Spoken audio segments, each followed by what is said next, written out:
That is in vertical form today because we messed up our earlier one. We still had a lot of fun this morning. We did about $130 in 5 hours. We're still waiting for a couple of those final tips to come through, and I will update you shortly.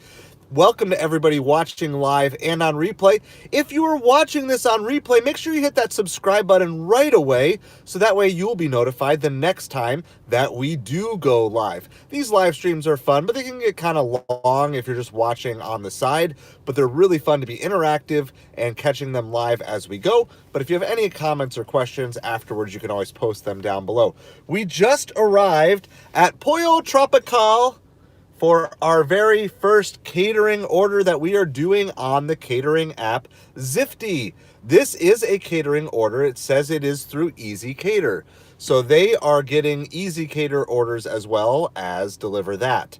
So it's kind of interesting to see maybe which companies some of these Easy Caters are going to end up going to. So we just arrived, and I hate to do this to you because we just started the stream, but I do have to go in because I want to get this right away. This is a $22.50 catering order. So I need all of you who are here. Welcome, Jason. Welcome, Kaylee. We are back up and rolling. I have more beef broth. I've got more smoothie in the back, so we are ready to rock and roll. We're going to try to take as many orders as we can, make as much money as we can in the next 5 hours or so. So I'm going to go see if this is ready. If not, I'll come hang out with you guys a little bit more. It's supposed to be ready by 4:35, and it's 4:32. We have a like goal. So we are trying to get to 780 subscribers on this. And so we're not going to work for the 50 likes because that's a little too much tonight. We'll maybe aim for that tomorrow. We are trying to get to 780 subscribers today. So it would be awesome if you could hit that subscribe button. Welcome, Russian Agent. How are you doing today? I'm going to go see if this order is ready, and we're going to pack it up. It's a short drive. It's only about 5 miles. So we're going to go see if this is ready to go.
The last time I picked up from here, I had major bean spillage. So we're gonna try to avoid that. Try to avoid exploding beans today.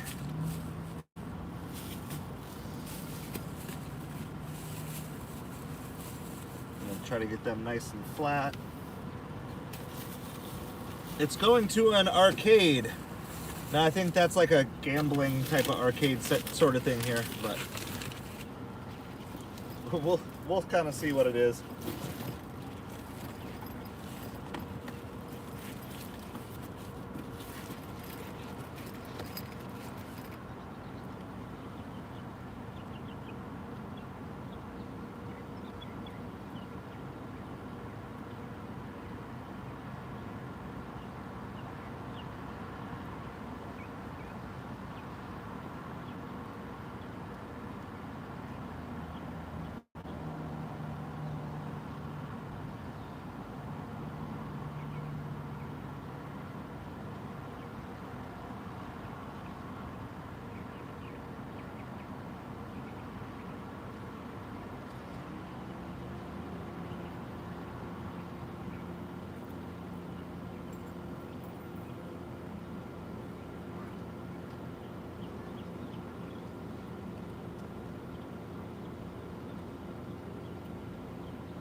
Well, just early brief reviews on Zifty. I think it is a much easier process than deliver that so far.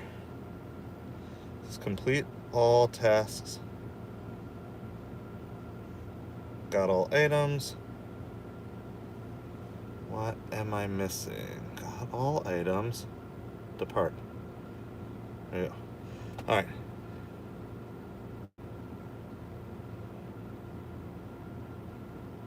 All right, I got my instructions. We're gonna start our navigation here. Well, I like it. So, hey Emsley, welcome to the chat. We're not gonna do any specific political discussions in here. So, you are welcome to hang out with us and talk with us. We are doing a catering order. My general thing is just make sure you go out and vote. Got all sorts of different things. Local issues as well as national issues, statewide issues, lots of different things to think about here. So even if you think your vote might not matter in a national election, it certainly matters in your local elections, and the smaller the election, the more your vote matters. So I'd highly encourage you to research all the amendments on your different ballots and different things like that. But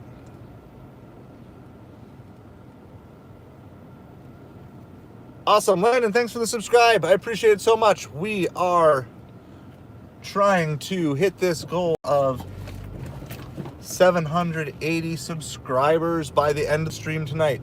So that's what we're going to be pushing for, 780. So every single subscribe helps. We're going to be talking about that a lot tonight. We're also talking college football.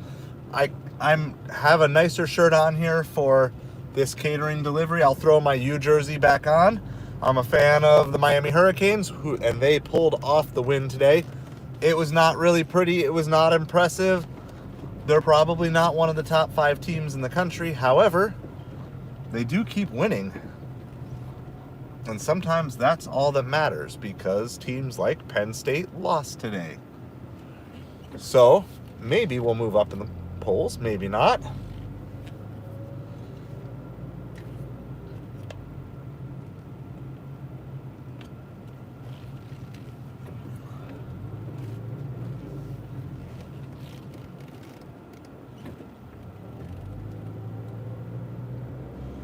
So we are on our way. We're delivering this catering order. It is going to what is called an arcade, but I believe here it's not an arcade like you might think of with lots of video games. It's like an arcade that has like gambling type of machines in it and stuff. I don't know what all the Florida statutes are on gambling. I know these arcades generally have to have blacked out windows. I can't show you right now, but there is a little rainbow up in the sky. But yeah, so we're talking college football, so rep your team. I am actually rooting for the Florida Gators today, since Miami has beaten them and since they are playing Georgia. We've got a big rivalry game here today. Even though Florida doesn't necessarily look great in the polls, they're not ranked. If you look at their losses, they've been all to really top 10, 15 teams. And so I'm hoping that maybe Florida can pull off a shocker. If they can, that will also help Miami's resume too. Yeah, it's like an arcade casino essentially. But there's like specific rules for like every state, and Florida has it. So that's where this order is going. We're going to an arcade casino essentially type of place. So the good news is it's just a 4-mile drive, and then we only need to head about 6 miles back to be downtown in our main zone. Of course, we can turn everything on except Doordash before we get to our main zone. We are waiting. I don't know if they've come through yet because I actually haven't even checked, but we're waiting to see what those final tips came through. One of them came through right away from our last 2 orders. It was supposed to be a combined $27, I believe, something like that, 27. All right, so those 2 orders were supposed to be $27.49. It came through at $28.10. So we got ourselves an extra 61 cents in our pocket. Not rich enough to buy a millionaire's yacht yet, but we're still working towards it. So, welcome you guys to the stream. Thanks for hanging out with us. Looks like we got some work for our mods now. You guys kind of had the morning off because we were on the horizontal stream. All right, so Kaylee is nearing her goal. She just needs a few $100s more. I am at about 900 on the week, and my weekly goal generally is 1,000. That's generally my weekly goal, is get to 1,000, and then if you get over, that's fine, but that's generally my weekly goal. So I'm hoping I will hit that here tonight. And I'm talking about 1,000 from delivery apps. So some of it's kind of a little hard to keep track of all of them or whatever, but on the main ones I was at about like 780 or something going into today, and we were over 120, so I know we're over 900 for the week, and that doesn't include our cash tips too. So I am using every single cash tip right now to build up my side hustle emergency fund. I encourage all of you to have at least $1,000 in an emergency fund for regular life, but I encourage every gig delivery driver to also have an additional $1,000 ready to go.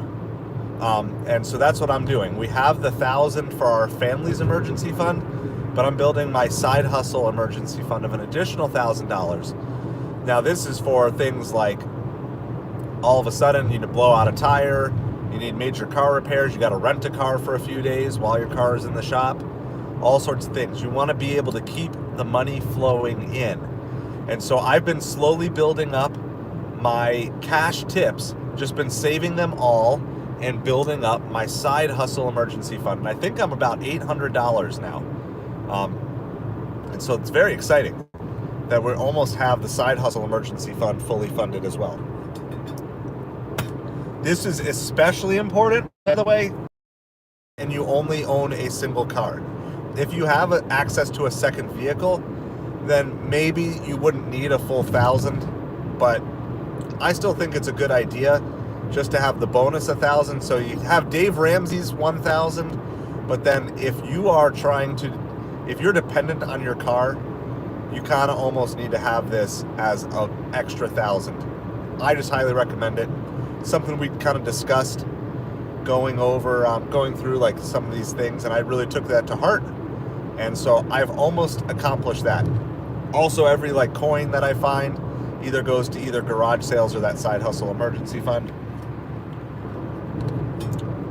We're sipping on fresh batch of beef broth. Very excited about this. We're only 1 mile away. What I love about this is it's $22.50, and we're gonna get this knocked out before the main supper rush. So this isn't really, like, we don't normally expect good orders here for supper until 5 or 5:30. So the fact that this should hopefully be all dropped off by 5 o'clock, and we get another $22.50 just locked in. So basically from 4:30 to 5, $22.50 in that half an hour. That's great. It gives us a lot of margin to be fairly picky. We're still taking almost everything on Doordash. I ended the last stream at 72% acceptance rate. So I figure I have one decline in my pocket, but that's not enough for me to want to turn Doordash on until I'm back in my downtown zone where I really like to be. So we're gonna kind of hold off on that until we get a little bit closer after we drop this off. However, as soon as I'm done dropping this off, we will turn on Ubereats, Grubhub, Instacart, Shipped, and we always have Deliver That running in the background as well.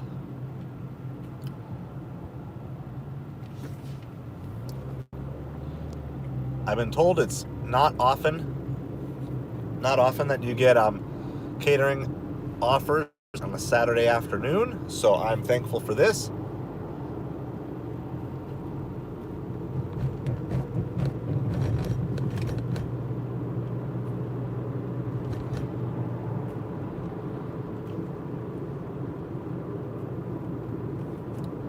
We are just like, we're almost, it's going into like this strip mall, storefront, plaza type of place.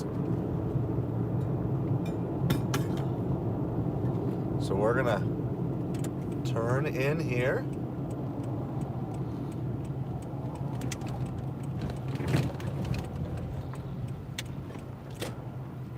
There's a bunch of different stores. There's a Dollar General over here. I don't normally hang out over here because I don't want to be getting orders from Dollar General.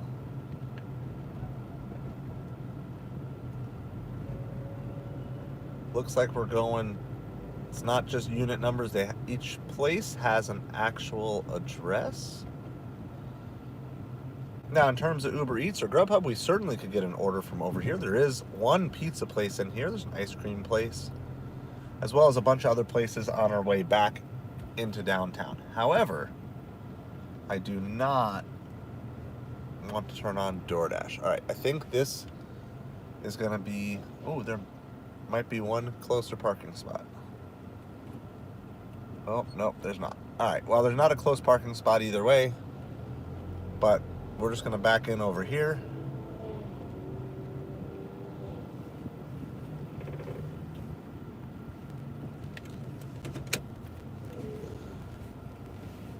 I could carry it all in, but I think I'm going to just do the cart.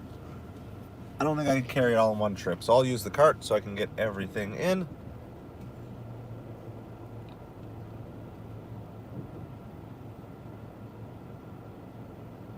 All right, so here we go. I'm going to drop off Zifty order number 1. First one ever.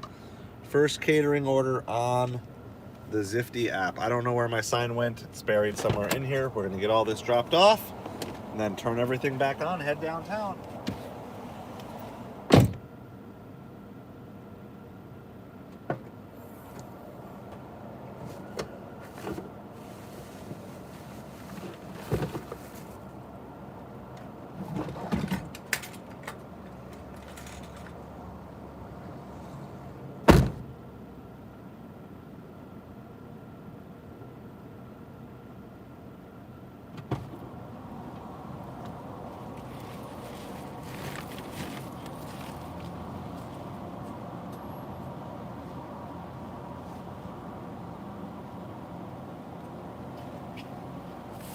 Looks like no beans explosion today, so we call that a win.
All right, Zifty order 1. It's done. It's in the books. The whole process, I don't know how to grade it, but it's just very smooth. It was a lot less clunky than Deliver That. The accepting it was easier, maybe just because there's less people on Zifty in my market. Anyway, everybody in there was nice and friendly. We got it done in a half an hour, $22.50, so that is great.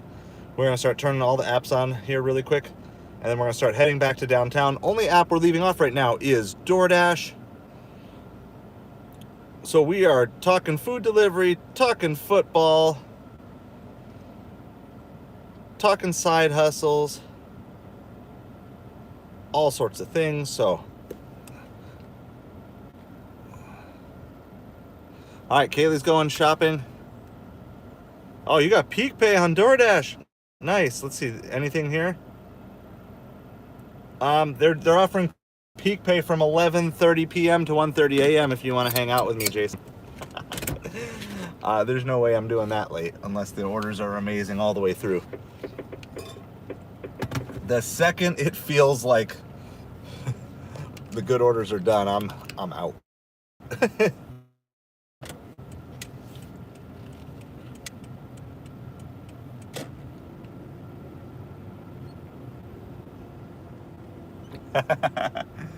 I need to go to bed earlier tonight. That's what I actually need.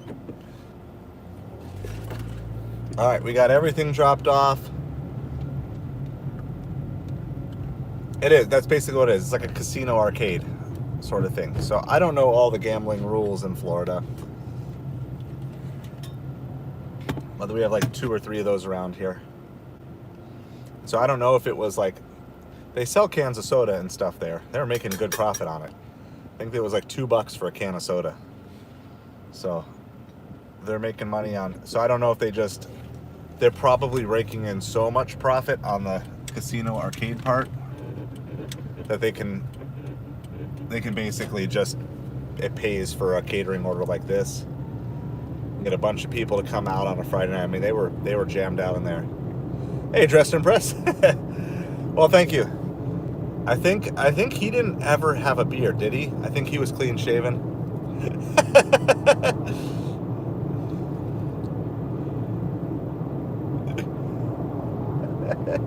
Jason's quick on that one. We'll let him get in one. If it's somewhat fun, Jason, I'm okay with it. As long as the first one is fun and then they don't follow up. As long as they don't follow it up with like continuingly more insulting. Because basically they go one of 2 ways. Either, okay, so some of them just come out straight out vulgar. That's fine. We just kick them to the curb.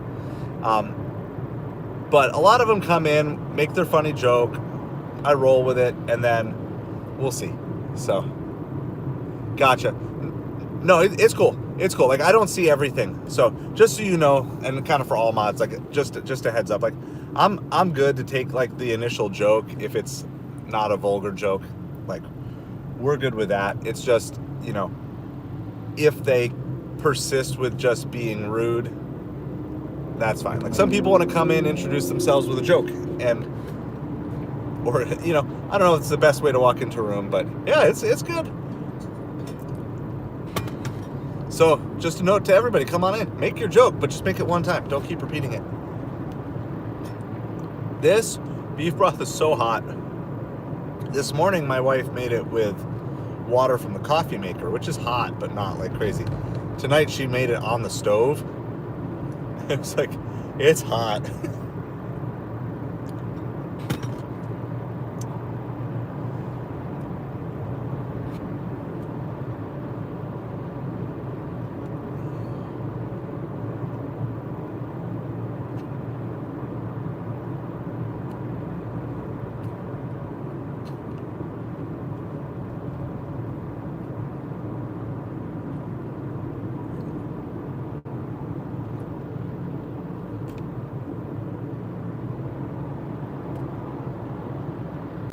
I believe we're at $156.66, and that is in, what do we do, 5.5 hours.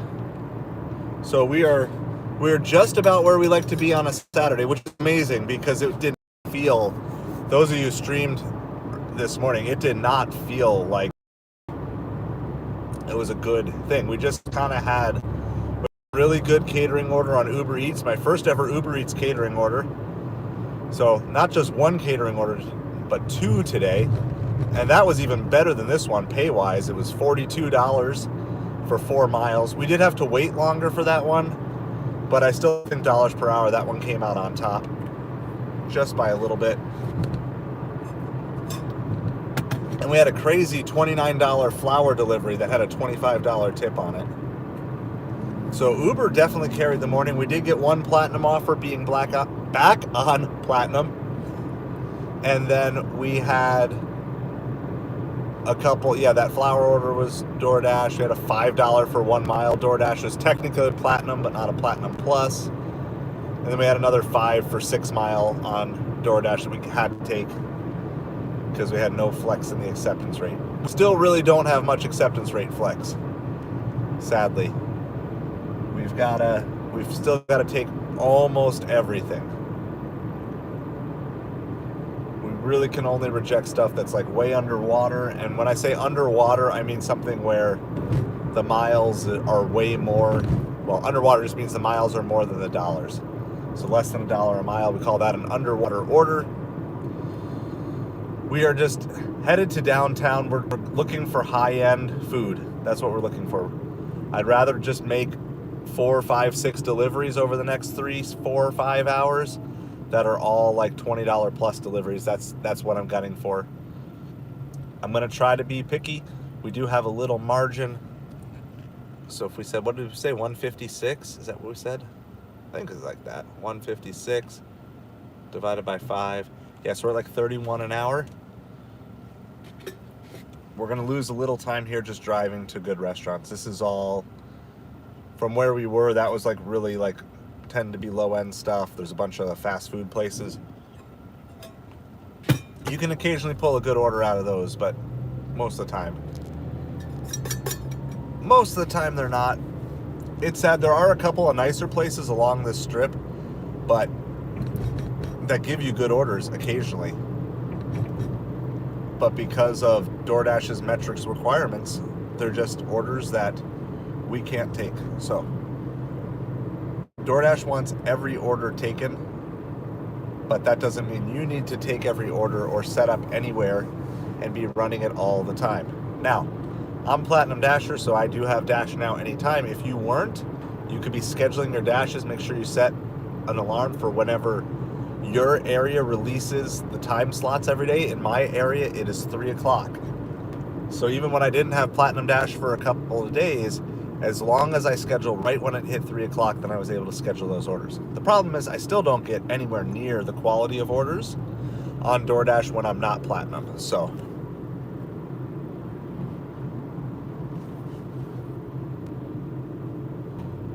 yeah, so the good news is they are adding a Chick-fil-A to our downtown zone that is not in the mall. And that's what I need, because our Chick-fil-A in the mall is just by so many other mall food type of things. So you just, by the time you ever get anything. So this new Chick-fil-A that they're building, hopefully in the next 6 months, is going to be like near some of the higher end restaurants. So it's a good alternative. It's, because they're obviously pricier than McDonald's and Burger King and stuff like that. They're that next level up.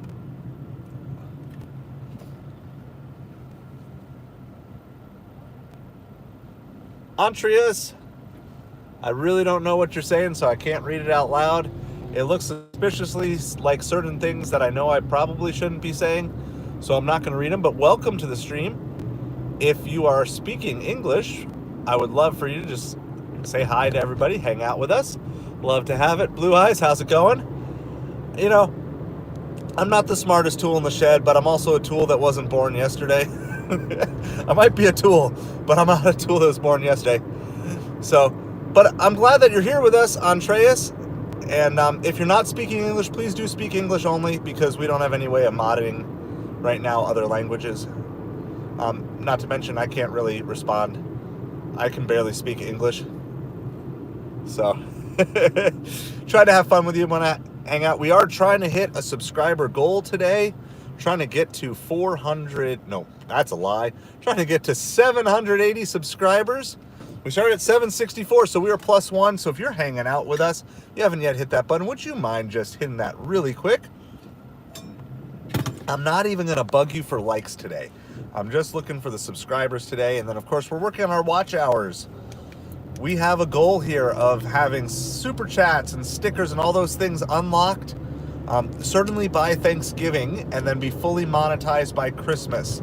So that is the number one thing I want for Christmas. The number two thing I want for Christmas is a new iPhone, so I can start streaming on my current good iPhone, get rid of this one that I'm streaming on, and then upgrade my iPhone to something that has 5G, so I'll stop missing out on all these fastest finger orders that my iPhone 11 Plus simply can't handle. Casey, we are doing well today. We just completed our catering order, my first ever catering order on Zifty. It was sent to Zifty via Easy Catering. Hello, Audrey. Welcome back. It was $22.50, and it only took us a half an hour, so we're more than happy with that. Obviously, I'm looking forward to the day that I can maybe see some bigger catering orders. So, in terms of profit, Jeff, yeah, $22.50 on that one. I had a bigger catering order this morning, believe it or not, and it came from, of all places, it was on Ubereats. I got an Ubereats catering order for $42 today. It was 10 drinks. It was 16 wraps, like roll-up wraps. Yeah, but I mean, it's good to know. Here's some hope for you that at least Ubereats has catering order on it. I have never seen one. Today was the first one ever, and I was super excited to get it. It was my second order of the morning. It said large order on the screen, and then when I confirmed, I had to confirm a second time that I could handle a large order, and I said, yes, I can handle it.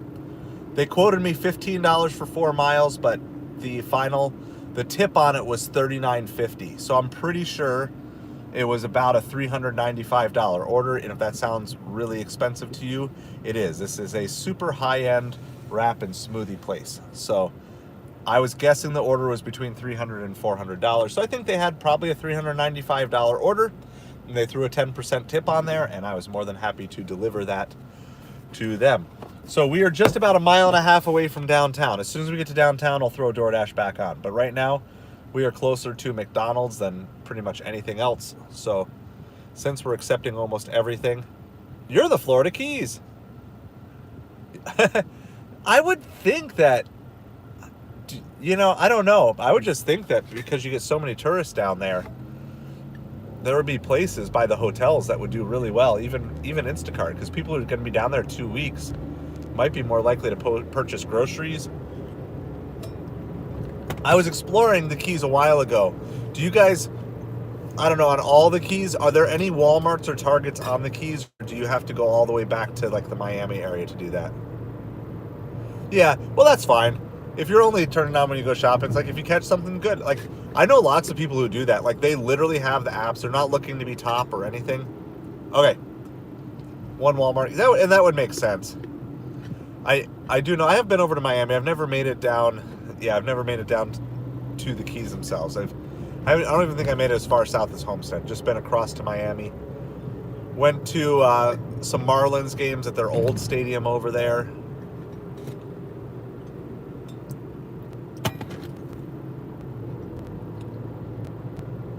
So,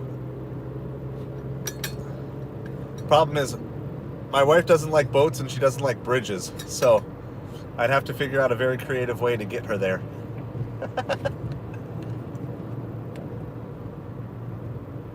Let's see, what do we got? Trip radar, what are you sending us? $4 for 10 miles. If you don't like boats or bridges, the Florida Keys is not the place for you. Now, here's the question, Jeff. Yep, that's where we live. That's where I am, Jeff. I'm in Naples, so I'm really not too far. I'm probably just like due north of you. Is the key lime pie better in the Keys, or is it nothing special? That's always my question, because we like a good key lime pie, but I would have to imagine there's got to be 1 or 2 local joints that have just absolutely perfected it down there for you guys.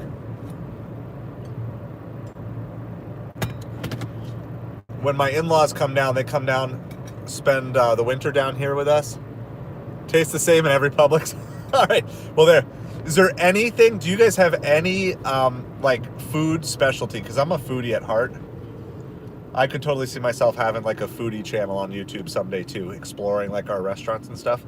So I'm a foodie at heart. Is there any local thing, like seafood, that the Keys are known for? Because obviously we know you guys for key lime pie, but is there, like, some sort of hidden treasure? All right. You just don't have a refined palate, Jeff. That's all.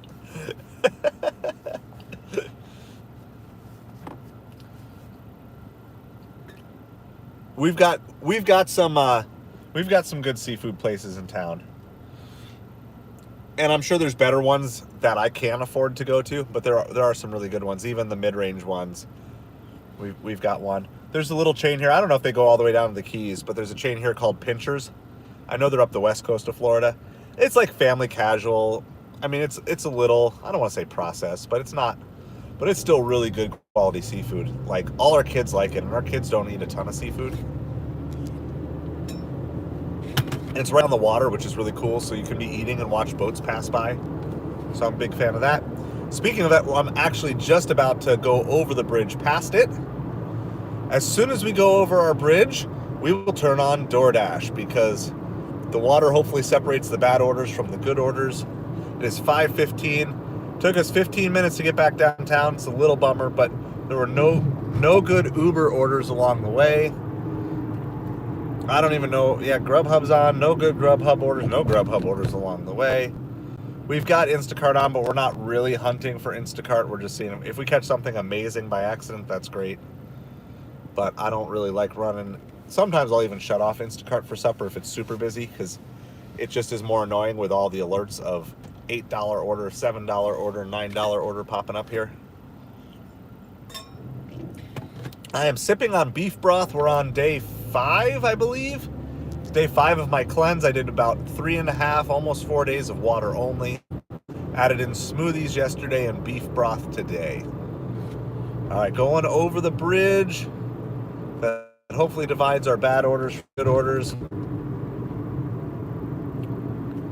As soon as we get past this light, then I feel comfortable turning it on. All right, let's see what you got for us, DoorDash. We need some magic here tonight. So 150, so 5, if I could go 5 straight hours from this point forward at $30 an hour, that would get us a $300 day. And I'd be more than content with that, considering how slow everything was. Now, that might be super wishful thinking too. First goal, knock out the 200, then knock out the 250. We're also talking college football on the chat. As soon as I stop and take a break, I'll throw my Miami Hurricanes jersey back on. They're supposed to be slightly more presentable for these catering deliveries, so I didn't want to wear that while going in there. But the U pulled off a victory today. I don't want to say they didn't deserve it. I didn't watch it. We just followed it on the stream. But it was less than impressive. We'll just say it that way. For a team that wants to be considered top 5 in the nation, they didn't really lay the hammer down to the fourth quarter, and I'm not a fan of that. I want my teams to lay the hammer down right away. Get up by 14 points. You should never give up that lead if you're the superior team, in my opinion. Ohio State beat Penn State. That was like the big 3 versus 4 matchup today. So Ohio State's, obviously they can't have any claim to number 1 because Oregon beat them, and Oregon's number 1. But they might try to be claiming number 2 after that. They're certainly claiming number 3. Miami should move up 1. They should jump Penn State for Penn State's loss. I saw Minnesota upset Illinois. Not a huge upset, but anytime you have an unranked team beat a ranked team, I'm a fan of that, unless it's my team that loses. So, and the main game that I'm following, but not actually following at the moment, but I want to hear updates on, UCLA up on Nebraska. Okay, the main one I would love to see the upset in is Florida beating Georgia. Not because I'm from Florida, not particularly a Florida Gators fan. I'm a Miami Hurricanes fan, but I don't like Georgia. And Miami already beat Florida, so I think if you actually look at Florida's record and the teams they lost to, they're a lot better team than they're given credit for. They are, in my opinion, they are a top 25 team already. And obviously, if they were to beat Georgia, I'm pretty sure they would fly. They'd probably fly into like 16 to 18 range, I think. So I'm looking for that score update from you guys. But we're, talking anything else too. But I just kind of decided, we tried this last week on Sunday football. It's like, you know what? I don't get to do some of the things I would love to do, which is like sit around, watch college football all day, watch NFL football, because we're out delivering. But I know there's probably others of you like that, like me. Like, you're out working, but it's like, hey, we can still like cheer on games. We can still cheer on upsets and all sort of things. Hey, Florida. Hey, you know what? Just keep hanging around. I've watched sports long enough. All you need to do. Okay. All you need to do is just keep hanging around. All right. Well, we got a platinum order, but it's not a platinum plus. It's just $5 for 2 miles. The good news is it's like a mile back. It's back to Turco Taco. It's one of my favorite local taco joints. So we grabbed it because we got to grab it. You got to grab the platinum orders when you're platinum. You just don't have a choice. I can't waste acceptance rate points on $5 for 1 mile. I will say this though, if it were not for Platinum Dasher, I would probably not have turned around and taken this order. So I know there's some of you who are in like the $7 club. On Ubereats and Grubhub, unless it's super, super low mileage, I'm pretty much in the $10 club. I don't even like taking Ubereats that are below 10 because there's no chance of a hidden tip. So, I mean, I'll take 7 or 8 for 1 mile, 9 for 2, something like that. So Platinum is like the highest level that you can currently have on Doordash. And I believe the rules for it vary a little bit from market to market. It's a little stricter out in California. Got Grubhub, $9 for 7 miles, so we're going to pass on that, like I was just saying. Plus, it's way far away from where we're going. So in my market, and if your market is a little different, you can always share here because maybe it'll help, but help Blue Eyes out here if your market's different than mine. My market, you have to accept 70% of the most recent 100 orders that they have sent to you. So, in other words, of the last 100 orders, have you accepted at least 70%? And of those orders you've accepted, you must complete at least 95% of those orders. So if you do the math, basically 5 out of every 100 orders that you deliver, you can cancel after you accept them. Now, there are some other clauses as well that you can get out of certain orders that aren't the greatest, but we are going to park right up front. I've not been to Turco in a while, but there's they've given me free food before, like, and stuff. They're just some really good people. I always like repping them on the channel. I know you can't really see. You can see the bottom of, or the very top of Turco there.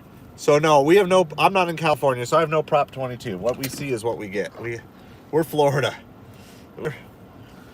We'd be like Florida and Texas would be like I don't know. Florida will be like the last state to get anything like Prop 22.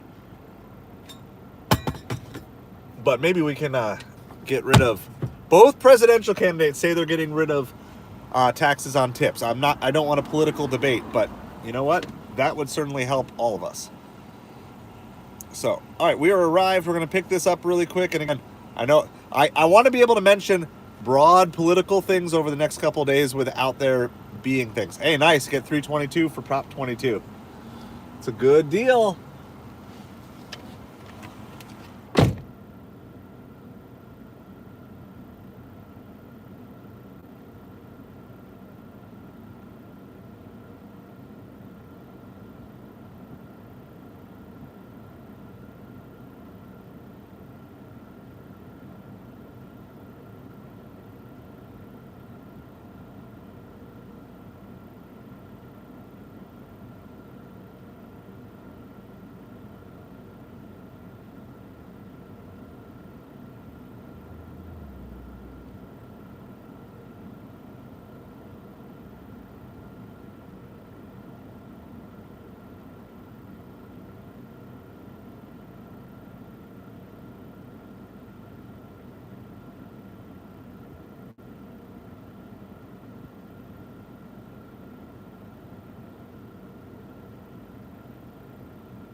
All right, we're done repping out Turco Taco, one of my favorite.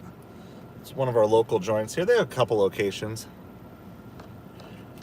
I'm doing well, Jaeger. So there are definitely ups and downs in this this thing. So if anybody ever tells you that this is all good all the time, don't believe them. But no, we're good. I'm in a good headspace. We're rocking it. We're platinum again. And you know what? Sometimes just got to be thankful for the little things. So can't complain about, like, I'm not platinum and you get platinum and you get a platinum order and you're upset about it. Like, that doesn't make any sense. So we're good. $5. And I just spent a lot of time. It was a little bit of a wait. Spent a lot of time just talking with the restaurant workers.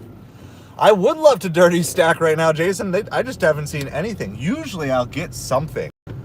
While I'm at Turco like that, if I'm usually there for 5 minutes, I'll get something. There's so many things.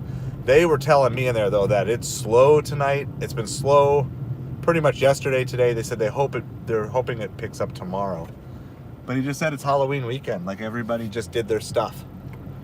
Everybody did their Halloween parties. Everybody did their stuff. And so the good news is, literally, it's a half-mile drive. And we're right downtown, so we don't have to pause anything. And I could take an Uber order right now. Now, we are going to like a third floor of something. I think I'm going to like unit 300, so we'll see what that looks like when we get there. I'm trying to picture, maybe when I get there I'll realize where this is, but in my head, when I looked on the map, I couldn't quite picture what the building looked like. But we are here, we're sipping on beef broth. We're hanging out doing college football. We're going to do an NFL stream tomorrow. So if you are an NFL fan, you want to rep your teams tomorrow, I'll wear my Dolphins jersey until they lose at least. Last week they lost and I wore it through the whole stream. You should be very proud of me. I didn't quit on them.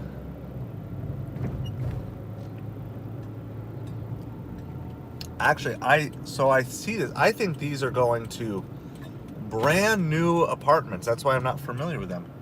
These are apartments that were built within the last year, and I've never been there before. Hey, we got a Bentley in front of us tonight. Try not to. There you go. We got a Bentley. This is kind of a common everyday occurrence here down in Florida. It's not even the first Bentley we've seen today. We saw a Maserati earlier today. Oh, and then there's a Porsche, right? So here I am in my Pontiac vibe. I'm stuck at a traffic light behind a Bentley and a Porsche. Gotta love it. We are the melting pot. Florida's the car melting pot. Because literally, your cars will melt down here. So yeah, there's also, in front of the Bentley, there's a Lexus as well. Which Lexus is only like a low-end, high-end car down here. So, but you know what's a low-end car down here? Pontiac Vibe. As far as I know, there's 4 Pontiac Vibes in town. There's 2 red ones, a blue one, and a gray one. And as far as I know, everybody has met each other. We have all met each other.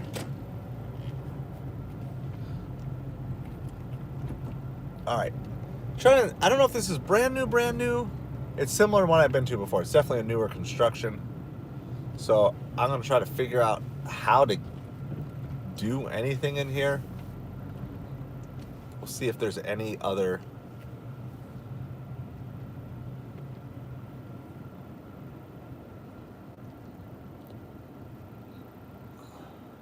I should have called right away. I'm going to call this time.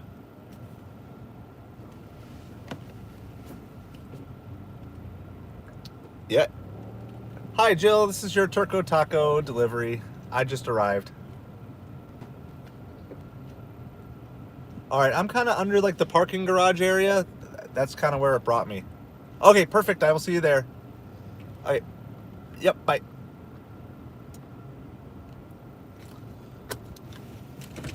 All right. Well, they're coming on down. I should have called right away. I forgot to look at the instructions. Always a good thing. Yeah, as long as the car drives. It has AC. It didn't have AC for a year. I delivered a year in Florida, including an entire summer without AC. So, yeah. So, and it moves, it drives. So, and it hasn't had any repairs for about 2 months. Yeah. Well, I mean, where I'm going, I rarely even go on the interstate. So most of the time, I'm not going more than 45 miles an hour. It could be that too, Jeff. You could just be getting old. I'm on the other side of 40. I'm on the bad side of 40 as well. So,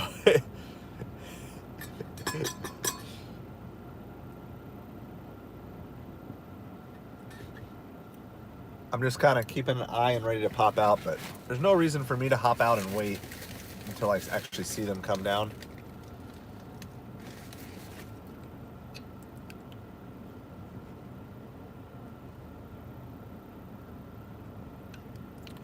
There, here she comes.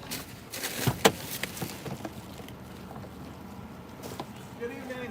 Yeah, have a great night. You too.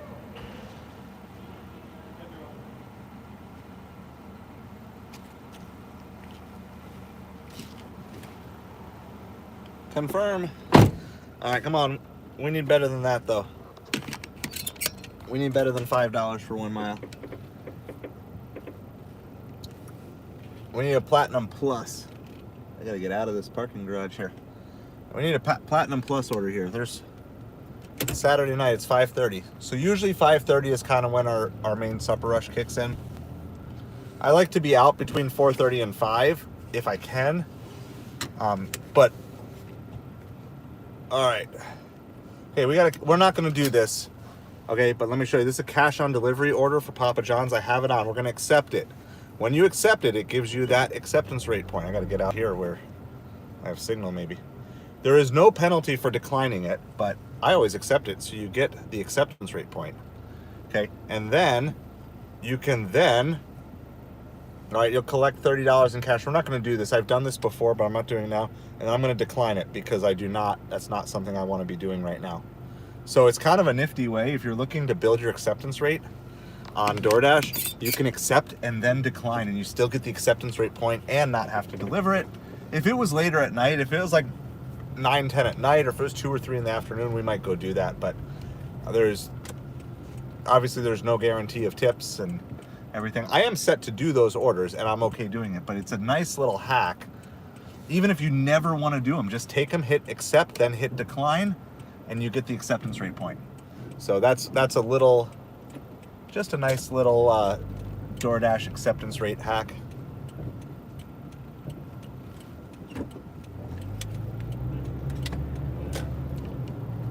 We've taken a couple here now. Where are we at? Maybe we're up another one. Hey, we're at 74%. All right. We're at 74%. So now we have a decision to make. So we got 12 for 9 miles, and that's a bad drop off. Hey, Miles, thanks for hanging out with us here tonight. I think since we're at 74, now what we're going to do is I think we're going to decline that one. We stay at 74. This is very scary, okay? It's very scary when you're like barely over. So, but we're going to stay at 74. And then what I'm going to do, if one more bad one, I don't know. I kind of almost want to just pause here because we got a bad one. We're going to pause.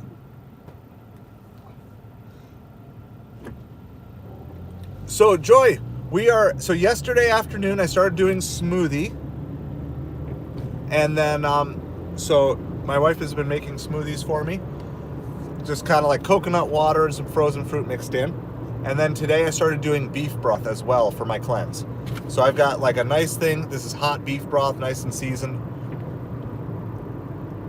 It's giving me a little bit of protein because I just need more energy.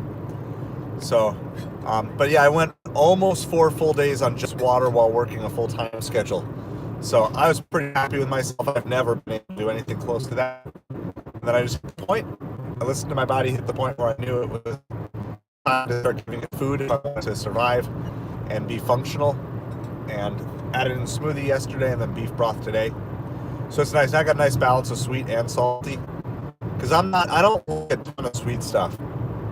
I'll take buffalo wings, nachos, pizza over like cookies, candy, ice cream any day.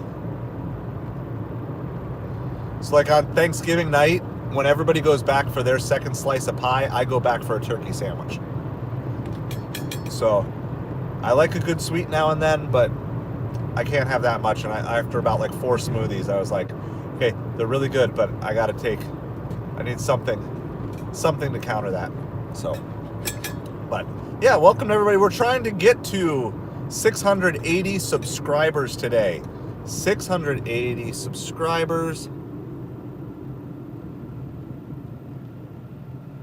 No, this is not permanent. This is definitely not a permanent thing. It's just kind of a cleanse thing. I know I've been eating a ton of junk. We have family birthday weekend coming up here. Not this weekend, but next weekend is family birthday weekend. I have 2 birthdays in 3 days. So I'm going to go to town after that. I might have to do another cleanse right after that, but it's going to be like 3 days of food and all sorts of stuff. So my son, he wants cheesesteaks for breakfast. Have I taught him well or what? So that's what he wants for his birthday breakfast, cheesesteaks. He is definitely my child. We are, just so you guys know, we have paused Doordash by the mall because we just got sent. The way I assume is when they send you an order, it's the best order they have if you're on Platinum. And the best order they had for me from by the mall was $12 for 9 miles with a bad drop-off location. So there's more bad restaurants by the mall than good restaurants, so we're going to head to the north end of town. Yes, Scottish, Lux, very good, good read. We get a lot of people calling me Viking thinking it's Norwegian, but you are correct, it is Scottish. At least as far back as I can trace my ancestry. I have Scottish roots. That's where the red beard comes from. Funny thing though, as a kid I was blonde.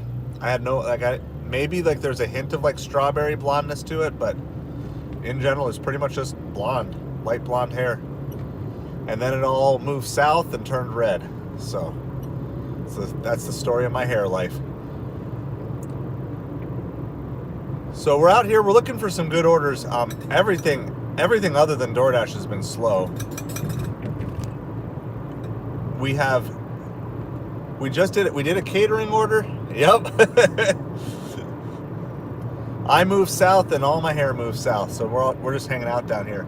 It's actually kind of cool though. Like when I first moved to Florida, I was like, I don't really know if I want a beard because I used to grow one in the winter up north when I was like Minnesota, Wisconsin. But now I've had this for quite a few years, and my wife's like, don't shave it, don't go back. So I have dreams of being, if I could be anybody in my old age, it would be Cy. Those of you guys know Duck Dynasty, Uncle Cy. That's my goal. I want to be Uncle Cy in my old age. Talking nonsensically with a long beard and drinking sweet tea all day. He is my future goal.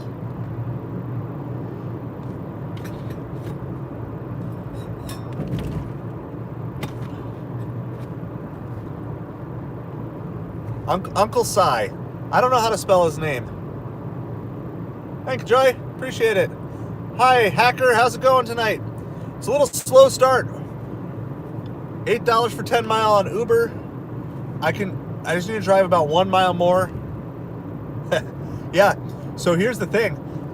Some of you guys know I actually created a samurai card game. It's called Samurai Brothers card game, and I'm in the card game. I'm one of the characters in the card game.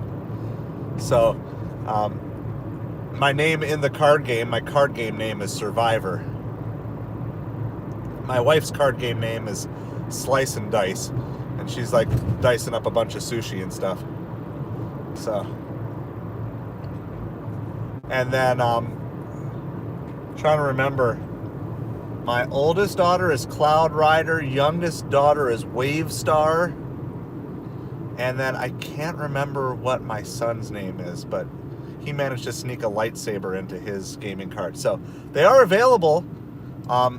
They are available on Amazon and eBay. So once we can get storefront unlocked on YouTube, I'll try to get a link up for you guys. You just look for Samurai Brothers card game.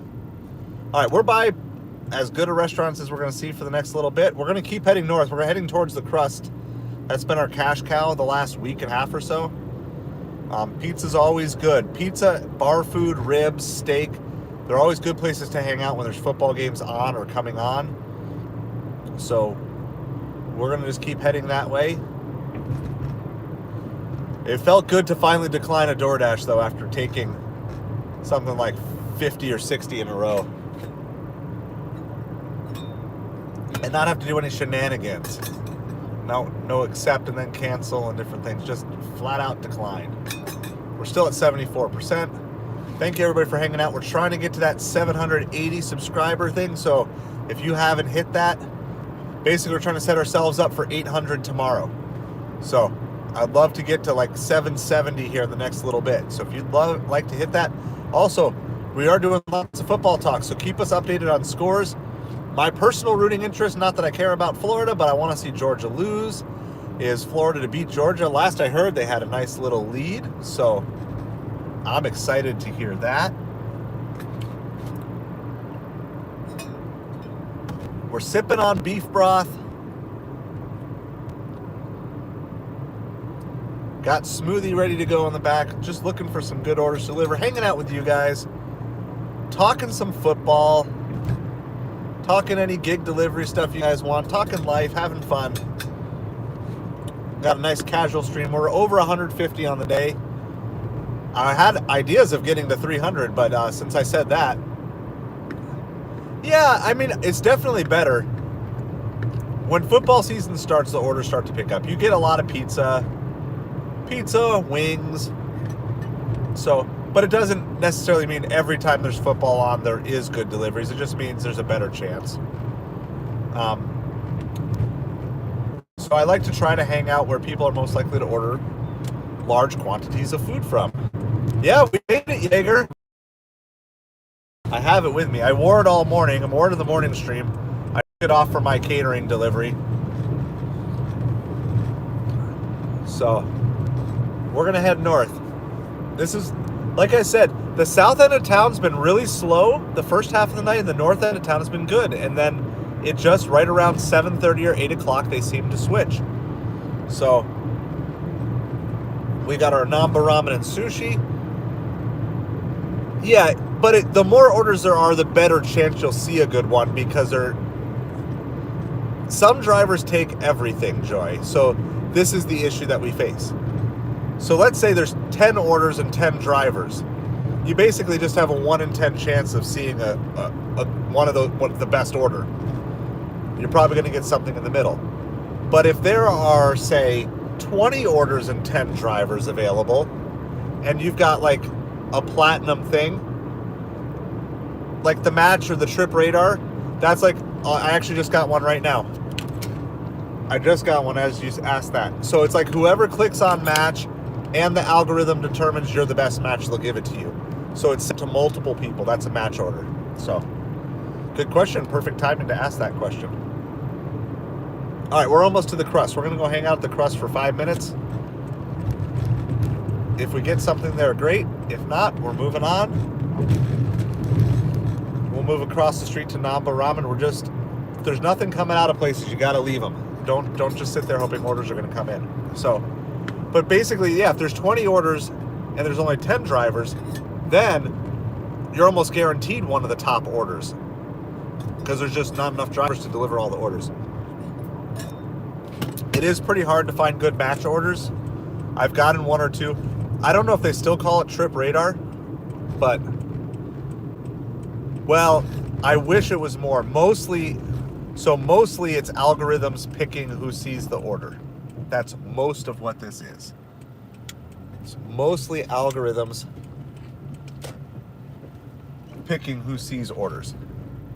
However, certain times they will send it to a group of people and they'll pick the best match. Sometimes they'll send it to a group of people and the first person to click on it gets it. I call those fastest finger apps. I am not a fan of that style, because first of all, it's a severe disadvantage to anyone who's driving. All right, so we're just pulling into the crust now. We're going to hide in our normal little parking spot out of the way here. We don't want to take a good parking spot, but we still want to be close to the door.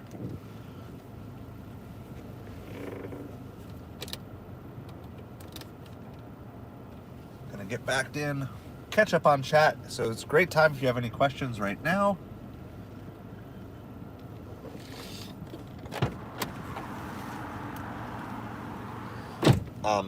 So yeah, we'll do that. We're gonna sit here. It's 5:48, so I'm gonna give it about 5 to 7 minutes.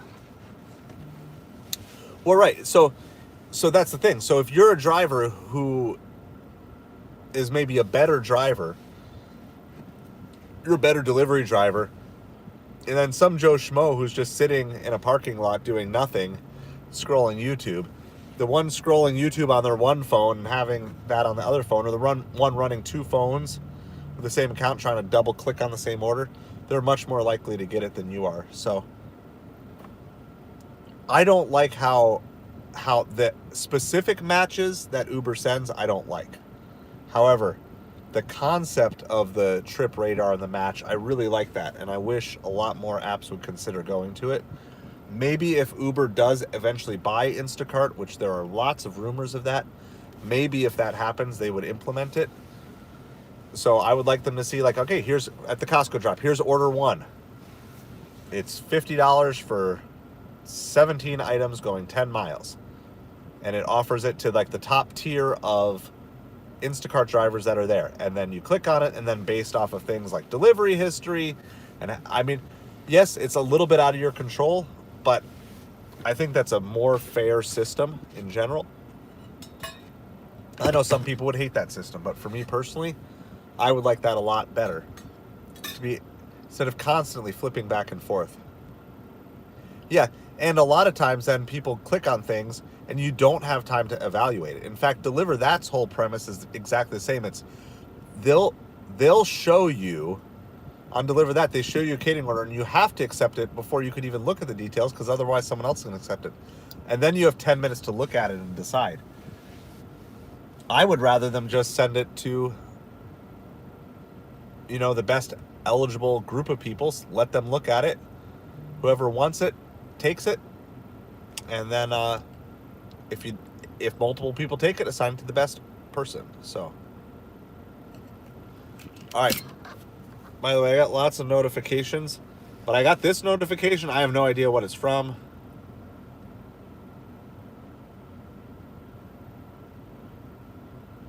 It just said, we reviewed recent orders you delivered for quality and security purpose and did not find any issues.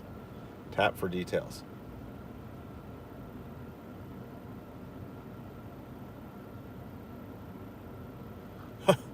Well, I didn't even know my orders were under review. Look at that. Your orders are no longer under review. We reviewed recent orders you delivered for potential delivery issues and did not find any issues. Okay. So,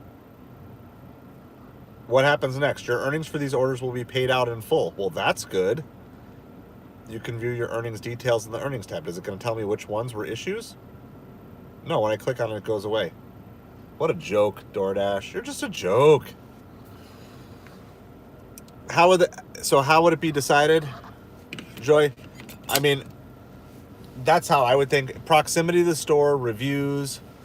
You could have a handful of metrics that a computer could probably decide really quick and just say, based on whatever driver is closest to the store that has a review, level that's over this, gets the order. I mean, I think mostly they determine it on proximity, because most of these apps only care about speed. They don't care about your safety. They don't care about driver safety. They don't care about driver pay.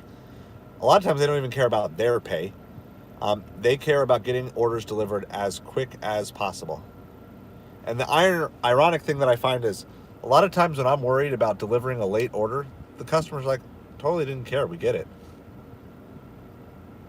So, how's it going, Tabash? Welcome. We're sitting waiting for an order on a slow start to a Saturday night. I'm going to give it 2 more minutes and then we're moving. We're going to head across the street to Namba. When we did that yesterday, you know what we got?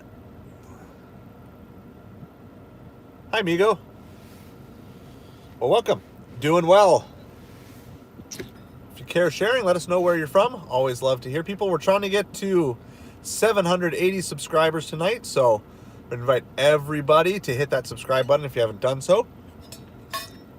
That way, maybe you'll catch us the next time we go live right away.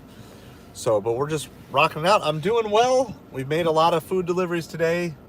Now we're just waiting kind of for the next one, but it's been slow for the last 15 minutes or so. And by slow, I mean nothing. Nothing on Grubhub, nothing on Uber, nothing on Doordash since, for 15 minutes. Awesome. Thank you so much. Said, Migo.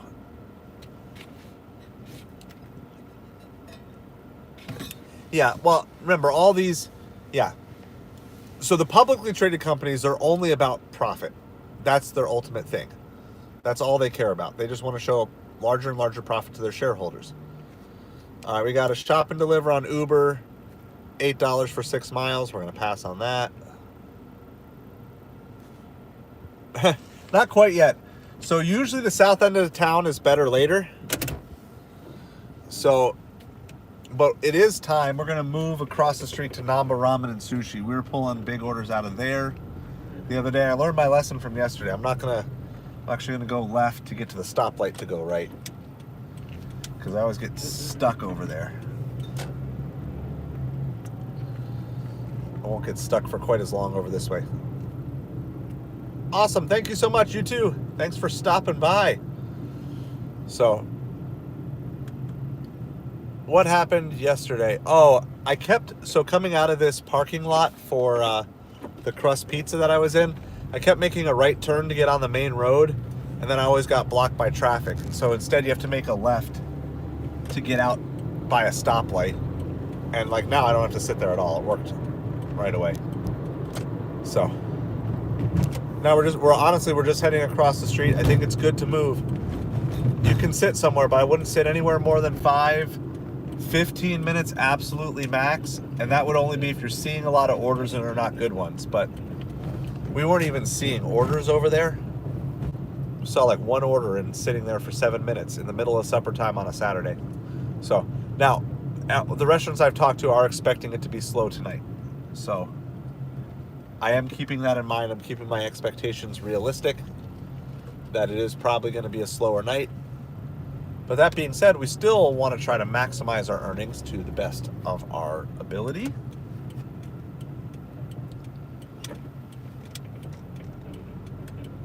So we'll sit here. Once we get parked, we'll sit here for about 5-6 minutes.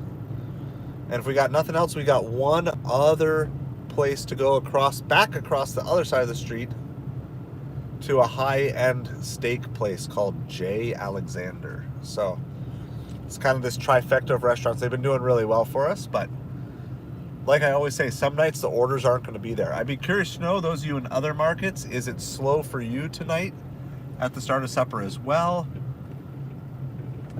Somewhere someone's having their best night of delivery ever, but I think in general, when a lot of people kind of talk, you kind of find trends that are somewhat nationwide. I know there's lots of communities that are having like makeup trick-or-treat events today because they got rained out.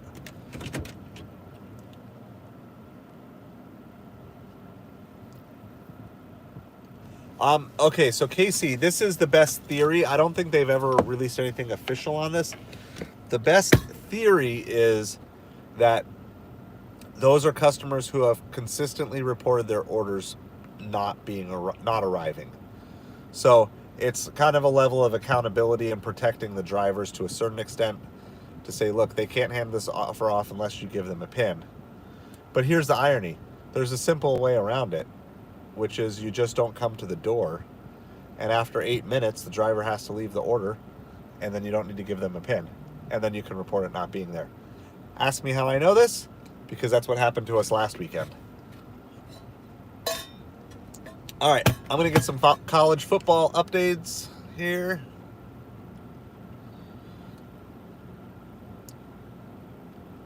Oh yeah, I got to put my jersey. Maybe that's why it is. Maybe I got to put the jersey back on. Maybe we need the jersey on. $11 for 3 miles. This is on Uber. $11. We got this pizza place for the first time ever yesterday. Now we got them 2 days in a row. There you go. As soon as I talked about putting the jersey on, that was it. We've got little things. It's weird. This is how superstitions start. But we're going to throw the jersey on. We can wear that with pride because Miami won, or at least we can wear it without being embarrassed. because they won. I don't know if it was really a proud performance till I see the highlights, but my kids were watching. They said it was back and forth. Yep. It is so crazy. We just do this is like, I'm serious. I know this is how superstitions happen with like sports players, athletes at different things. They just do like one thing one time and it happens. They talk about putting the jersey on, boom. This is $11 for 3 or 4 mile. This could have a hidden tip. I will remind you a couple things with hidden tips as always on Ubereats. One, there's not a guarantee. There's no way of knowing, but you're looking for orders that are over $10. The best opportunity to have a hidden tip is orders that are over $10 and under 5 miles. Someday I'm going to take some time and evaluate past orders and see if I can figure out a more specific trend to do it, but we're letting an older lady cross the street. This pizza place is right across the side street here for where we're going.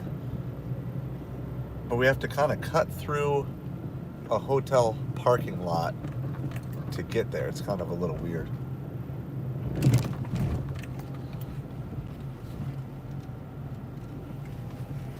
Looks like Florida is still beating Georgia. Oh my goodness, that would be so huge. Doesn't even necessarily knock Georgia out of the playoff with 12 teams, but that would just be so huge.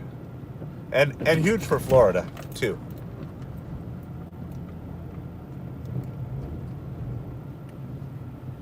All right, we're going to come out here. Now we got to make a left because we can make the left down here that we couldn't make coming out the other exit. Which way are you going? You're going that way. Good. We can go this way. And nobody's here. So yeah, we just picked up this pizza place. I don't know if it was last night or Halloween. It was one of those two. In the last 2 days. And this is a superstition I have as well with restaurants.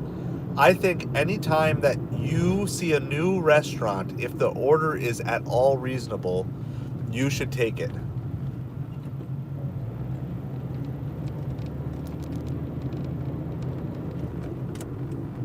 So if you see a new restaurant that comes up and it's like decent, and especially if you know it's like mid-range to higher end, I think you should take it.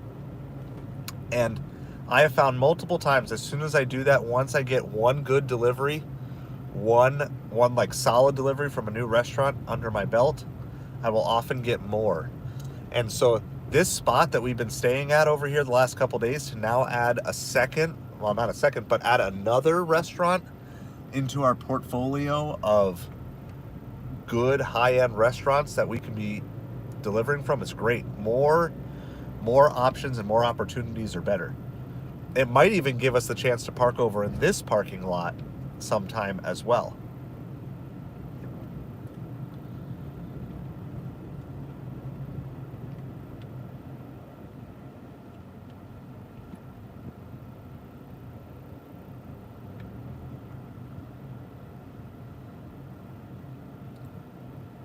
All right, we got lots of pedestrians here, so we're going really slow.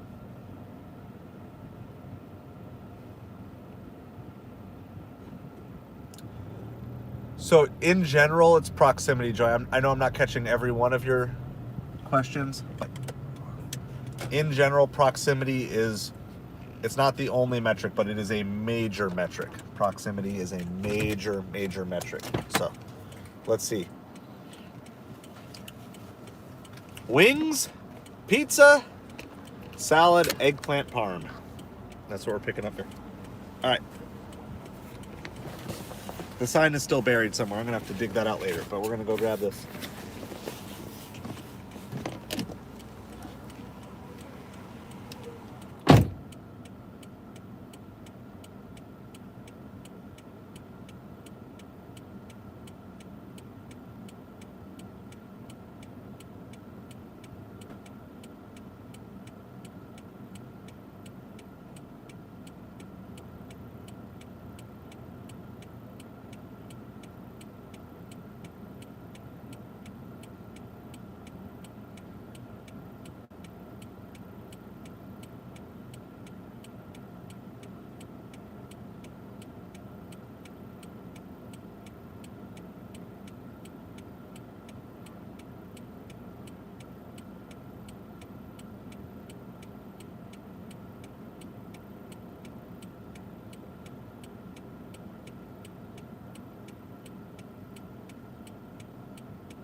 All right, I just did something that I rarely do at supper time. I just snagged an Instacart order. It's a $50 Instacart order. That is so crazy. It's for like 40 items. It's 2 drop-offs. There was like $42 tip. Obviously, you don't have a lot of time to accept an offer like that. They go very quick. So I just grabbed it. I saw it, I grabbed it. So we got to go deliver this pizza stuff first, and then come back and shop this. Yeah, I haven't had a $50 Instacart in weeks. Maybe right before the hurricane we got one. So yeah, so we're all gonna go shopping. You get to come shopping with me. That's the one time I bring it in. So we're gonna try to get this. We're gonna time it, not from now because obviously we're not at the store. We also need to get back to the store before we get timed out on Instacart. So we have a 3-mile drive there, 3-mile drive back.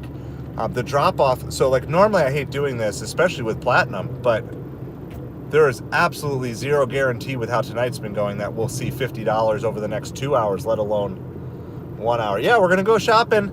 So everybody get your shoes on. Make sure you go potty before we leave. Bring a book, or a toy or a game to keep you busy in the car.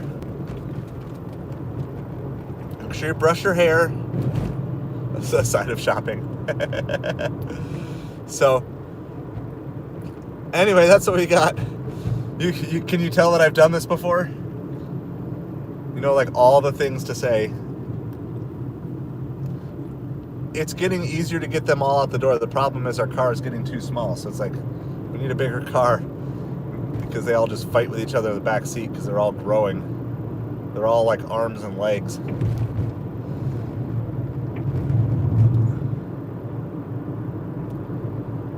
So we got like 2 miles left on this drop off. It's not too far, but we do have to go into a community, which then can sometimes slow us down.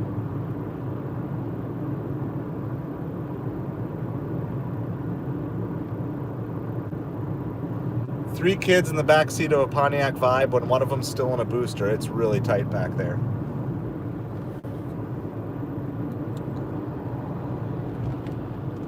So we right now have the littlest one in the middle because of her booster seat. Try to give the older two more leg room, but that means she's also next to her brother, and those two just fight like cats and dogs. We've been working with them on it, trying to be peacemakers, but you can't really put like a cat and a dog in a box and then expect them to be friends all the time. So anyway, that's why we do what we do. Our family goal number 1 is to get into a new place to live here in the next month. Yeah, it's the fam there. Sorry, my mind switches gears really quickly, Joy. So if you can't always keep up with me, it's not you, it's just me. My head, the voices in my head talk really fast and talk about a lot of different things. So that was it. As soon as we put the jersey on. All right, Jason, we just got a $50 Instacart order. So as soon as we drop off this pizza order, which was like $11, so as soon as we drop off the pizza order, we're going to go back, shop our $50 Instacarts for 42 items going like 3 miles. So I suggest if you're a slow shopper like me, 1, 2, 15 is the principle that I do. $1 an item, $2 a mile, and at least $15 per customer. Okay, 1, 2, 15. This checks off all those boxes. Okay, it's $50 for 42 items, so we're over $1 an item. Okay, we are way over $2 a mile because it's only like a 3 or 4 mile delivery. And then 15 per customer would be 30. This is a $50 order. So that is the standard, and that's how like I can see an order like that, and I quickly evaluate an order based on that 1, 2, 15 metric, and then if it matches, I just grab it, because it's just like you don't have to think, you just have to do fast math in your head, and so it becomes really easy. Like any order that's like under $15, I don't instantly grab because there's no reason to. And the reason is because 1 to 15 helps preserve the $25 an hour ratio. Even it gives you a little extra room if there's mess ups. Now, some days, if you need a batch, you'll take something worse than that. So I'm not saying only take those. I'm just saying as a starting point, if you're a slow shopper or you're not sure how to evaluate, you know, a shop order on Doordash or Ubereats, or you're new to Instacart, 1 to 15. $1 an item, $2 a mile, $15 per customer. I used to say like $15 per order, but that got a little confusing. Because some people think of it like a batch. Like I wouldn't do 1 to 15 if I had to do 2 drop-offs. If you're doing 2 drop-offs, you want $30. Just in general. I mean, are there exceptions? Are there things that you can take lower than that? Absolutely there are. But just as a general quick principle, should I take, should I not, when you have, in that case, probably had no more than 3 seconds to grab that. I wasn't even on the Instacart app. I was trying to look up scores. So Instacart is when people pay you to go shop for many things, but it's mostly groceries. So you're a personal shopper. I came up with that equation through just a lot of trial and error. And I saw, like, when I was starting Instacart, I saw lots of videos. I watched lots of videos on it. I was like, I need to figure out what works. And so psychologically, there's some psychology in it. One is, if you're new to shopping, every time you pick up an item, you pick up a dollar bill is really easy to start with. It's like, okay, you pick up an item, you're picking up dollar bills. Okay, so how many dollar bills and how quickly can I pick up dollar bills in a grocery store? So that was the one. The $2 a mile is just something that's pretty standard that I like to aim for anyway. And then $15 per order has to do with wanting to make sure that you can keep your $25 an hour pace. Now, there may be slower times of the day that you're going to take worse orders than that. All right, this is a meet at the door order. 1, 22, 23, 24. I'm going to back in so we can get out really quick. So I'm not saying it's like a perfect metric. I'm just saying if you're like a new shopper and you're overwhelmed by this idea of doing like shopping for other people and you see orders come across your street and you don't know how to, I just needed a way to quickly evaluate. 1 to 15 has become a thing. I actually have a whole video on it on the channel if you want to kind of dig into it deeper. But I've been using it for a long time now, and it has definitely saved me headaches, and it just gives you a little margin for error if there's some issue that happens.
All right, we have a wild and crazy goal here. I'm going to turn everything else off because I don't like distractions when I'm shopping. So like, I know I can't take any orders while I'm shopping anyway. So we already had DoorDash pause. That'll just time out. That's fine. Turn Uber off. Shipped running in the background. Hello to everybody. We are on our way back. We're headed back to the Publix that we were just kind of sitting by a few minutes ago. We have snagged a $50 Instacart shopping orders. One of the largest Instacart orders I've had in a while. One of the largest Publix orders I have had in a while as well. So my goal is to try, I may fail at this horribly, but we're going to try to shop fast. My goal is to try to get both of these delivered before we find out what that tip is from that Uber order. That means 1 hour, so 1 hour from now. So my goal is to try to have them both delivered by 7:20. It's probably not going to happen, but we're going to aim for it. So I have not done an Instacart on stream in a while. In fact, I was looking today, I have not done an Instacart all week. Like 2 or 3 weeks ago, I did like 30 Instacarts in a week. Right before the hurricane, I was doing Instacart like crazy because people weren't doing restaurant food. They were buying water and emergency food supplies and stuff like that. But so this is the first one. So I'm going to review how I handle it. I have a pre-saved greeting in Instacart. And you can do this. I can show you if you want to know. I can show you sometime how to do this. But before we even start shopping, you can go to details. So go to back. All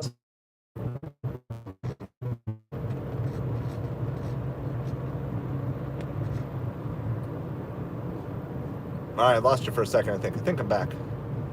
If you go to batch details, then you can send a message to each of your customers. I have a pre-saved greeting, and I'll read to you what it is here in just a second, that I send out when I start. And you can create any custom greeting you want. This is mine. It says, hello, I am about to shop for you. I will reach out with any questions or updates. Have a great day. So basically, I open the lines of communication, and what I'm kind of doing, obviously I'm trying to be polite. I'm also fishing for information. I want to find out, is this a customer who is talkative? Is this a customer who's going to communicate? Is it someone who's maybe excels at showing appreciation? You know, so sometimes you get a thank you. I would say about half the time I get no response. And then I know for the most part, I'm probably going to be on my own on that order for making substitutions and stuff. But we've done that. And then one message I'll send at the end as well that I have saved in my notes. But essentially what I'm trying to do is just open those lines of communication. And that way, when I get to the store, we can start shopping right away. Sometimes I will pre-shop, especially at Costco. But tonight, we're not going to worry about that. We're just going to get there. We'll get our cart set up. So the way I'll do this, since it's only 2 customers, I'm going to throw a couple of baskets underneath. I'm just telling you this now so that way I can go fast when we're at the store. Because our goal, we're going to try to be done here by 7:20. So I'm going to throw 2 baskets underneath plus 1 basket on top. And that will be where probably whoever has the smaller order, that's where their stuff is going to go. And whoever has the larger order will go in the main basket. So I think one customer has like 16 items and the other has like 26 items. All right, while we're doing this, on our way, we're always trying to make money while we make money. Let's see if this works. We have an eBay offer for $3.03 for a set of cards that I have listed for $5. I don't care. We just want to keep selling stuff. So there, we just sold there. And we just got a thank you from our Instacart customer. We just sold an item on eBay. So that's pretty cool.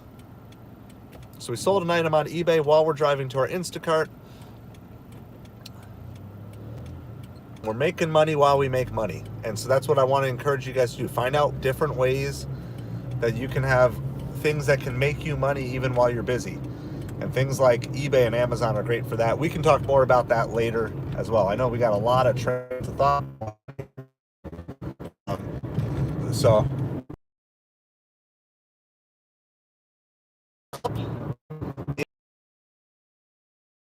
my beard, up my nose, and up at the ceiling of Publix. But I'm going to bring you along. Just a fair warning, because you're going to transfer from the car's Wi-Fi to the Publix Wi-Fi. I'm going to lose you for a minute or so on the way in, maybe a little bit longer, and then I'm going to lose until the car Wi-Fi boots up again on the other side. So, but don't run away. We'll still be here on the other side. All right, which thing lagged, Joy? Tell me, what was I talking about? I don't know which part lagged. So sorry.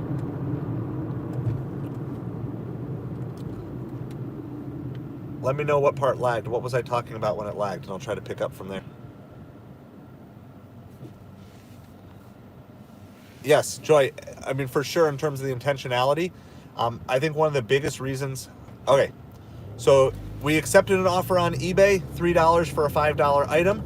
So we're making money while we're making money. The goal being, like, find other ways to have income streams going while you're already making income in certain ways. And so... if you're interested in eBay and Amazon stuff, we can talk about that later, is what I was saying. So we can talk about eBay, Amazon later when we're doing some deliveries. And then the next thing I said was, I am going to lose you guys for about a minute when I move from the car Wi-Fi to the store Wi-Fi. We'll lose you for about a minute on the way in, and then like 3 to 5 minutes on the way out, depending on how fast the car Wi-Fi reboots when we're done. But otherwise, we're going to go shopping together. We're going to try to get this done. I haven't even gotten to look at the list yet. So one customer has already responded with a thank you to us. We know one of these customers has a big tip. They both might have good tips on here. There is $42 in tips between these two customers, which is crazy. They're basically tipping $1 an item. I mean, anytime that you can be getting $1 per item tip, that's great. So... And both of these drop-offs are perfect right where we want to be. So we don't, as soon as we're like near the second drop-off, we can turn all of the apps back on. So we're super excited. I'm probably going to be out of touch on the football stream here really quick. So let me get updated. Is Florida still winning? That's the question. Is Florida still winning? No, it is tied. Uh-oh. Oh, and they lost their quarterback, too. Oh, my, well, that's it. That's the game. You lose your quarterback in football, you're pretty much toast. I mean, I hope they can pull it off, but that's a bummer for Florida. You're playing your game of the season. They're playing so well. And you lose a quarterback with an injury. It's the thing that happens to quarterbacks in Florida. Just ask Tua.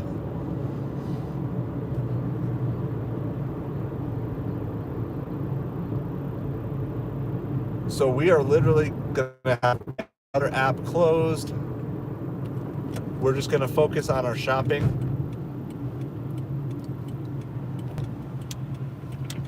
It took us 7 minutes here to get to the store roughly.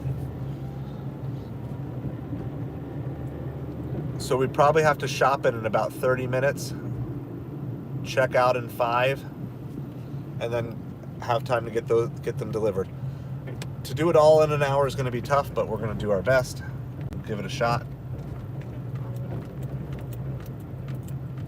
Sip on a little beef broth, give us a little last bit of energy here. It is still like scalding hot.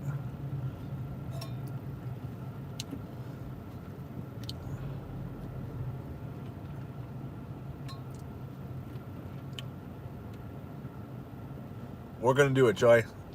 Let's go. So it's 16 items and 28 items. How's it going, Brantley? Hiking with Brantley? Is that like what your YouTube channel's all about? That's pretty cool if you have like a hiking channel. So we are hopping in to Publix to shop a $50 Instacart order from Publix. It's for 2 customers. Awesome. That's really cool. So my ultimate dream, I've got a buddy that I want to, when I'm older but not too old. So when the kids are out of the house, but I'm still semi-functional as a human being, I want to hike the Appalachian Trail and do like the whole thing in one jaunt. I got a buddy I want to do it with. So that's on my bucket list. Probably one of the things I most want to do once the kids are out of the house. I've hiked parts of it, but obviously never anything close to all of it. All right, so I'm gonna lose you guys for like just a minute here. Okay, I used to live in Minnesota. I used to live up near Brainerd Lakes area. So that's pretty cool. I'm gonna lose you guys for just a minute, and then I'll get you right back on the Wi-Fi.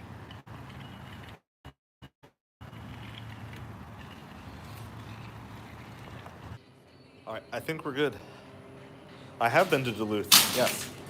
So just a heads up, everybody, I'm not gonna be able to talk too much because we're gonna try to go fast here while we're shopping. But we'll try to get caught up with comments at some point, so.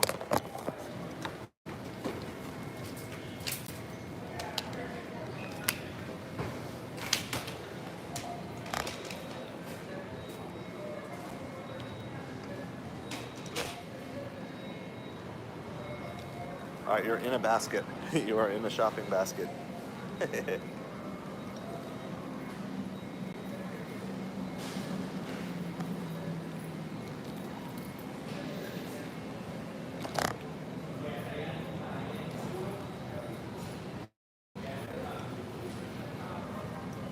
All right, just getting the whole list to load here. I know that doesn't really show that well. Yep, you're in the shopping cart. No fighting with each other. I got some produce. Deli, no bakery though. All right, we're gonna start with the produce.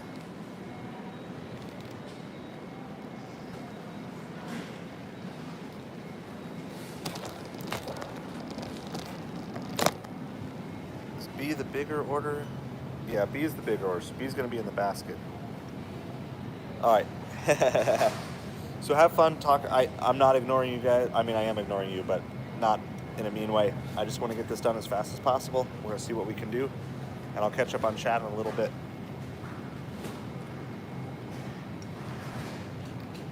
Guacamole mix, bananas, blueberries, tomatoes.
All right, they don't have the mint, so he's gonna check in the back. Find the guacamole mix. I don't know where that is. Feels like it should be here.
looking for a guacamole mix.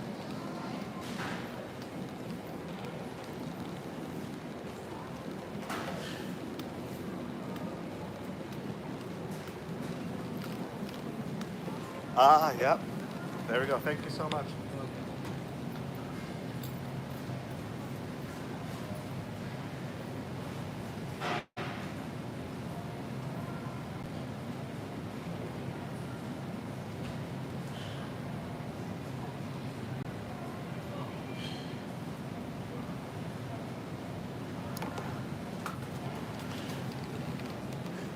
I don't even know what you guys are talking about, but I hope you're having fun.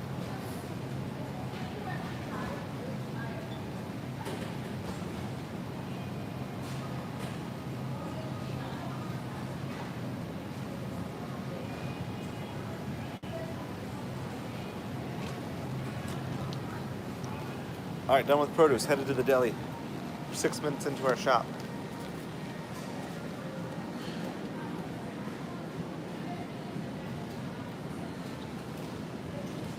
Ordered cheese.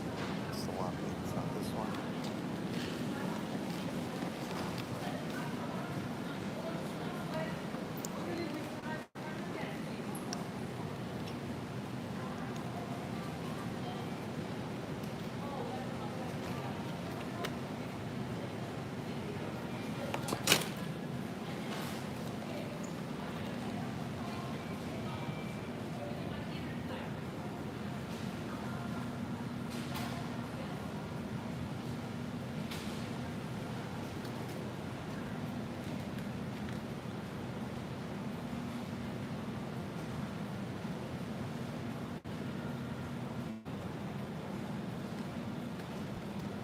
That might be a block of cheese. We're going to go check the other side of that.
All right. Got a potential replacement.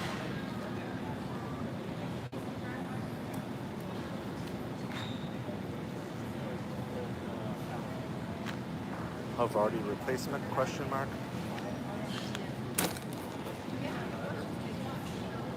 Havarti.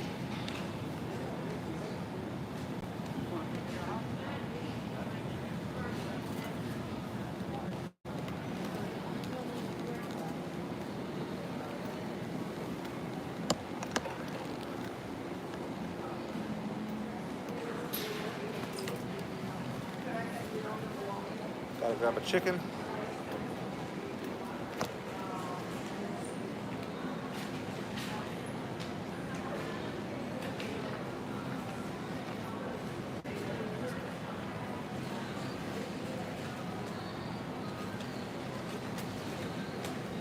That's the buy one, get one.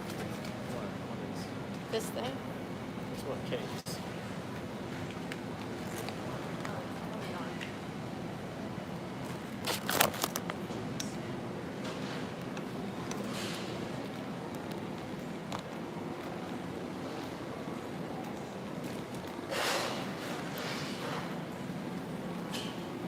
This is usually the slowest part.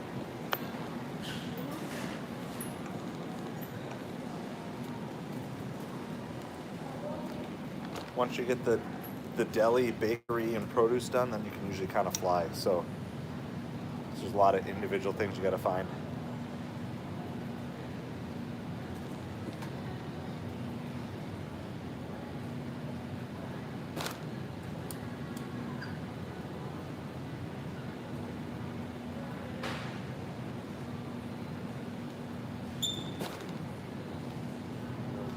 Yogurt, eggs, butter.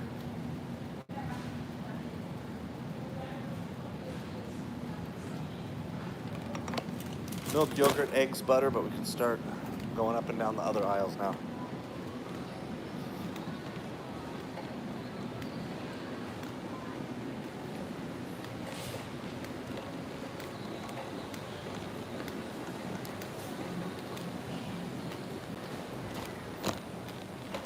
All right, we're shopping in Instacart here. It's a $50 Instacart order that we're doing for 2 people.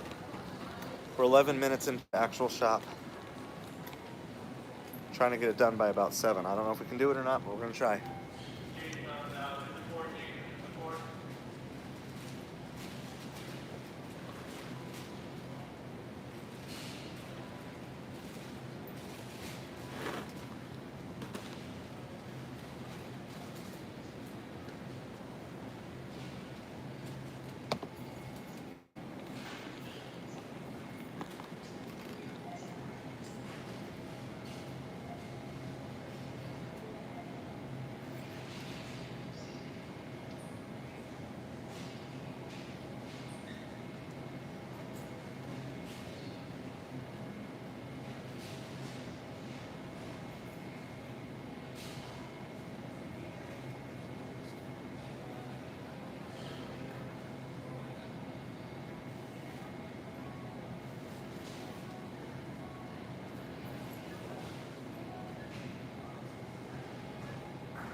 Aisle 2.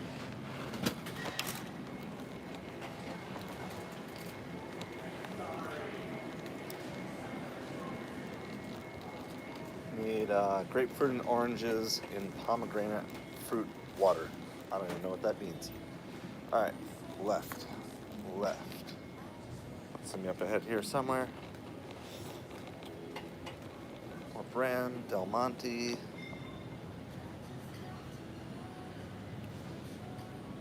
Fruit refreshers.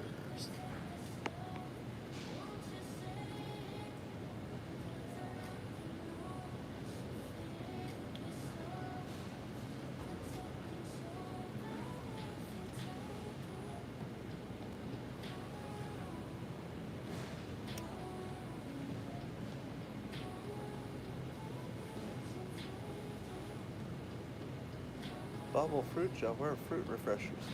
There they are. I'm slow. I'm a slow shopper. All right, aisle 3. Mustard mayo. I know where those things are.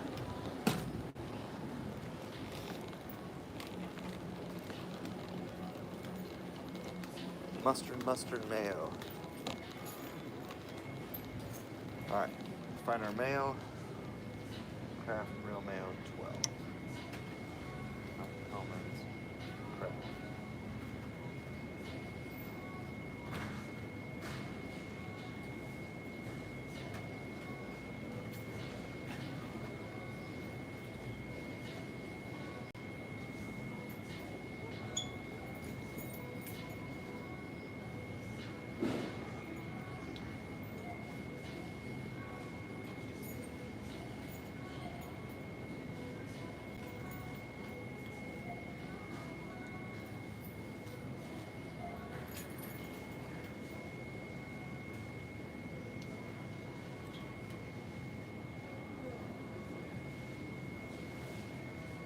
All right, mayo.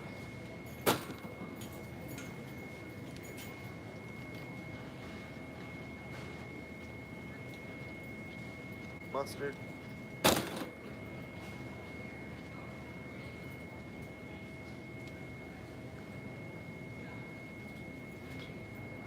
Fancy mustard. On to aisle 5.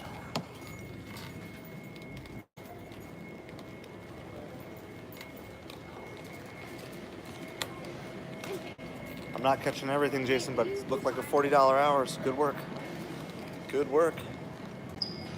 Aisle 5. Oh, I'm not doing frozen yet. Hold on. This is a weird setup. All right, let's go down the far end. Not ready to do frozen. Save frozen for the end.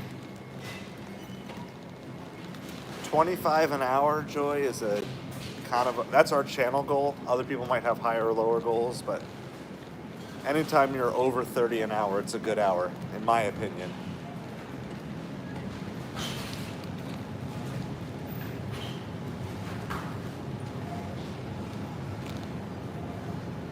I got some yogurt.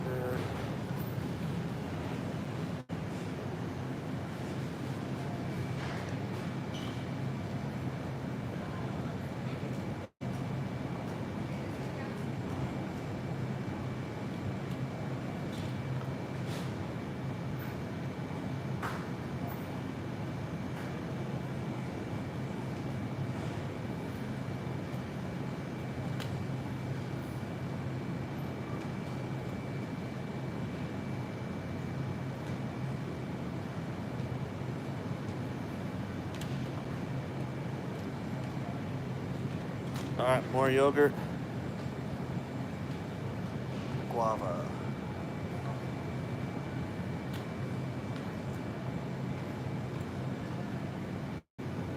Two guava yogurt. All right. Not ready for the rest of that stuff yet. Aisle 7. Nuts, gonna be right here.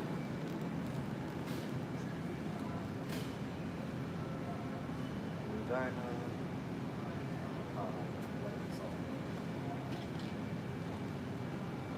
B. What else is aisle 7? Tostitos, hint of lime. I know, tortilla chips. Hey, did somebody say happy birthday? Oh, I thought someone said happy birthday. I was like, oh. So you can see I'm really not paying attention. Well, happy birthday if it's your birthday and you're watching live or on replay.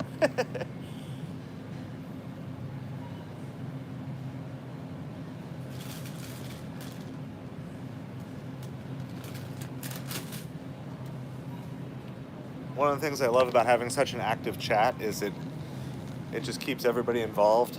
I remember doing these streams when there was like nobody watching, and like a random person would show up, and then yeah, they'd be like, okay, this is boring. So I'm glad that you guys are there to keep each other company. We are in aisle 8. We're looking for peanut butter and bread. So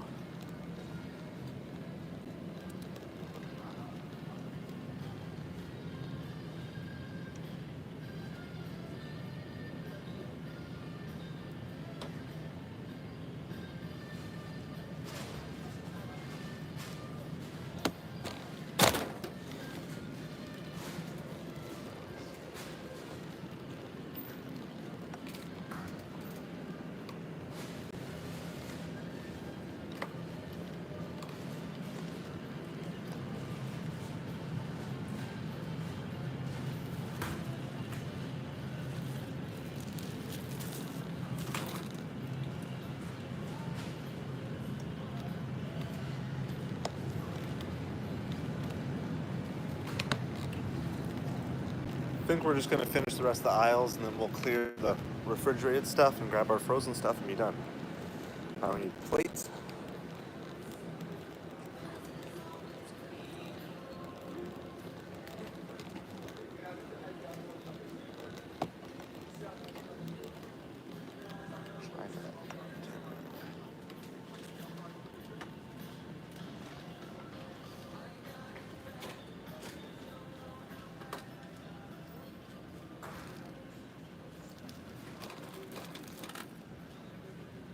All right, aisle 11, scrub brush. We do have cases of water here, but they're relatively, well, one is definitely a small case. The other two I think are pretty small. So we'll do water for 50 bucks. I've done water for less from Costco. So mops, brushes, Scotch-Brite, heavy duty, dish wand, refills.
Water, tooth care. That's all we need. We need water, tooth care, refrigerated, and frozen. We're done.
All right, that's the first water we need. That's the heavier one, 224 packs.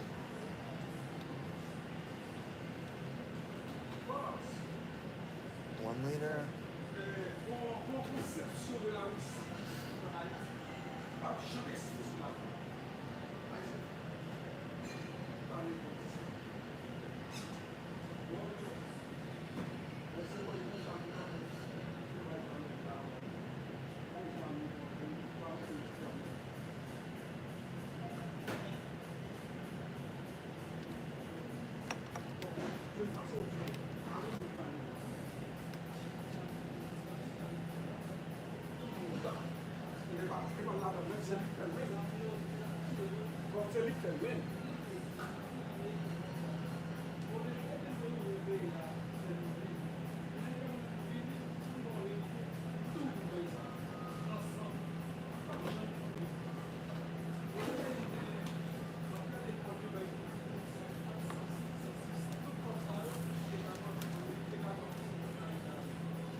All right, toothbrush, toothpaste, mouthwash, refrigerated, frozen. That's what we have left.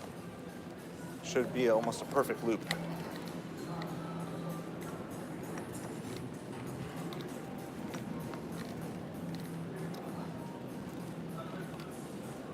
I don't know if we're going to be all delivered by 7:20, but I still think we're doing pretty well. We're trying to get these delivered before are basically done in an hour.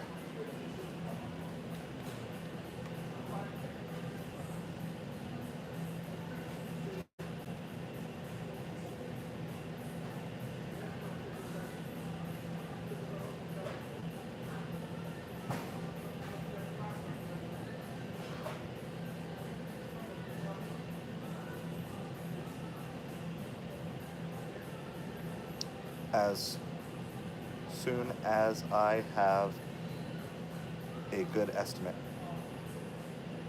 Period.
All right, having to find a couple of replacements here, but at least they have them in and on their list as replacements.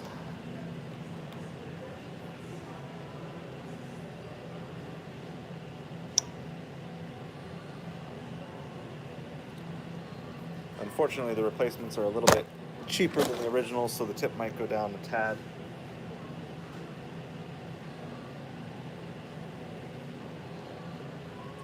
That's just the nature of the game that you play, though. It's better to get them what they want than get something that's more expensive that they don't want. All right, we are now on to refrigerated.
Not seen.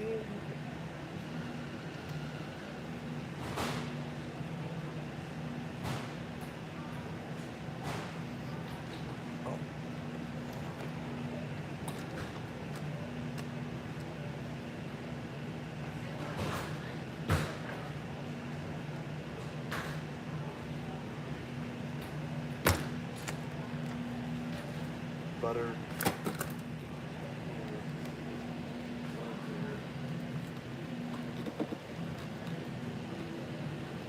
Eggs are over here.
Oh, so many replacements tonight.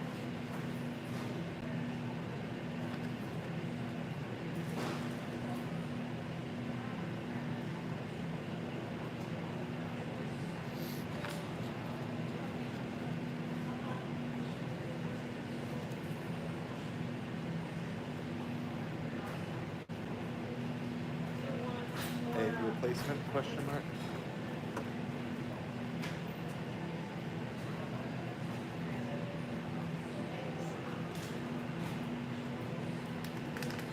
We need the turkey sausages.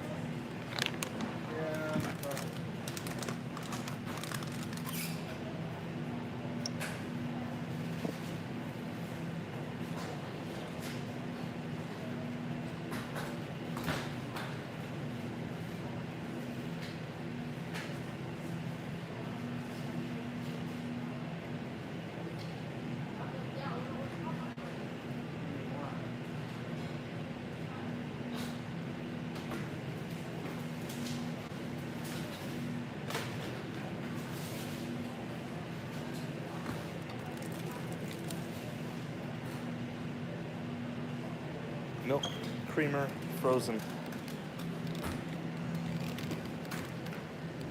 Shredded cheese.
They are out of 2%, comma, but have whole or skim.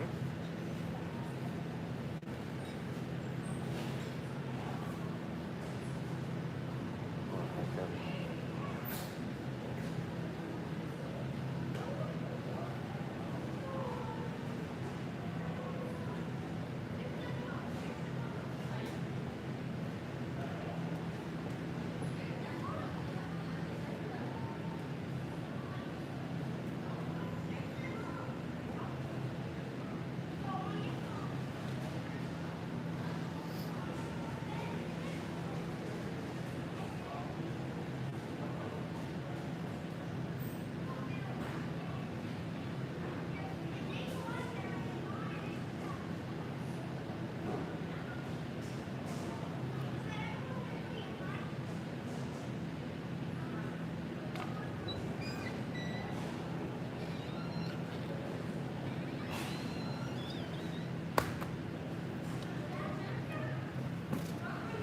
All right. when you have to make replacements and the customer doesn't respond, it slows you down so much. You're just kind of guessing.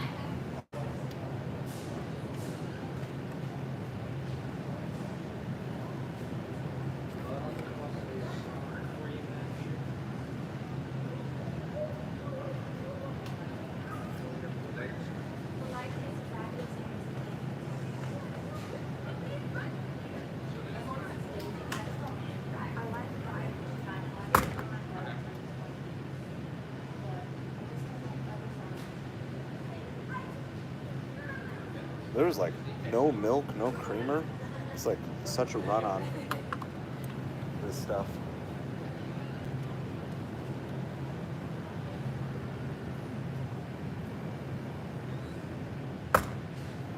Let's be.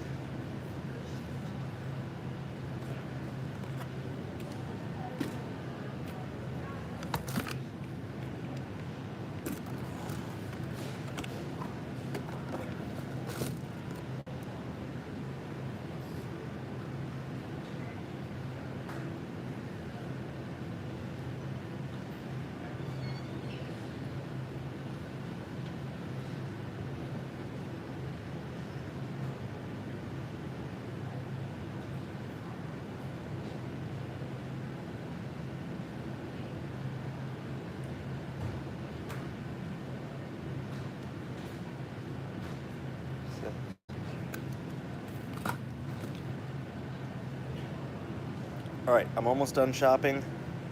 We're doing this $50 Instacart order. So I send a message. I said, I'm almost done shopping, so please let me know if you need anything else not on the list before I head to checkout. It's a good way to sometimes get a tip bump. Certainly shows the customer that you care.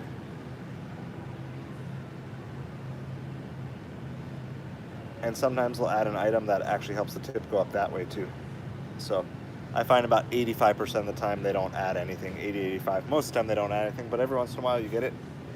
Then the tip goes up for that as well. You're already on Earn by Time tonight? That's never a good... You got an Earn by Time already. All right, we got our frozen stuff to do. Aisles 5 and 6.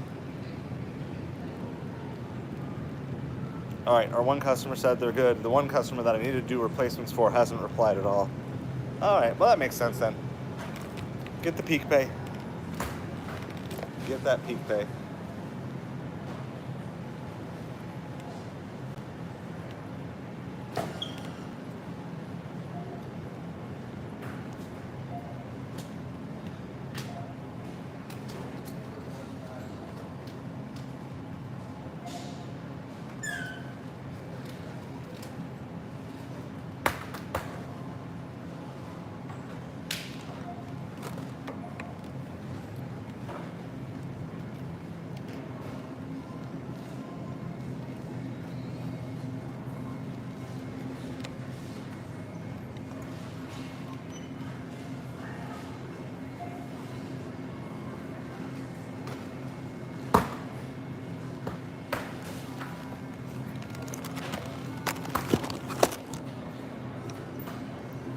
I'm gonna double check order A too before I check out.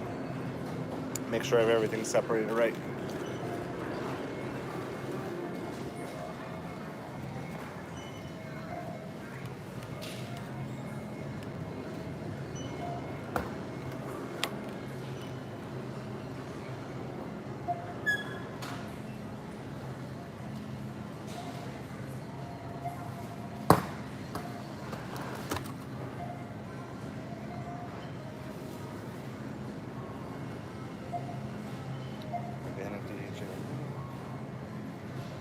Dishwasher refills, yes.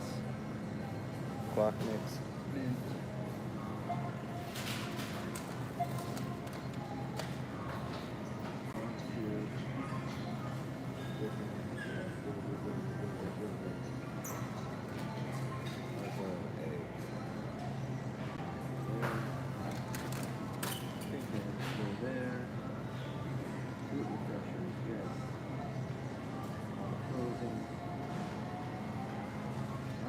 Good. We're done. On to checkout. I can see the chat, Lisa. I'm just going so fast. There's been so many conversations. So we're done here. I was trying to get this delivered by 7:20. Now I'm trying to get checked out by 7:20. There were so many substitutions on this order. And one customer was great. The other one didn't reply to anything other than asking what time I was getting there. It's all right. We got an open checkout lane. So.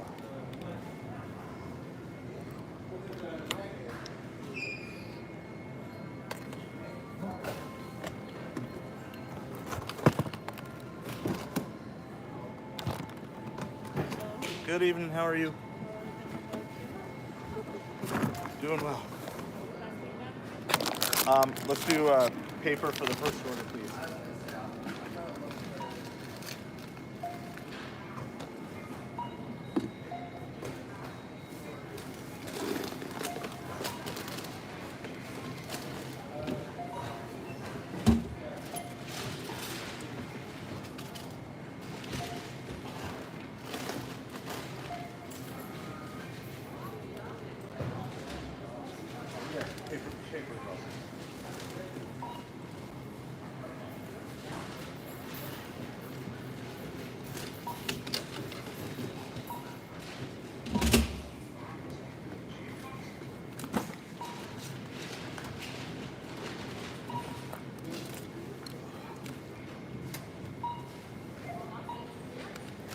Yeah, I'm not smart enough to keep the stuff separated in my car, so I just bag it all the same way.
All right, we're moving.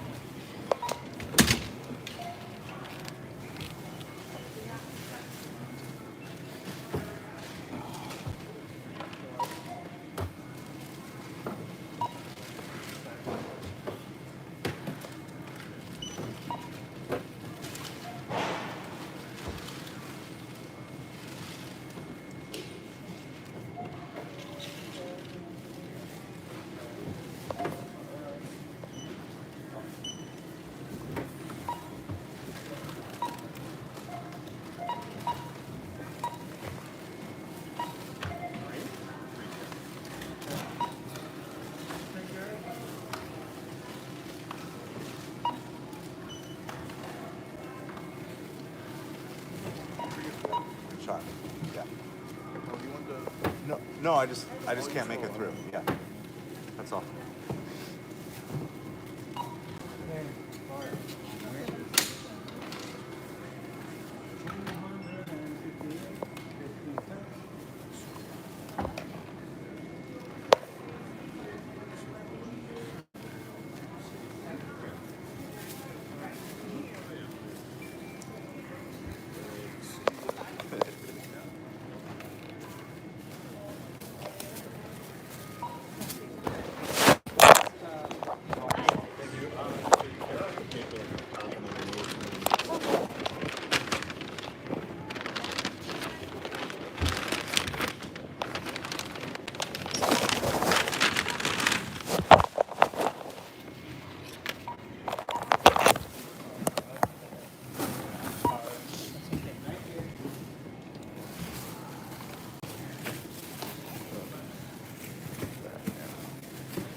All good?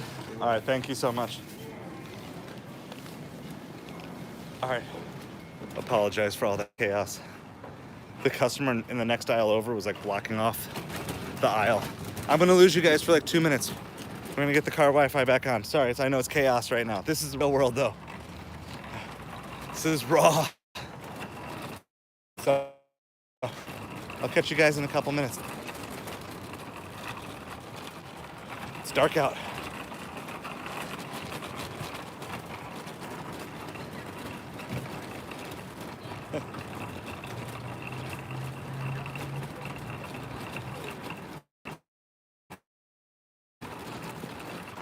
You guys.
All right.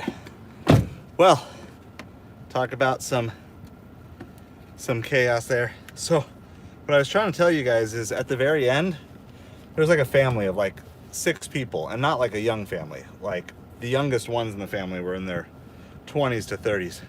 And they were just like blocking off my whole aisle, so I couldn't push the cart up. And so he couldn't fill the cart. So he had all these groceries stacking up at the end of the thing. and trying to do that. Well, then here's the funny thing. Finally get everything loaded out, come out. They're parked next to me and they're doing the same exact thing with my car. I'm just like, okay, whatever. I guess it just means I need to take a pause, slow down, not get upset. But I was like, how is that possible that I get stuck behind them at the checkout? And they weren't even in my checkout. They were in a separate lane, blocking my lane out and then doing that. And I was like, oh my goodness. All right, well, that's 1 hour. There were so many replacements. I want to say I replaced about 10 different things. And the one lady, hey, thanks for hanging out with a Joy. Have a good night. The one lady, she didn't respond to anything I said. She just asked, when are you going to be here? That's it. She didn't respond to any of my questions or anything else. When are you going to be here? I answered, and she didn't respond to that either. So anyway, we're going to keep moving here. Oh, I'll give you the total. The Uber total came through on that pizza order just as I was packing up. So we had taken a pizza order right before this that we delivered. And I believe, so we were quoted $11.67. It came out as $15.19. So there's like a $4 hidden tip on it. So that was pretty good. We're almost to 100 on the day on Uber. This is a $50 shopping order. So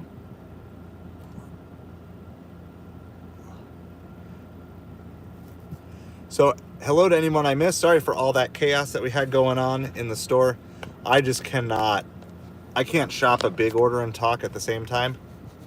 Yeah, I mean, I don't think they were doing it on purpose. I think they were just genuinely oblivious to the situation. Because I'm like looking at the guy who's bagging the groceries and stuff and just kind of smiling and being patient.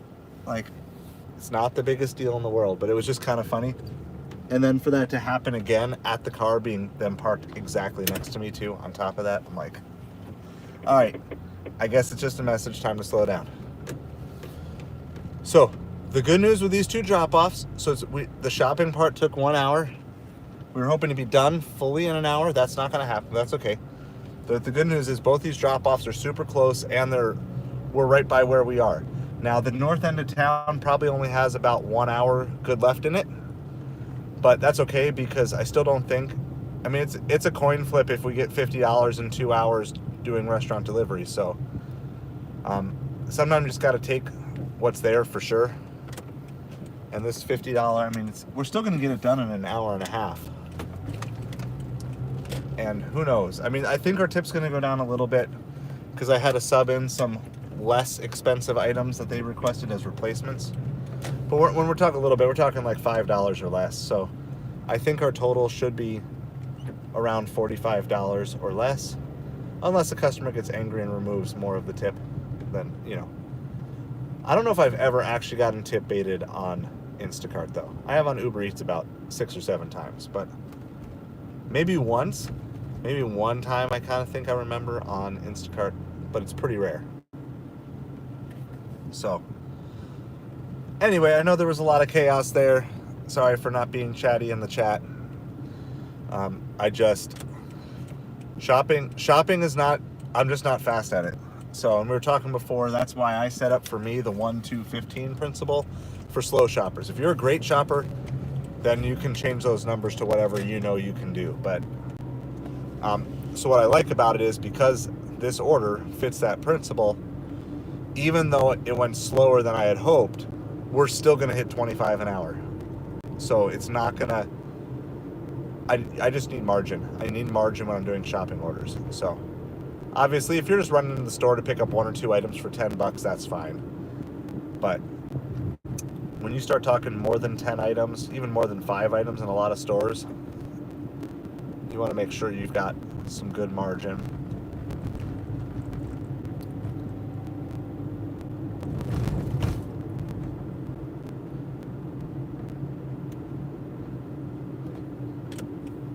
Alright, I'm not sure if this is a gated community. I have no idea what we're going into here. This is... Alright, yeah, it looks like we're gated, not guarded. We have a gate code.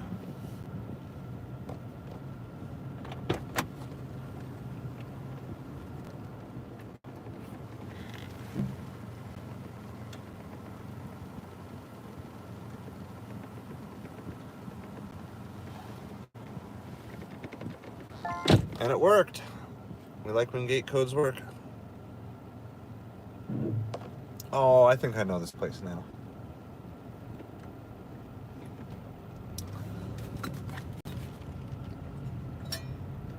The beef broth is still hot, but it's not scalding hot anymore. Now it's just sippable. It's really good, too.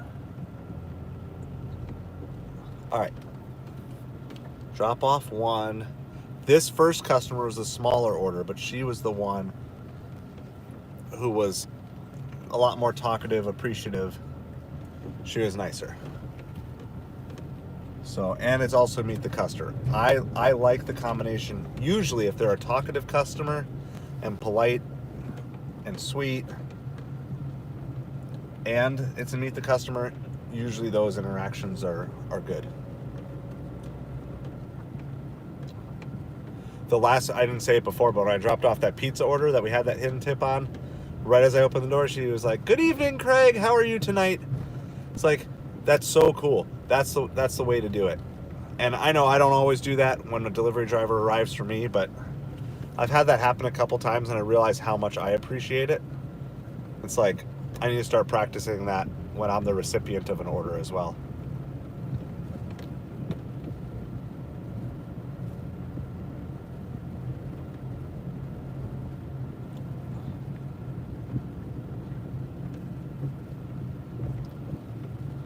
All right, we're in this little community. I'm just driving around. It's a giant circle. The whole community is a huge circle.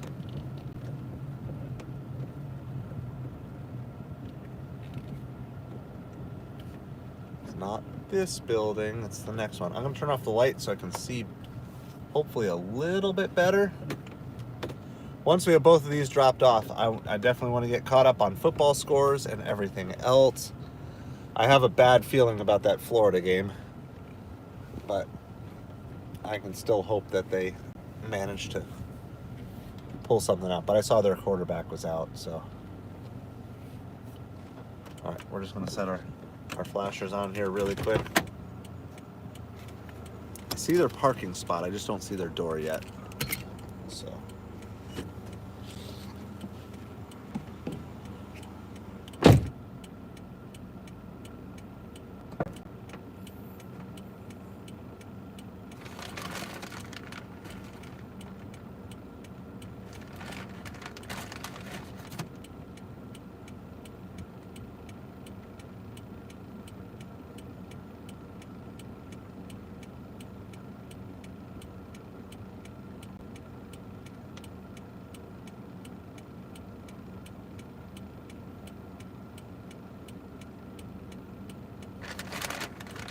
There's just enough stuff. I'm going to use the cart for this one.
All right, first one's dropped off. Every Instacart, unless it goes really bad,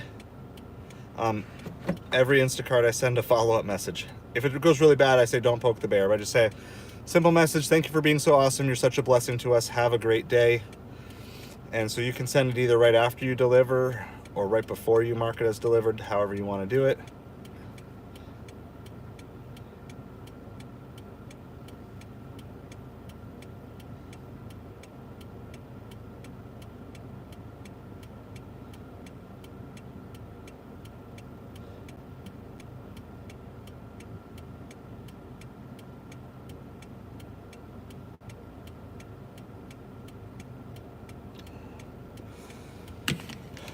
So I think I've shared this before, but I know a lot of you are newer to the stream too.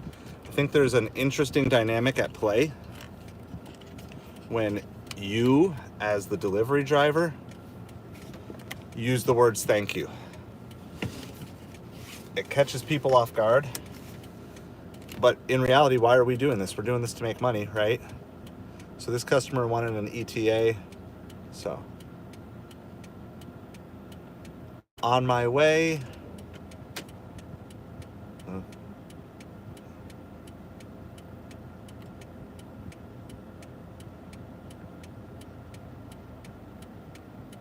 Is 7:45 to 7:50.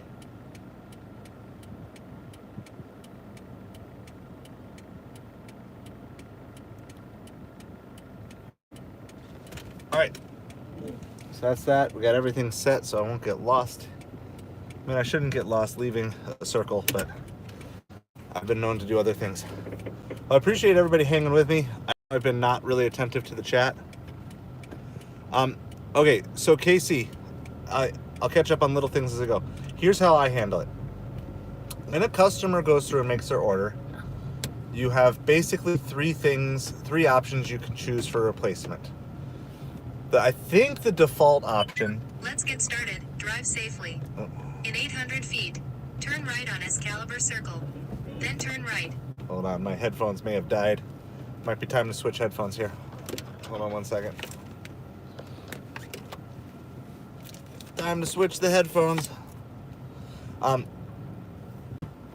Better now while I'm still in this community than once I'm out on the road here.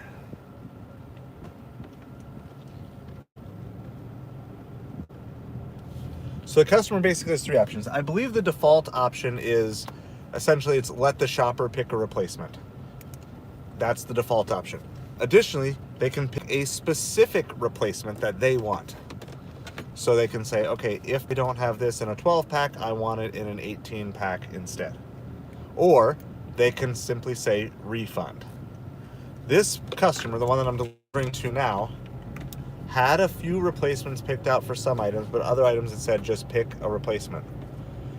However, I try to give the shopper the opportunity to say, hey, this is what I'm seeing, this is what I'm thinking, do you like it?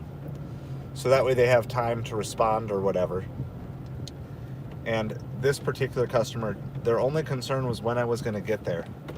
So they didn't respond to any of my other messages. Even when I told them when I was going to get there, they didn't respond to that. But that was like literally the only question. So I'm not saying to judge the customer by that or anything like that. Just saying that's what the interaction was. So in that case, I just go with the best choice. If your choice is way off, the app will tell you like, nah, that's probably not a good idea. And sometimes even when the customer says pick a replacement, the app will say, you know what? You probably shouldn't because the customer doesn't like any replacements. I mean, here's the thing. If she hadn't responded to anything, I would have been okay. But when it was just like an abrupt message in the middle of the shop, when are you arriving? I was like, oh, it's kind of a bummer. But you know what? Here's the way I look at it. I don't know who this shopper is. She doesn't know who I am. What if she's just having a really bad night, right? Like, what if her kids are bonkers off the wall? What if, I don't know, what if something bad happened in her life today or whatever? So I don't want to, like, this is the thing, like, I don't want to go, it's probable that both of these customers, you know, left a decent tip. So there's two main types of customers. One type of customer is the kind where I'm paying Instacart to shop my groceries. I literally want no contact with you. I just want this service provided. The other kind is, I appreciate what you're doing for me. I want to thank you. I want to show you. I want to bless you. Okay. Obviously, I resonate better with I appreciate the service. However, I do find sometimes you can win these customers over. And so she did request, she wanted to know, and this is a meet the customer. So I'm going to get to meet her. And I'll just say, hey, I tried to do my best with replacements. If there's something you want refunded, let me know now. And I can just, then you don't have to pay for it or deal with Instacart. I can just take it for you. So I'm still going into this with the plan of providing service, right? My goal here is I'm still trying to provide service to this customer, the best possible customer service I can. I'm not calling this is not a negative experience. It's just difficult. It becomes difficult shopping. And part of it's on the store. There was probably 10 things I had to replace that time. And their milk section was just absolutely wiped. You would think a hurricane was coming or everybody was coming to town to buy, with cookies or something like that. I haven't seen a milk section wiped like that really since after the hurricane. And so that's not the customer's fault. That's not my fault. That's just kind of how it happened tonight. So, but we're going to do our best. We're going to, make sure there's nothing smoothed over. We gave them the arrival time. They want to meet us. So usually that's a good opportunity to smooth over anything. So I've said this, some of the words that will make you the most money in food and gig delivery are the words, I'm sorry, even if you're not the one to blame. So assuming they actually come out and don't just text me, hey, you can leave it at the door, which if they text you that, then you can. But assuming they actually come out, this is going to a super high-end house, guys. We're talking every house on this strip is like $1 million house, okay? So never know what your opportunities are here too, but I'm just going to say, hey, sorry they were out of so much stuff tonight. I did my best to pick replacements. If you see something here before I mark it as delivered you don't want, I'll grab it and I'll do the return for you. So basically the goal, serve well to the end even if you don't mesh well with a customer. Because you don't know what the customer's going through. And you don't know what their day, their week, their month has been like. Where I'm going, these are the houses that may have had flooding. So there's a chance for that. I don't know if we got a mod in the chat. So we don't want to do political chatter, guys. You can talk about voting, encourage people to vote, but we're not gonna be talking about individual candidates or anything like that in the chat. If not, I'll get in a little bit. So, but I didn't see who the name was, but we're glad you're here. We're glad you're hanging out with us. We would love to have you hang out with us. If you are talking presidential candidates in general, both are pledging to get rid of taxes on tips. So if they're both in support of it, my question is, how come we still have taxes on tips? But anyway, that's more down the conspiracy rabbit hole. So anyway, no, Karma, we're glad you're here. So we do want to encourage everyone to go out and vote, research your issues, look at all your local stuff. Even if your state's not a swing state, still make sure that you're researching all your local issues and everything else. I think it's this one. Yep. Oh yeah, guys, this is... So we're going to go see if there's anything. It could just be, some people just don't like doing the chat. They just want me to shop for them. And they're like, you know what? Whatever he got for me, I'm good. So we're going to go drop this off. It's going to probably take me a couple trips, but we're right close to the front. So...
super sweet, nice couple in person.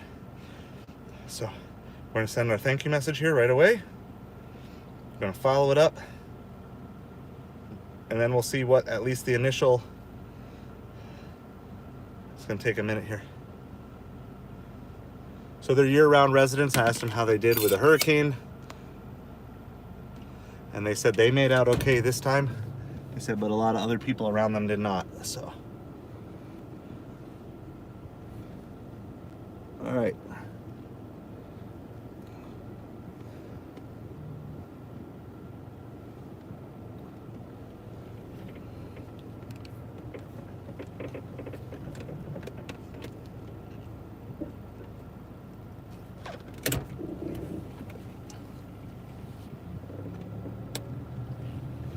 Good, I hope you guys are doing well. So, as of right now, our total for that order was $49.54, and it took us just about an hour and a half. So, I'm pretty happy with me. For me, that's a good job. For some of you, that's probably slow, but for me, getting all that done, and we have everything turned off, so I'm gonna get everything turned on right away, because we're definitely in a spot where we can get good orders right away. I mean, it's crazy. It feels so late here. It's so dark. Like, it feels like 9, 10 o'clock, and it's like 7:45 and at this time tomorrow night, it's going to be like this at 6:45. Hey, we get an extra hour of delivering tonight, or sleep, or whatever you need. All right, Uber's back on. $2 for 7 miles. Let's go, Uber.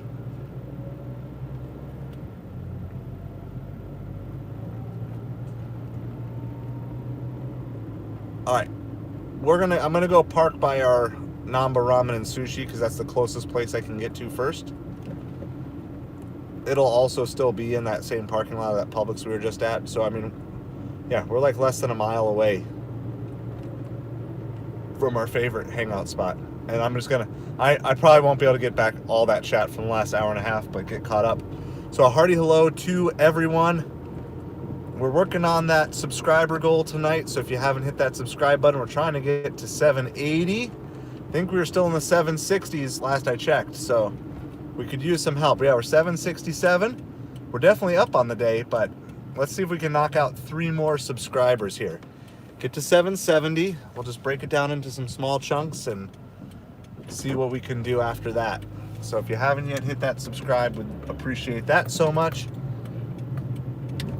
So we're trying to go 770 today, and then 770 now, 780 later today, and then aiming for 800 tomorrow. $4 for 13 miles on Ubereats. Who's excited to try to get your acceptance rate on Ubereats up to 70%? You could literally take every Ubereats order and then just file for bankruptcy. That's the strategy.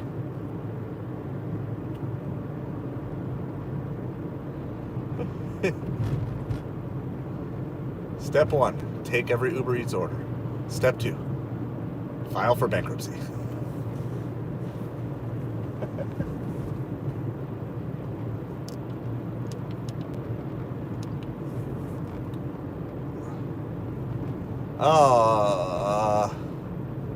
It's $19 for 14 miles on Ubereats, but it's in a really bad delivery zone. I might regret that, but I'm gonna pass on that. I don't want to be going that far.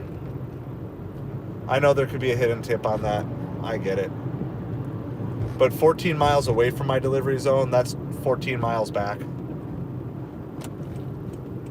Yeah. I mean, if it was the end of the night and it was kind of bringing me towards home or something, but that's just, it's because the drop-off location is bad. If the drop-off was good, that's different. Man, Uber's just non-stop pounding me with a bunch of stuff, which means it's all been sitting there. Nobody's taking any of this. If they have like 10 or 12 orders queued up for me as soon as I turn on Uber Eats, it's a bunch of junk. That's like always the worst part about turning the app on. All right, we're gonna go park, and I'm gonna get caught up.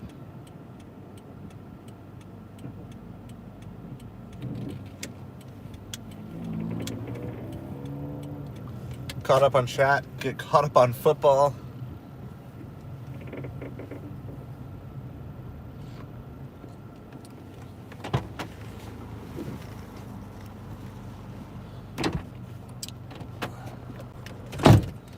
Yeah. Well, so I'd love to hear how you guys are doing today, if you've got some totals. We're now over 200 for sure. So that's good. I don't know if 300 is possible or not at this point, but we hopefully have a couple more hours of good deliveries here. I am 90 cents short of my recent highest Uber week in a while. So you can see how good the last 2 weeks on Uber were, or sorry, on Doordash. See how good the last 2 weeks on Doordash were when I didn't have to cherry pick orders? 188 in 7 hours, that's pretty good. What did you do? 231, nice.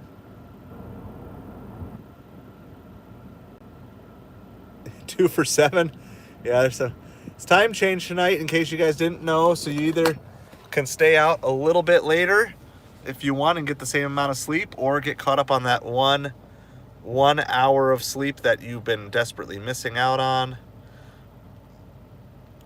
So I know I know Joy and Lisa and others, you guys were chatting in the store. So sorry, I just couldn't keep up with you on that. I'm just reading some highlights here. Blue Eyes, I had someone replace my chocolate cake with a German chocolate cake, which has yucky coconut. Yeah, I pre-select all my replacements on Instacart. And or I say refund.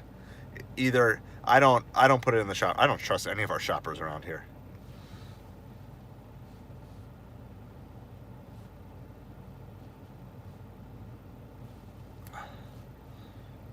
So much good chat. And you know what's cool? It's just cool that you guys are like chatting away even as I'm shopping. So again, my apologies.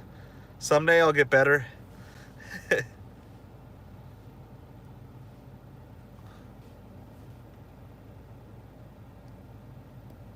It even only lets me go back like an hour on chat here. All right, we're gonna take this one. This is close enough. It's from our Namba Ramen and Sushi. It's 11 for 5. It hits what we're looking for, which is basically over $10 and 5 miles or less. It's kind of the hidden tip recipe. It's not a big order. It's very possible that that's all this is, but even if we have to drive the whole way back, we'll be fine with that. I do see other cars picking up Namba right now as we speak, but at least we're here, so I don't have to drive miles to the store. Doordash, we haven't seen a single Doordash since we turned it back on. It's already back on pause again. So we're gonna go grab the Namba. Let's see. Oh yeah, if you got warehouse work tomorrow, cash in on that extra hour of sleep. Yeah, it's just one of those, it's like total miles driven. It's like, I would rather do 11 for 5 than 30 for 15. Like, yes, sure, it's $2 a mile, but that's just so many miles. Not a fan. All right, really quick. Let's see. Did Florida pull off the miracle, or did Florida blow it? I'm pretty sure they blew it, right? Yeah. As soon as they lost their quarterback, I knew it was toast. Too bad, I was cheering for you. All right, we got a bunch of other... Too bad. I think Florida had a shot there. All right, well, I'm going to go get this sushi. 11 for 5, could have a hidden tip. Maybe they'll stack us with another one, but I got to turn Doordash off, unfortunately, because there's too many orders that can take us the wrong direction. So we got to pass. Oh, Texas Tech beat number 11 Iowa State. That's always good. Number 17 Kansas State went down too. Well, there's some good upsets today. And Miami survived. All right, Hey, free barbecue? Jason, give me some details. I got to hear about that. I'm all on board. I'm ready to come visit.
All right. Tiredness is settling in. It might be time to start busting out the smoothie for a little bit. Well, this is $11 for 5 mile Uber Eats. This sushi place, Namba Ramen and Sushi, we've been pulling a lot of orders out of here. She's like, "You're doing Uber Eats tonight." So I said, "Well, I'm doing both, but this is the first one that sent me a good order." I have no loyalty.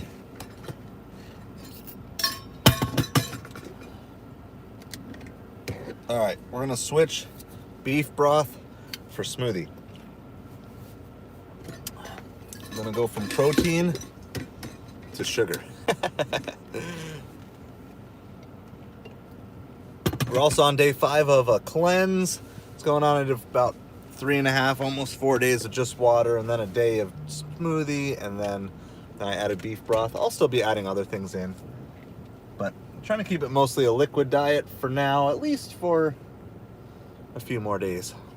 So we'll see. I'm actually feeling good. It's amazing how good you can actually start to feel. The water zaps you. Water only zaps you. But it's actually not. Like, so here's the crazy thing with like fasting. First of all, it's like a muscle. So the more you've practiced fasting, the easier that it is the next time. So that's part of it. So every time, so like if you do like a juice fast, so by a juice fast generally mean like fruits, veggies blended up in like juice form. Okay, that's like a juice fast. And I mean, food smells good, but I'm kind of to the point where my stomach is like, I've gotten into this mode. Your body kind of goes to the mode. It's like, okay, we know what we're getting. We know we can survive. We'll be good. And by doing like fast like this every once in a while, yeah, even intermittent fasting, Blue Eyes, I mean, it's the same concept. It gives your body time to heal. Your body has things it needs to heal. And as soon as I went on this fast, I got sick. Now, I don't think it's because, I mean, maybe I was already going to get sick. Maybe that was just that. But a lot of times when you start to fast, then like the sickness and stuff that's in you starts to like come out. It like, because your body can finally attack the things that are in you that it needs to get rid of. So, I mean, obviously I don't know one way or the other. Your body eats one big meal a day. You know, some people think that that's actually like the ideal way. Just skip breakfast, lunch, have a giant supper. You know, I've definitely done it. Just so everybody knows, obviously it's not medical advice. If you're going to take on fasting, make sure you consult with medical professionals and all those different things. I've done it over a series of years. So I remember fasting for the very first time, like in youth group, and we did like a juice fast for like 40 hours to raise money for kids in other countries that, you know, starving children type of stuff. It's called the 40-hour famine. So that was like the first time I was exposed to it, and I've really been a big fan because it does an awesome job of like clearing your head, clearing your mind, working your body out. Yeah, I mean, the biggest thing, and like one of the biggest things that we taught our kids when it came to like this sort of stuff is you just need to listen to your body. Not everybody's body is the same. And we've given our kids a whole lot of freedom on everything. Like, just listen to your body. Is this something that sounds good? Like, and we'll ask them questions. We don't usually tell them, like, we try not to tell, like, stop. Every once in a while, we're like, okay, just stop, let it settle for, you know, because they can just eat and eat and eat because they're kids. But the vast majority of the time, we're just like, okay, just listen to your body. Like, sure, we'll put restrictions on how many pieces of candy or stuff like that. But when it comes to supper, it's like, listen to your body. You know, our youngest one, sometimes we have to kind of really encourage her to eat more because she gets so tired because she doesn't eat enough. But that's part of helping. She's still learning how to listen to her body, whereas the older two kind of know. Like, my son, he can eat a lot, but then he'll regret it afterwards. He kind of takes after his dad like that. But he's starting to learn, and he's learning at a much younger age than I ever did. Like, look, you can have some now and then stop. Like, just building self-control. And then you can go back and you can have it later. So, and I try to demonstrate it for him too. So, like, the rest of the family's not fasting right now. I am. We all got the 50-cent Sonic corn dogs on Halloween. But to kind of demonstrate, like, look, I still want to enjoy it. So we got one for me, and we put it in the freezer. And whenever I'm done with my fast, then I'll have it, and I'll still get to enjoy, even though I didn't get to enjoy it with them on that day, still get to enjoy the experience. You know, it's just kind of after the fact. And so, I think that's the biggest thing. Like, listen to your body, try different things, and what somebody says works for them, it might work for you. Maybe you should try it, but it also might not, and that doesn't mean it's wrong for them. I mean, I know people, we've got people in our church who are like vegans. We got people who are vegetarians. We got people who are just, carnivorous.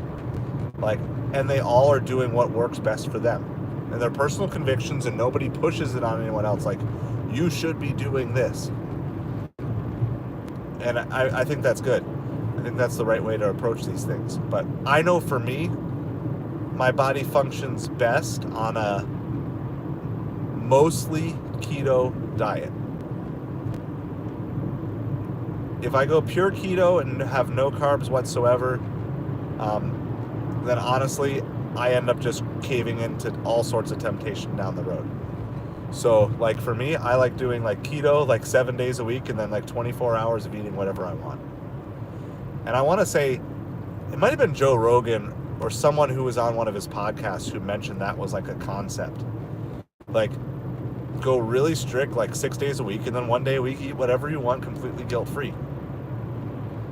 And as long as your body is becoming a tuned machine. That's how, but I don't always eat that way. And life is kind of chaotic and hectic right now. So, yeah. And I try to limit them, but you know what? I also like them. I like carbs. I don't care about, the sugar doesn't matter so much unless it's in bread or something. Like, I don't crave sugar.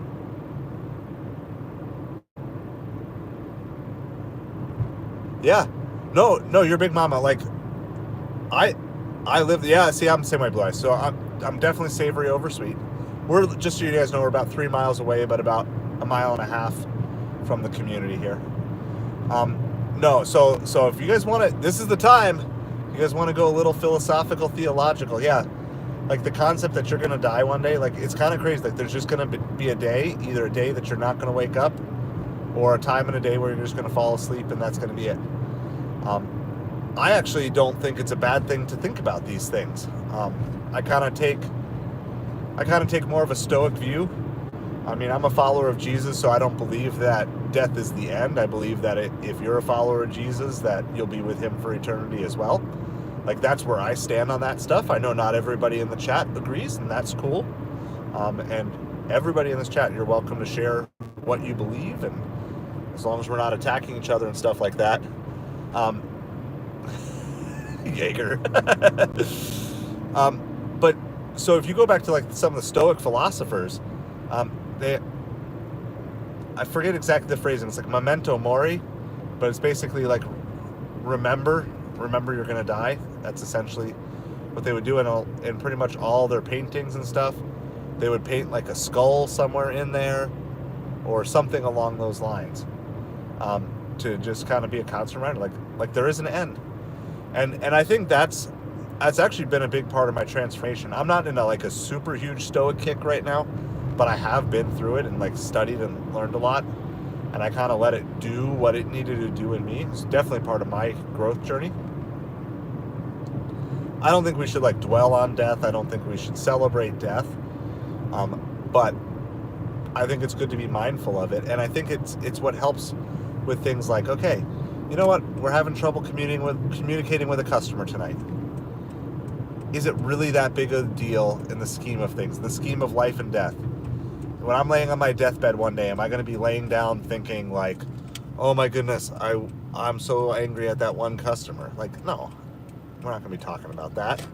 Hold on, I got to go through a gate. I'm going to mute really quick. I'll be right back with you.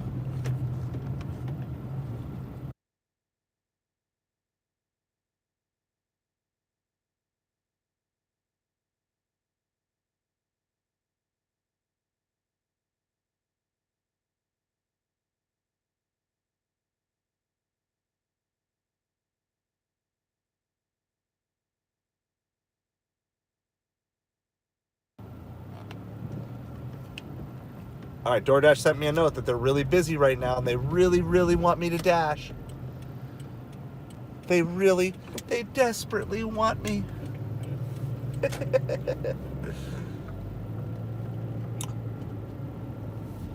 So, anyway, I just think it's really good to have those things like I don't need to dwell on it all every day, but I think it's good to have those things in the back of your mind. Like, look, what matters? In the scheme of your entire life, what matters? How you treat people matter. How you treat your family matters.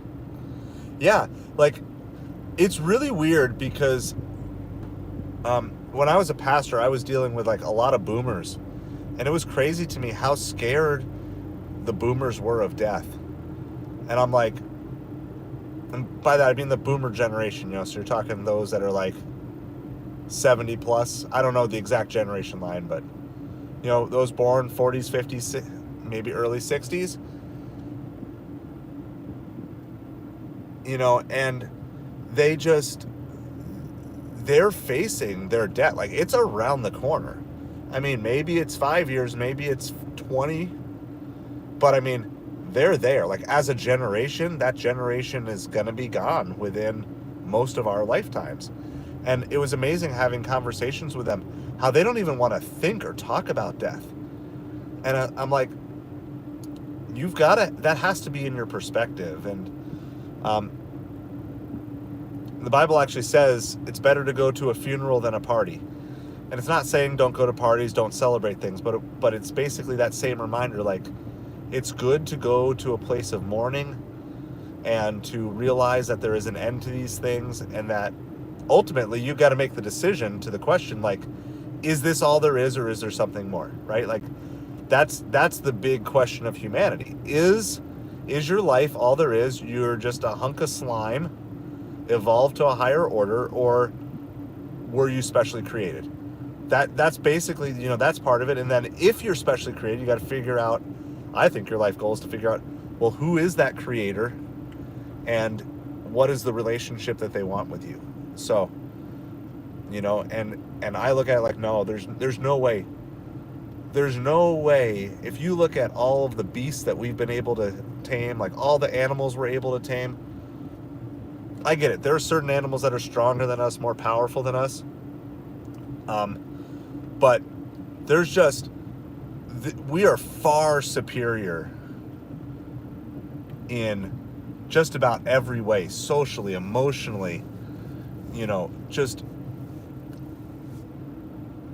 like, do whales go around debating about whale rights like we go around talking about human rights? No, it's just, they're just animals, and they're beautiful, and they're glorious creatures, and they're great creatures. But it is clear to me that there is something distinctly different about humanity versus everything else. Every plant, every animal, there's something just obviously distinctly different. And so that's one of the biggest things that convinces me that there's a creator. And then I've read a lot of religious literature from a lot of different religions. And, when I read specifically the Gospels of Jesus, it's like, it seems clear to me that everyone who was around at that time believes who he said he was, and our entire world history was changed by him. Like, I know it's now Common Era and before Common Era, but they literally divided time based on the birth of Jesus. Like, that's pretty crazy to me.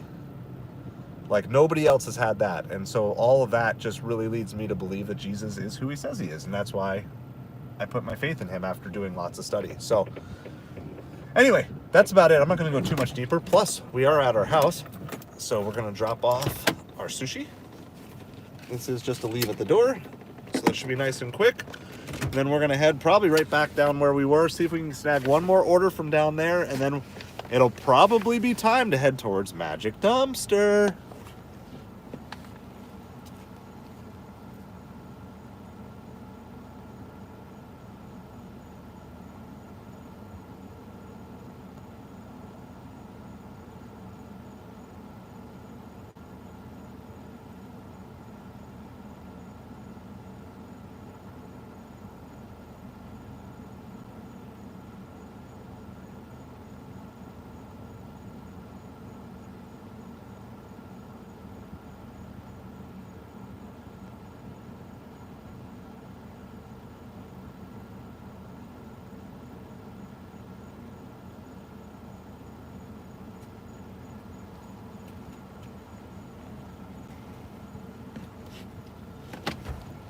If you don't like the theologizing and philosophizing, you probably shouldn't do streams after dark with Craig, because that's where I go. So yeah, no, I like, it's kind of like how I like to be a little bit distinctive with what we do here on the channel. Kind of cover some topics that maybe other gig drivers either don't have interest in or just don't want to do. So, but yeah, so sorry I'm not caught up on all the comments again. That seems to be the theme of the night. That order is basically, I mean, assuming we're not tip baited, that order pushes us over 100 for the day on Ubereats. So a good Ubereats day. I mean, it's still plenty early to get 1 or 2 large orders.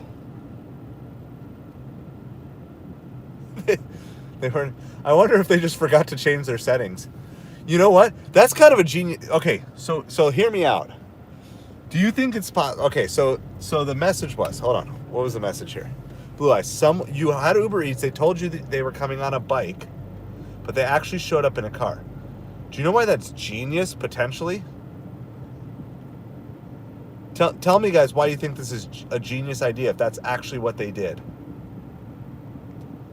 This could be the ultimate Uber Eats hack if you don't want long distance orders. Do you guys know what I'm getting at here?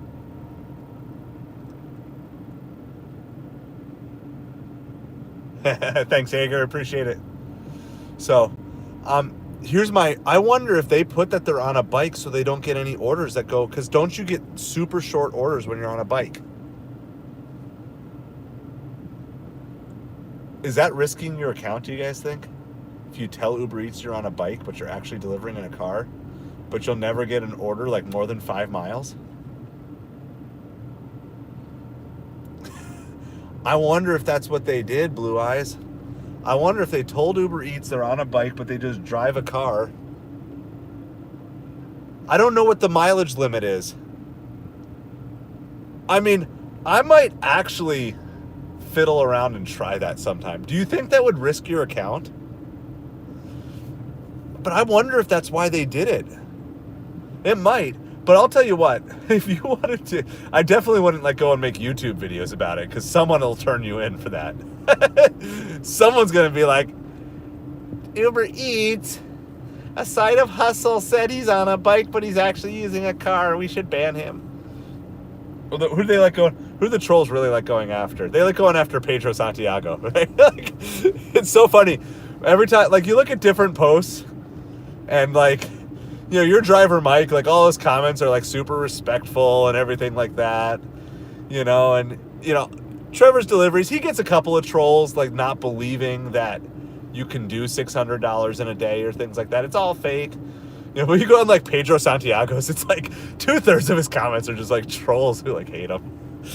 I'm pretty sure that there are people out there, if you get big enough, people just want to bring you down just because they got nothing better to do. But that really is a genius hack. I'm not advocating for it, but I love brainstorming stuff like this. So could you do the same thing? Can you get platinum? Is there a bike delivery on Doordash, and can you get platinum orders on bike delivery? The thing is, they're probably not going to give you large catering orders. That's probably the problem. But I mean, if you lose large catering orders, but you never have a delivery over 5 miles for the rest of your life, that would be the ultimate acceptance rate climb. Just go that way. All right, we're still not out of this community yet. We're almost there.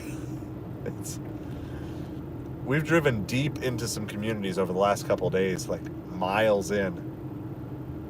I've thought with these places, there's a lot of these places, even no matter how nice the house is, I just don't want to have to drive 2 miles just to get to the exit. I feel no, if I want to leave, I want to at least be going somewhere right away. All right. Well, we have everything on except Doordash. I don't know if our Doordash timed out or not. Don't know, don't care. Well, we still have 8 minutes left on it. Yeah, it just depends on, are they gonna are they going to not give you larger orders? That's really what it would come down to, right? Like, are they going to say, well, because he's on a bike, we're not going to give him any order that's over this amount of weight, or I don't know, this amount of items or something like that? Because obviously larger orders tend to be where you get larger tips. It's not always, but just a general principle. By the way, I don't always check anymore. And if you get upset if you find out one customer tips big and another customer tips small, there's a simple way to fix that, which is just don't look at who tips you. But I haven't looked, but are you guys curious to know where the tips came from on that Instacart order that we did? Yeah, exactly. I'm kind of curious. Not going to be upset either way. I think they're probably evenly split. I think it's going to be about 20 for the first order and 30 for the second. So let's see. Let's find out here. So the first order, I guess it's $41 in tips. So I guess I'm going to say it's going to be about 20-20. I think it's going to be about even split. The first order was like 18 items. The second order was like 26 items. Let's see what our tip breakdown was. All right, what do you guys think? So you can do any combination. Smaller order was customer A, they were chattier. Bigger order was customer B, they were a nicer house. You give what you think the breakdown is. We'll call it $40. Think it's a 50-50. Think it's like 10 and 30, 5 and 20, or 5 and 35. What do you think that breakdown is? I think some of you might be surprised.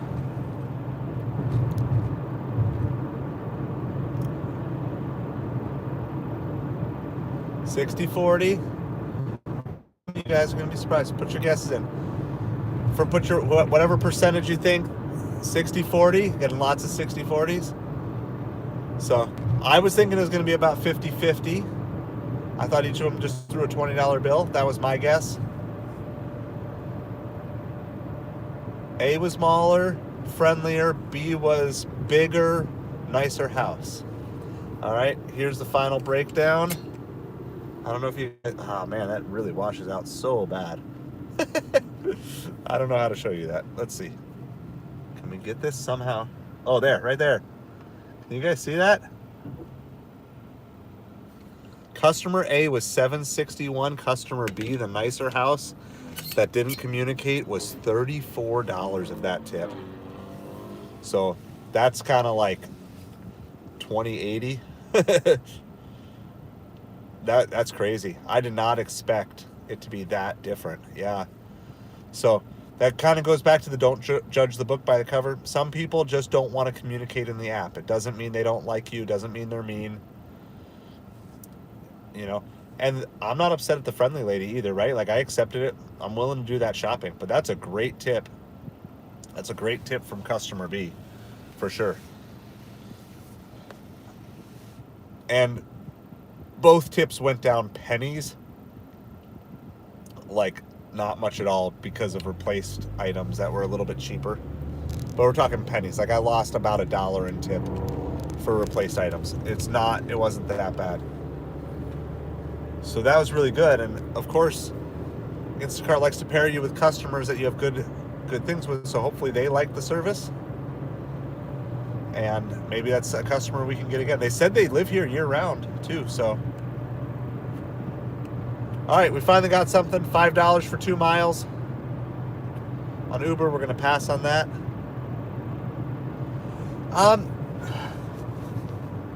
Supposedly, if you tip better, you're going to be a priority order and be more likely to get a diamond shopper. So, yeah, like there's so many, like a lot of people could learn a lot by doing food delivery for a month. I've learned so much. Now, I don't want to stay here forever. You guys know that by now. I don't want to stay here forever, but I have learned so much. And, you know, I spent like a year basically in solitude doing this delivery stuff, talking to myself, lots of praying, lots of studying, lots of listening to podcasts and all sorts of things. And now it's kind of fun to do sharing with you guys. So hopefully, like, a lot of this is encouragement to you as well, because like there's just So easy, and we talk about this all the time. It's just so easy to come to conclusions about other people. So easy. And if you judge that order based on the communication, be like, I never want customer B again. But if you judge it based on the face-to-face interaction and then what they actually tipped, it's like, oh my goodness.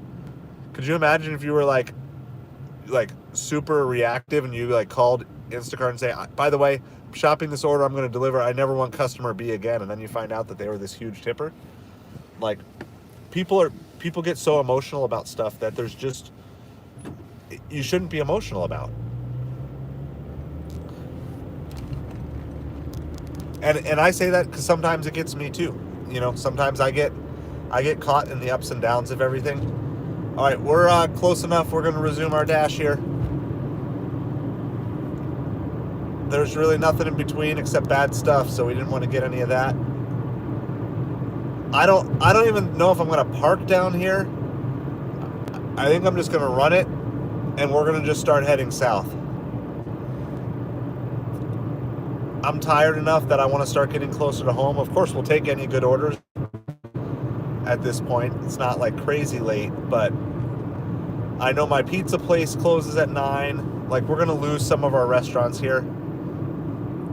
So, hey, thanks, your big mama. Appreciate you hanging out with us. Make sure you hit that subscribe on the way out if you haven't yet. Love to catch you on another live for sure. Appreciate you so much. Thanks for contributing right away, too. Helps make the stream awesome.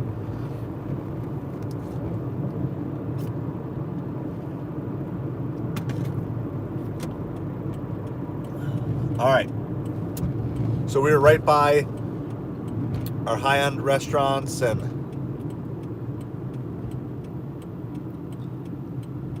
yep, that's what I would have guessed too. And honestly, I mean, in terms of relatively speaking, her order was not that expensive. It was, you know, so it's not really a horrible tip. It's not a great tip. It's not a horrible tip. I don't feel like they underpaid. I feel like even a $5 tip for her order would have been reasonable. I don't know if I would have taken it, but from the customer standpoint, I think a $5 would be reasonable. I think when people start to realize that this is a business transaction on every side, everybody's trying to maximize the money in their pocket, right? Once you realize that, hey, Bobby, welcome. How are you doing tonight? We just completed a sushi order, and before that we completed a $49. I gotta say 49 now because we lost $1. $49 Instacart order. So if you start to realize that everything here is a business transaction and all you're doing is you're an independent contractor trying to make the best business decisions you can. So, and then you realize that the Instacart customer is also making a business transaction. They're trying to make the best business decision they can. For some customers, the best business decision they can make is spend as few dollars as possible. They value the cheapness of getting things as cheap as possible, and maybe they're in a position where they can't drive, don't have access to a car, aren't able to, right? So they want to go as cheap as possible. That is the business decision that I think many of our business professionals in this town make. They're making a business decision that that's what they want to do. Okay. Other people will make a business decision to say, I'm going to tip well because I want access to the best drivers. That part of the transaction means a lot to me. It means a lot to me that I will have access to a better driver by tipping more. So if they're in that position to do so, they'll say, I'm going to pay more to get better service, right? This is no different than when you're deciding between, am I going to go to Little Caesars or Pizza Hut or a local pizza joint or a gourmet pizza joint? It's all pizza, right? But you also know the answer is no, it's not all pizza. For my son's birthday, he wants stuffed crust. We're probably getting Little Caesars because that's what he cares about. He wants crust. He doesn't care whose cheese is stuffed in whose crust, right? So we're going to make, hey, Russian agent, welcome back. We're going to make the best business decision of how are we going to get stuffed crust pizza that he wants. And he wants meat lovers. Well, instead of paying overpriced meat lovers or whatever version they have, we're going to get a whole bunch of meat. We're going to cook it up, throw it on top of the pizza when we bring it home, throw some extra cheese on, and throw it in the oven. So we're going to control some of the ingredients on it. He's going to get what he wants, so we're making that. But let's say we were in a position where money didn't matter.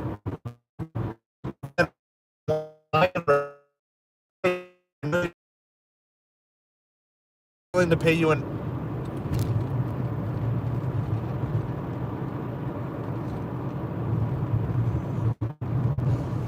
You don't have this on the menu, but I'd be willing to pay you an extra $50 if you guys can make a stuffed crust pizza for my son. Can you do it? And we want it to be extreme meat lovers, double meat lovers. $200 a pizza, perfectly fine. It's a business transaction. And we aren't wrong for doing that. Neither is the person who has made that money, who has earned that money, wrong for wanting to spend it in the way that they choose to spend it. So now take the same thing down. Hey, we got a $6 plus from California Pizza Kitchen for like 1 mile. I couldn't show you because we're driving and I got pedestrians and other stuff, but it's a California Pizza Kitchen, $6 plus for 1 mile. So now just take that same lesson about business transactions and realize that's what this is. Why would DoorDash offer us $5 to take an order if someone's going to take it for $2? They'd be foolish to do it. So the way you're going to get earnings to go up is you have to convince, you either have to sway public opinion, right? So you have to get customers to gently understand. By the way, we're right by the California Pizza Kitchen parking lot, so it's really good. Very nice grab going by here. You have to convince the public and help them understand that their tips are how we get paid, and if they want to tip less and we want to be less dependent on tips, then you need to work with us together. But guess what? The only way that the base pay is going to go up is boycotting, right? Ultimately, or legislation. So you either have to get legislation, and I'm not saying we should or shouldn't, but how many DoorDash drivers have the time, the money, the resources to put together a legislation campaign to do it? Now, maybe one day if you're rich and famous, you go back and you help other people who are similar to that. I think we're going to try to ask a valet to use their spot up front tonight. Save us some time because we're here. Or you have to work with drivers and convince them, hey, can we start working together to not take these types of orders? There's not even a valet up here at the moment. All right. Well, let's see. There's no one behind me, so I can make my U-turn here.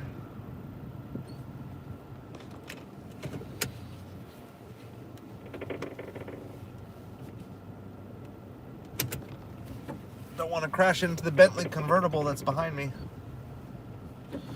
Gotta be careful of those Bentleys. It's at least the third Bentley that we've had today.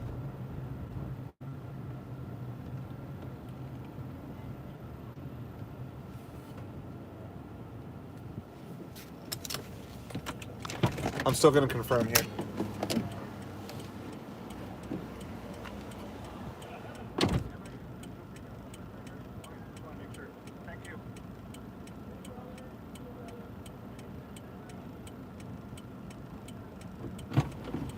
I always confirm with my valets. You don't want to burn any bridges because you don't know how busy they are. But he said we were good, even though they're pulling 2 cars in right now.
Thank you again.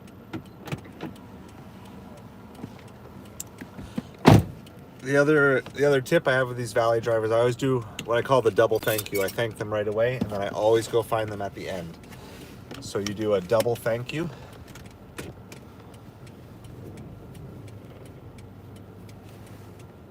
Because being able to use a valet spot is like such a huge time saver.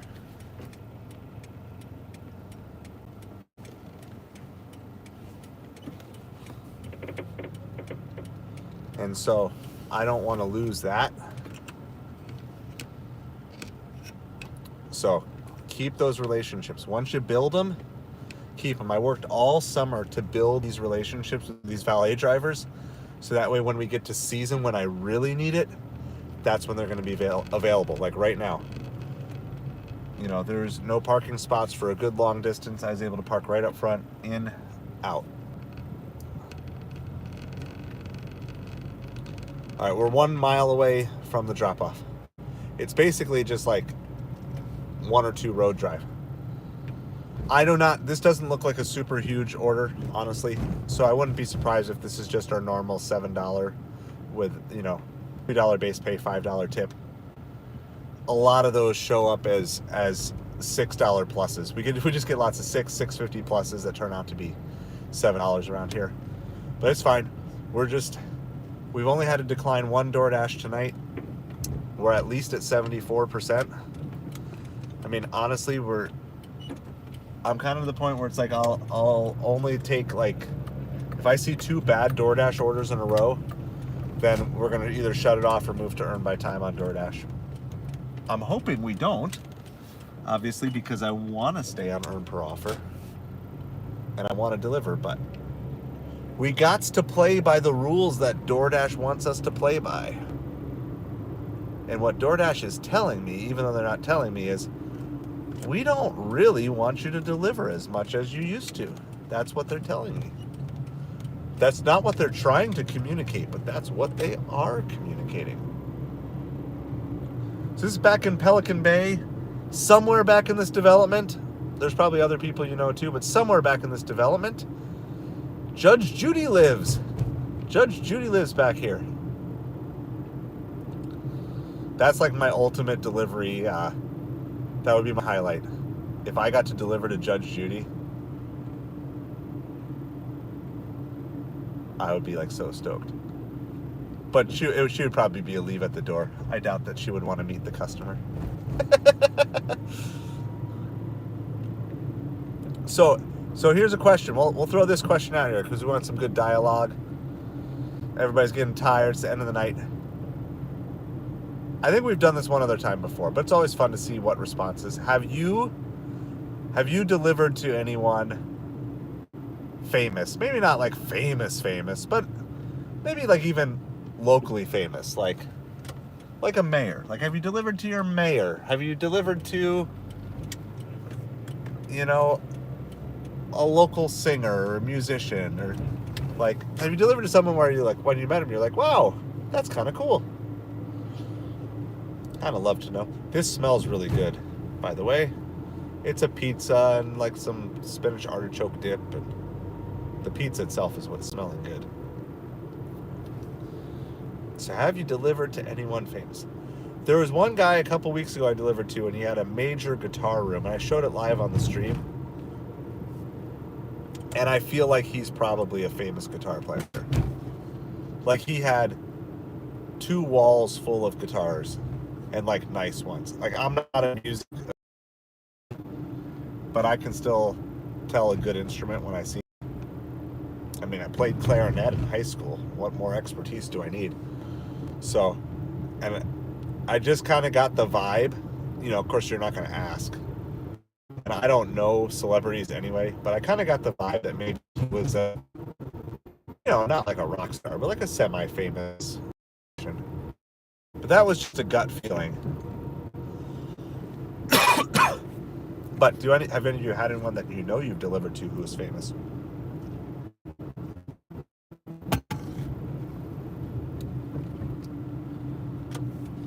All right, so we're going, I think, to a condo here.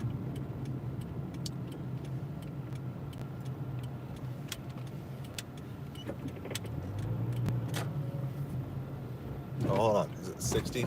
Hold on. Is this the same one that got me the last time? It is the same one that got me the last time. I knew it this time. I learned a lesson. I went to the wrong condo the last time, but I remembered this time.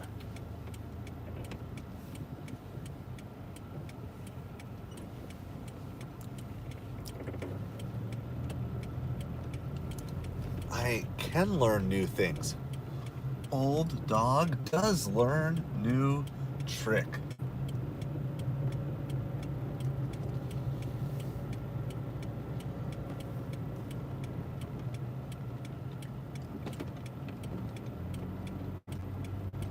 All right, it says leave at the door, and they're on the 11th floor.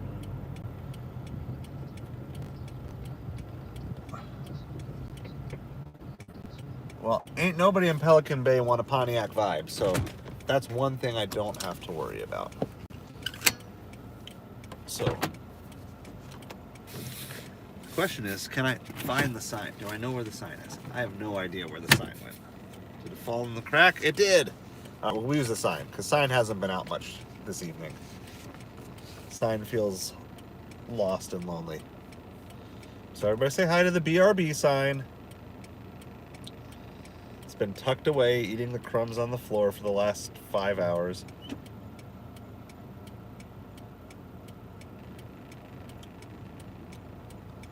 All right, it says there's a phone number I got to call from the door, so I'm going to go do that.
All right, didn't have to go up all 11 floors. That guy was totally awesome. It's like he posed for the picture. Said congrats on the win for the Miami.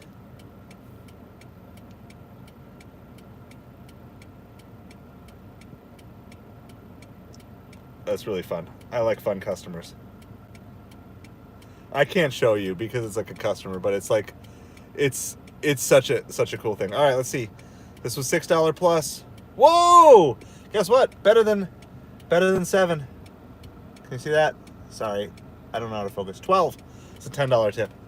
See, you can just tell. It's just like it's good stuff. Like when you have a fun interaction like that, it just makes you feel like everything works. That's how these transactions, I love these transactions. I go, I pick it up, I feel I am fairly compensated. I mean, right? I drove like 2 miles, feel like I'm fairly compensated. I have a fun interaction with a customer, they're nice to me. Like, he doesn't have to be a Miami Hurricanes fan to say congrats on the win.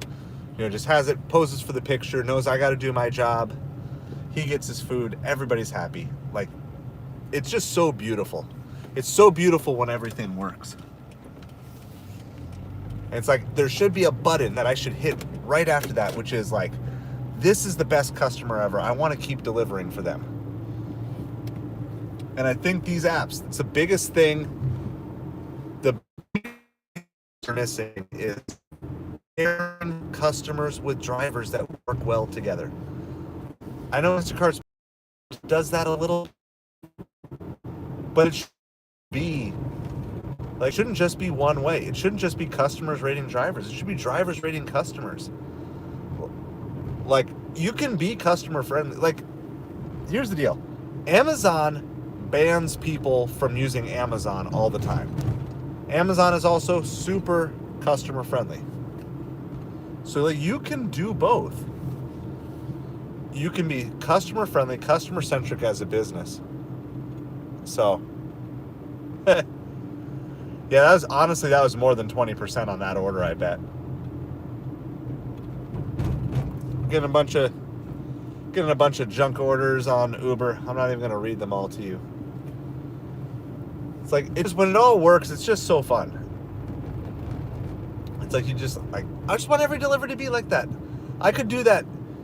I could do, $12 for 3 to 5 miles, 3 times an hour, like all day. Make your $36 an hour with good customers, friendly, awesome people. It's like, but that's not what it is.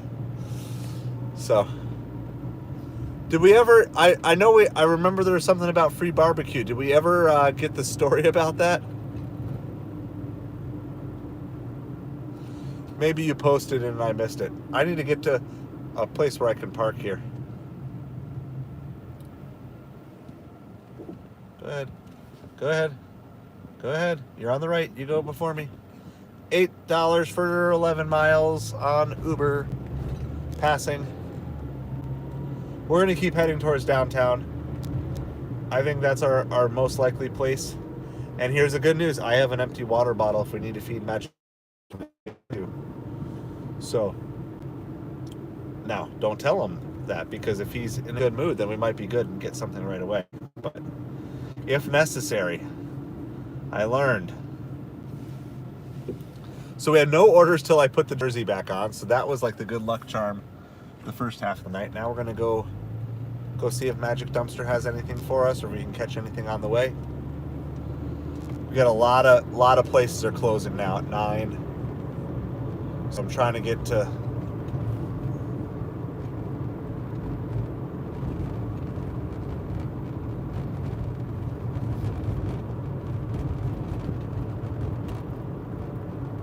hey, that's the perfect way.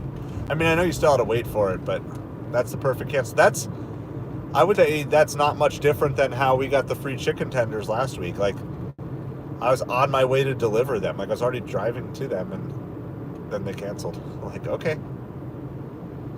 Sure, we'll take your chicken tender catering meal.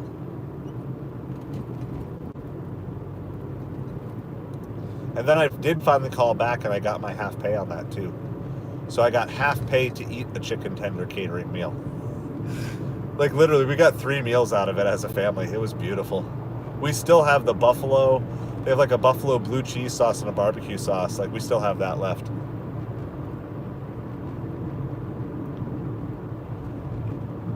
Yeah. I know, but those are the orders. Every once in a while, you got to take the underwater ones if you're going to drive the miles anyway. And there could have been more, right? So, I don't know.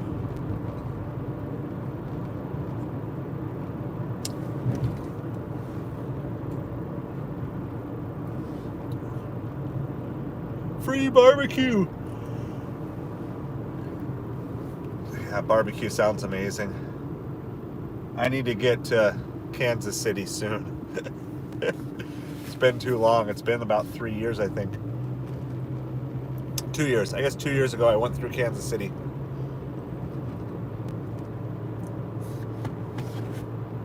Yeah.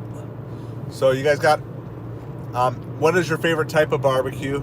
You guys Texas barbecue, Kansas City, Memphis barbecue, some other version?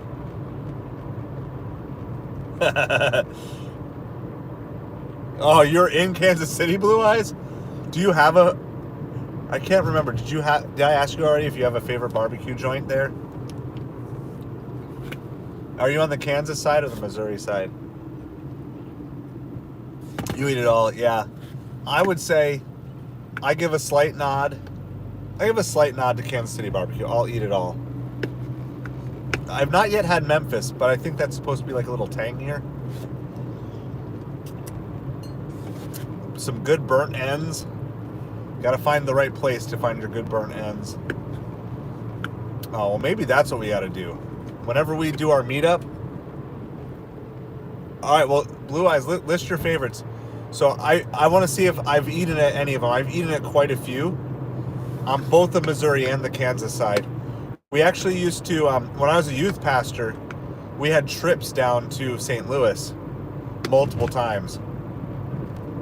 So the first real barbecue I ever had was Super Smokers, and that was actually in O'Fallon, Missouri.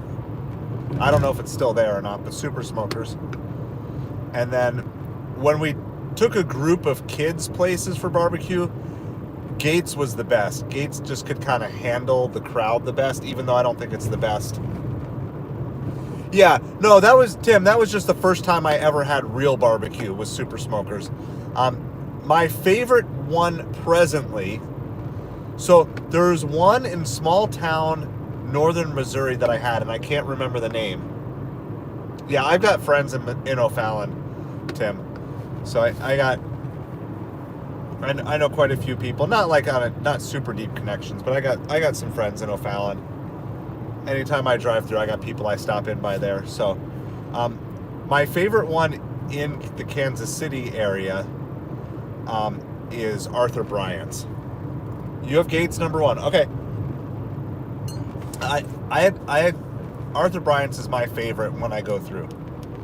But Gates was always great at hosting. Like when we bring 30 kids in, Gates knew how to take care of us. I think my Gates issues were, if I remember right, they didn't make their own sweet tea. I was like, that's kind of weird. And I think some of their sides were like not as good, but you can't go wrong. Oh man, we're getting... Hey, Best in MLBB. Welcome to the chat. Start throwing in your favorite barbecue place. It doesn't just have to be Kansas City. I'm just asking Blue Eyes that from there. I'm trying to remember. There's a place in Austin, Texas I really like too. You're all making me hungry now, but it's good. I like it. Our barbecue in Florida is obviously nowhere near your guys in Kansas City area or whatever. However, it is slowly getting better. We have a Mission barbecue. Jack Stack is good. Yeah, I've eaten Jack Stack. I like them. But we're slowly getting better here. But no, I mean, anytime I go through Kansas City, and like when I go, I will get platters because it's like I'm gonna have leftovers for days because I know it's gonna be a while before I get through there again. So, but for local out of area, Mission barbecue is pretty good.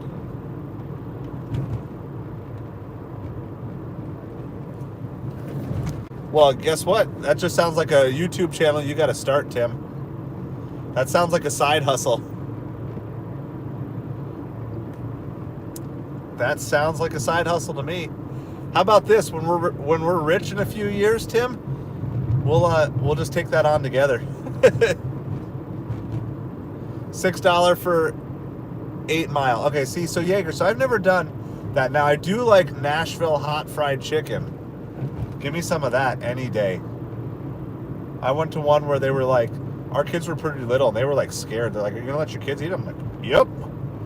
Got to toughen them up sometime." They're like 4 and 6, and giving them Nashville hot chicken. They eat it.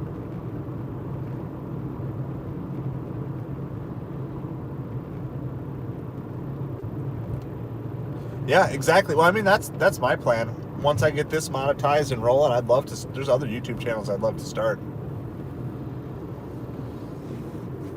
But I mean, you're right there. Like, how beautiful would that be? Like, just go and then the other part of it is that everything becomes a tax write-off. Yeah, I've got about 4. I have 4. I'm only focused on this one right now. The other 3 are dormant. I keep trying different things. I keep coming back to them. I have one channel is related to the card game we created, and then I have a faceless one. Then my wife has one that she's been working on that I've also been helping her with, but we're kind of taking a break there. So those are the 4 I got right now. Yeah, I tried doing more, and I was just like, wait a second, this doesn't work. There's just no way you can work on more than one. You got to get one figured out before you can start working on multiples. There's just no way. You know, you almost have to get one where it's not necessarily automated is the best word, but where you've got at least a couple people taking care of it. Like, you can film, but then you kind of need an editor, you know, and stuff like that. And then you just, like, if I didn't have to do all the editing, it would be a lot easier to do. Yeah, I agree. I'm taking a break from doing most shorts right now because I need to get a creative thing. But I agree with you. If you could figure out, and especially with shorts being 3 minutes long now, you could do some really cool stuff with that. So,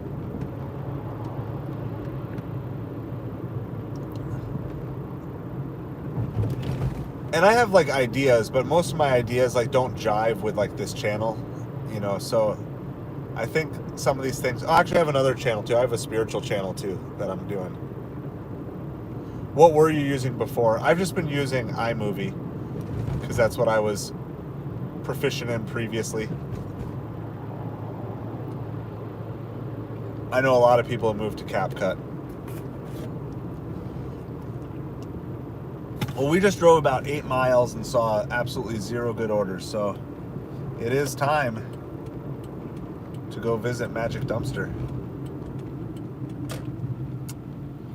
We need your help, Magic Dumpster. We're not going to feed it right away. We'll see if it has something for us. Gotcha. I feel like, I mean, maybe CapCut is faster. I feel like I'm pretty fast on iMovie. It's just the when. It's like, I just need to be making money like nonstop.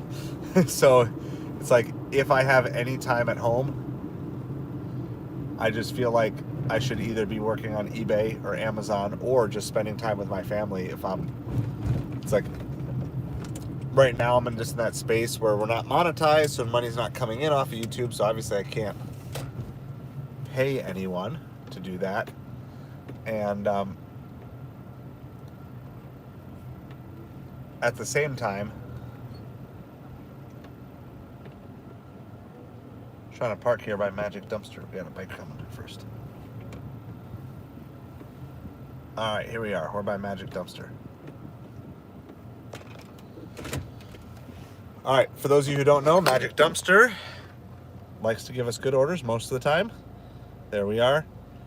We are parked in a back alley behind a bunch of our higher end restaurants, some of which are open till like 10, 11, and I think one of them that just reopened is open till 1. So we're basically hoping to catch maybe 1 or 2 good orders still down here.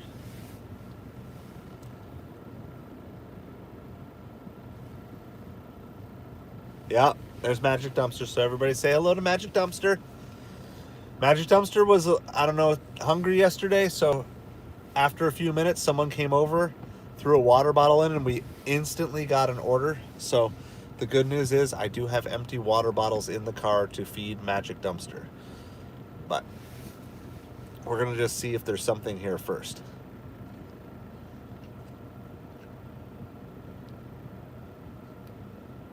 And just to show you, there are no hot spots down here. So this is not a happening place tonight. There's no hot spots on Uber. And there's no hot spot down here on Doordash. So if we get anything, it will be all the work of Magic Dumpster.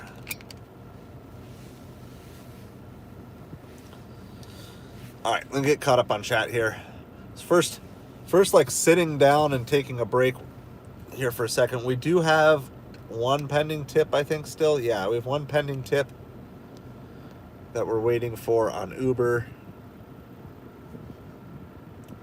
Best in MLBB. I'm in Florida, Southwest Florida. So, you're paying for CapCut. I am paying what I think my couple of subscriptions. I do have a ChatGPT because it just helps me organize my thoughts really quick, and I've used the AI art on certain things. I know there's debate over that, but honestly, that's where I'm at. And then I think I bought the base 1-year subscription for StreamYard. But the problem is StreamYard doesn't work on this iPhone 8, so I can't do that. And StreamYard doesn't work on it, and I was having trouble getting Streamlabs to work on it. It's just too old of a phone. So we gotta make an upgrade here. All right, I gotta go read some more barbecue stuff. Oh, you're from Russia. Sorry, I just saw that now. Well, we got a couple other people from Russia who have been hanging out with us too.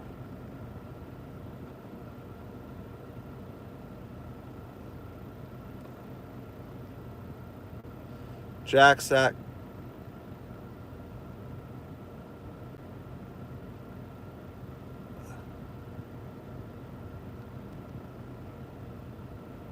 Gotcha, yeah. All right. Well, that's good. Blue Eyes, have you actually tried Arthur Bryant's? Just kind of curious if you've tried them and don't like them or just haven't tried it. But it's over on the Kansas side. It's kind of a sketchy area, but I basically just go in, eat my barbecue, and leave. So I think we're basically caught up on that. Gonna catch up on football here really quick.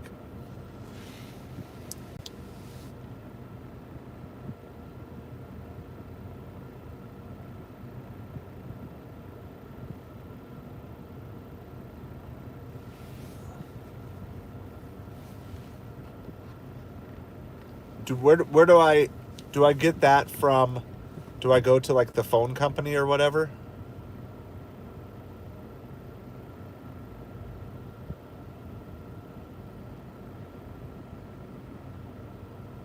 I'm just watching like some coach had like an utter meltdown on the sidelines today. Go to my carrier. Okay. I'm just wondering if I should get... Yeah. I'm just trying not to spend money. We're trying to get out of debt. So I'm like trying not to spend money on anything.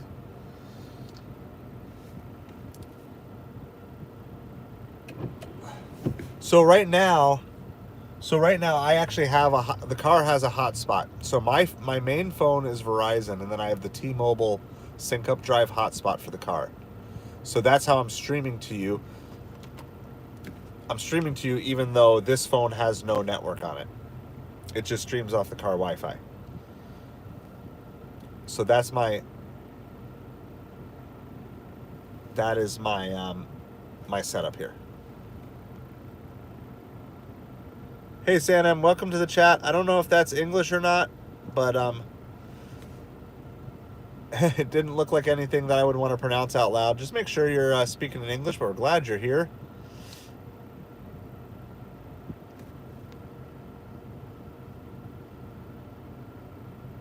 Okay.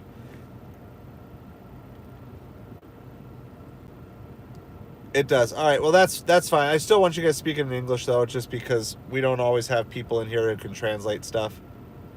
Hello to you, though. I'm glad that you're here. Well, yeah, Salem does. That is true. Truth.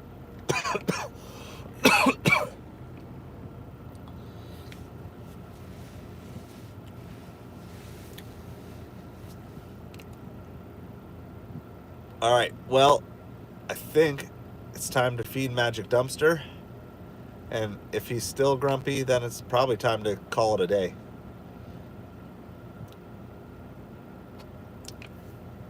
We'll feed him. We'll give him 5 minutes. Gotta find my water bottle here. It's a big one, too. Got a nice big, it's alkaline water bottle for him. All right, so we're gonna... I gotta bring my phone with me, though, just in case it... All right, so we're gonna go see if we get an order here.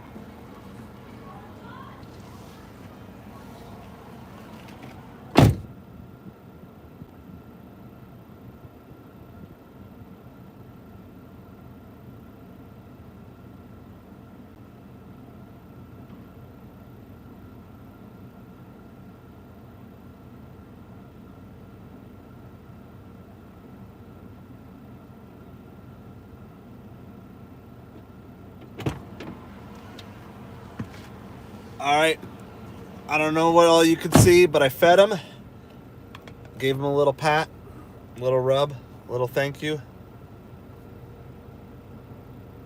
We're gonna give him 5 minutes here to send us something good. If he's got nothing tonight, we'll just let him rest. He's worked hard for us. I mean, it is dead out here. It has been, and it still is. So.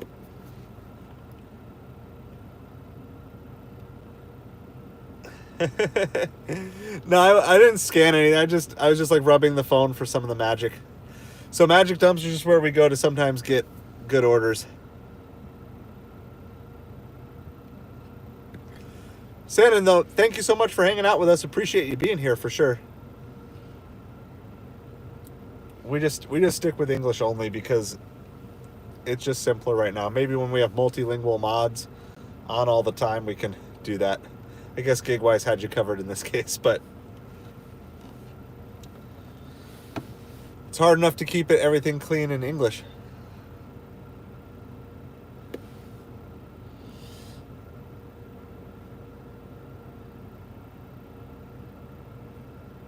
All right, football updates here of what's currently going on. Oh, we got number 10 Texas A&M still losing. Number 11 Clemson still losing. Number 7 Tennessee still losing. Number 18 Pittsburgh is losing to number 20 SMU. We could have some carnage here in like the 7 to 12 range. We could get some nice carnage. Number 24, Illinois already lost. Number 11, Iowa State already lost. Number 17, Kansas State already lost. I mean, there could be a lot of teams that were thinking they were on the outside of the playoff hunt that are moving into some interesting places very quickly here.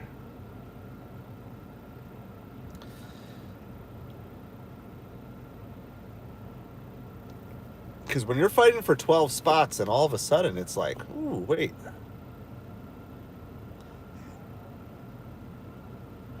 Gotcha. All right, I'm only going to give this like 3 more minutes because if there's just nothing, there's nothing.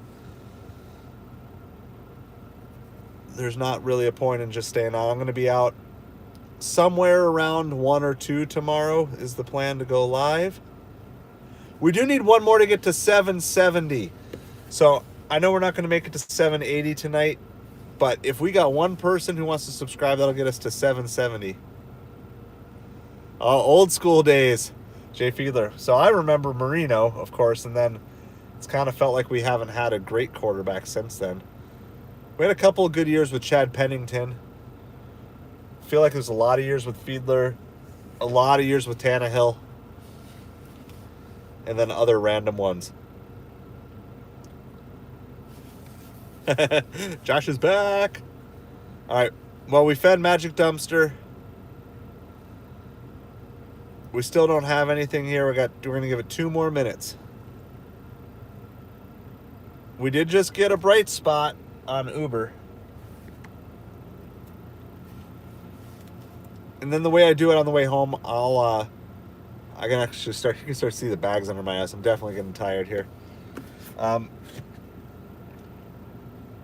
going to early service tomorrow. Early service, I guess, is an hour later, but still, I need to get some sleep. So the live plan, I'm going to give you guys the live stream plan for kind of the upcoming week. It's always in flux a little bit, but tomorrow from 1 or 2 o'clock until it dies, so probably like 8 or 9 o'clock. So 7-8 hour stream tomorrow. Monday will probably be Monday night. It's probably going to be Monday night, and we'll probably do like Monday Night Football themed. I don't even know who's playing on Monday Night Football. Doesn't really matter. But tomorrow's going to be obviously NFL themed as well. So doesn't mean we can only talk about NFL stuff. It just means we're trying to branch out, have some fun while we're doing all this. Tuesday supper time probably, and we're talking supper time. We're talking like 5 to 9. So probably looking at 5 to 9 time slots. Most every night through Friday. Chiefs play on Monday. All right. Well, there we go. The Chiefs and the refs play against who? You just go potluck hopping on Sundays. Oh, man. All right. So we'll probably just be looking at 5 to 9 p.m. streams. Depending on how things go. Obviously, we're hoping to be monetized. For Super Chat stickers, not full monetization, but Super Chat stickers, storefront, all that sort of basic stuff. Memberships, I think, come in there too. I'm not sure about memberships. Super Chat stickers, storefront, I think comes in when we get our 3,000 watch hours. So we're hoping to get there in the next week or two, and that by Thanksgiving we'll actually have it. And then we're going to try to pump out another 1,000 hours between November and December, try to get fully monetized by Christmas. That's the channel goal. But I'm not going to really push subs too much right now, except on weekends.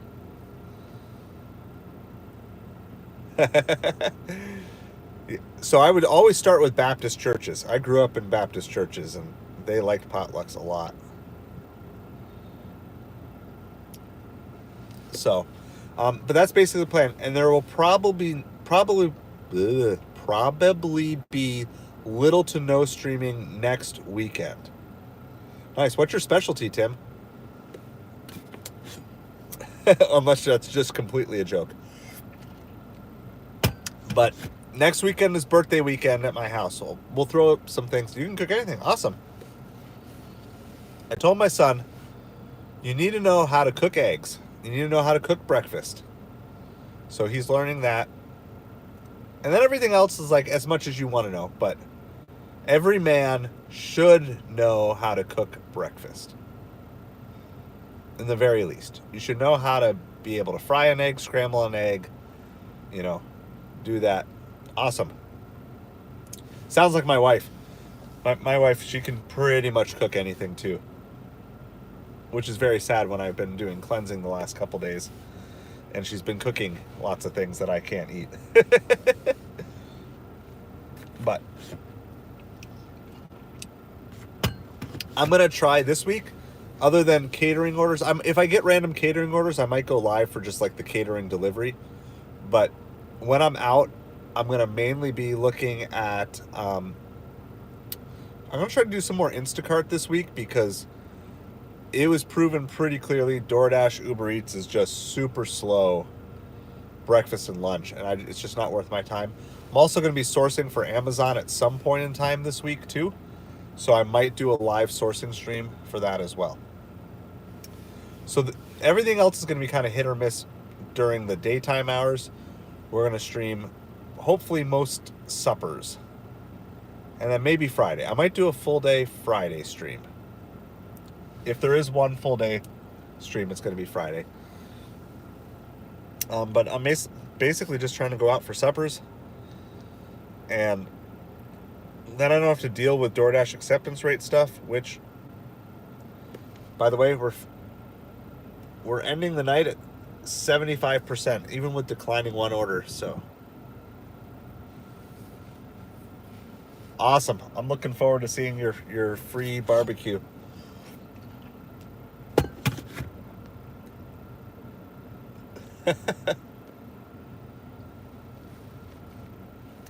I'll take a look.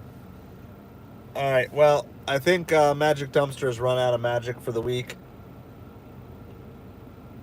$5 for 3 miles. It's going to a really cool house, but all those miles are dead miles back. There's nothing between us and them. So with that being said, I'm not going to cut off the stream quite yet, but we are going to just move. I'm going to turn off Doordash. I'm going to count this a win. Oh! Oh! Magic Dumpster, such a tease. $12 for 4 miles. Magic Dumpster! Magic Dumpster. You messing with us? I'm still turning off Doordash. I'm happy to end the night at 75% acceptance rate.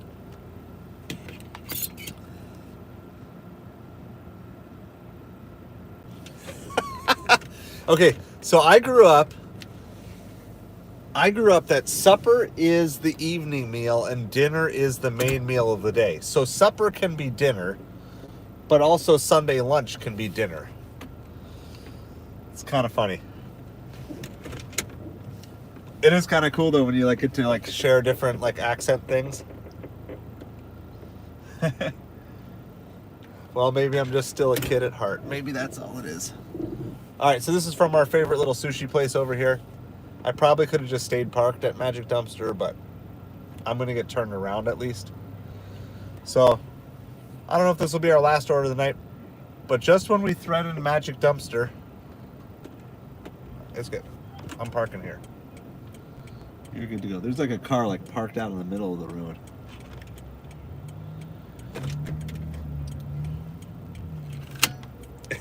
And now that I turned it off, it's like, I don't know if you guys can see it, it's like, super busy! We haven't seen a stinking DoorDash order in like 30 minutes and it says it's super busy. And we drove through like all of town. Is it good? Oh, it's a good order, guys. So huge. 13 items from this sushi place. Check this out. That's so many sushi rolls.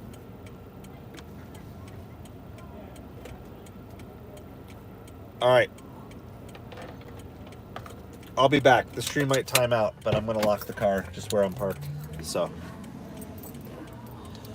Oh, where's the sign? I'll throw the sign back up. Use the sign one more time. So Magic Dumpster, he just waited till we said we were going to leave. And then he threw us a huge, huge order here. 13 sushi rolls. Guys, this is over a $200 order, I'm pretty sure. So if this ends up being our last one of the night, hopefully we end out with an absolute bang. I'm going to close the door so this car can get through. We also, hold on, our last tip. So has it actually been an hour since our last tip? Or since our last order? I think so. That other nom that we took, that 11 for 5, turned out to be 13, so bonus $2 there. And now we got one more sushi order to end the night. Oh, no, we had a California Pizza Kitchen there too, but still, it has been really slow, but at least we'll end the night with a banger.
Sign is misbehaving again. Sign fell down. Everyone,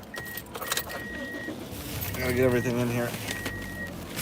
This whole back alley is so messed up because there's a car that's blocking off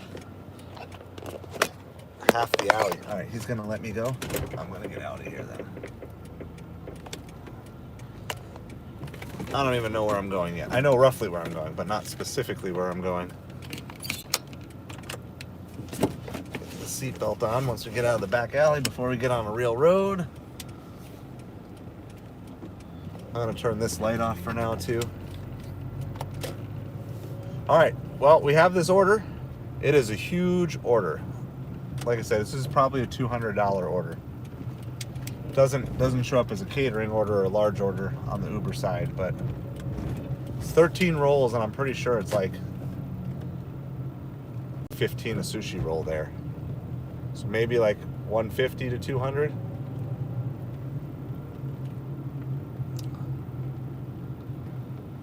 We only have a 4-mile drive. Under normal circumstances, I'd count this as 8 miles because it would be pretty much dead miles back to downtown, but I don't think I'm headed back to downtown after this. I actually have Doordash off at this point because we're going to end the day at 75% acceptance rate. That gives me a lot of freedom to cherry pick tomorrow. It gives me at least 5 declines tomorrow if I need them. I mean, hopefully we don't. But I'd like to run Doordash all afternoon if I have the chance, and not just supper. We'll have to see how it goes.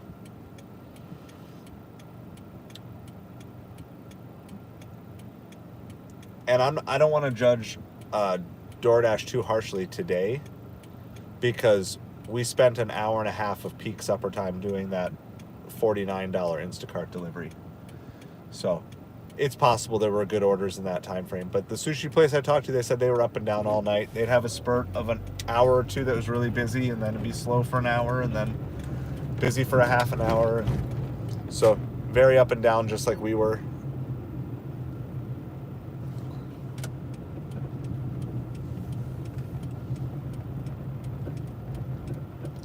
But I'm just going to kind of keep trending towards home after this delivery. We will be closer to home, but there's also going to be other restaurants that could call us. So we'll take good orders. But we're pretty much just running Ubereats and Grubhub at this point. Definitely not expecting catering orders. Not expecting shipped. Instacart could give us something, but really not expecting that either.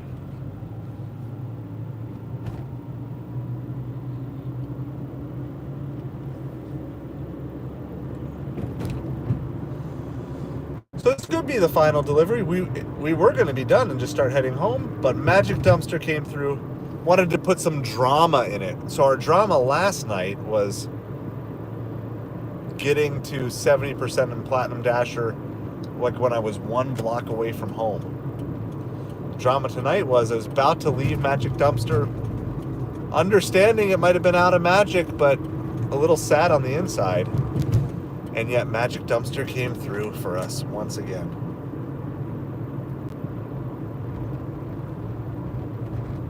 Yeah, we had to get one more.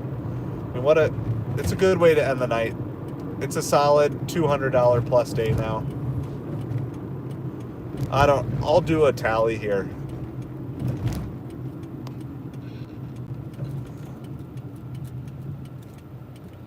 I forget what this was. This 13 is what they quoted us on this one.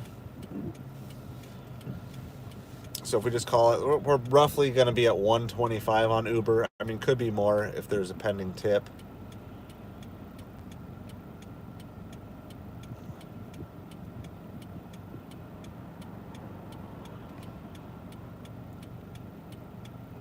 We did $22.50 for our catering order.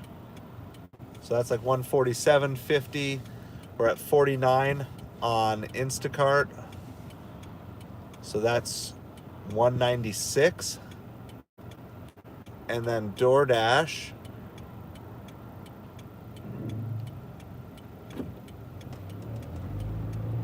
$56. We're at 68. So actually, we're over 250. I didn't kind of realize we were that high. Well, now I almost want to try for 300. This is just like last night. I was about to quit, and then I was like, oh, well, I guess we could go for it. I mean, I have smoothie, and I have beef broth tonight.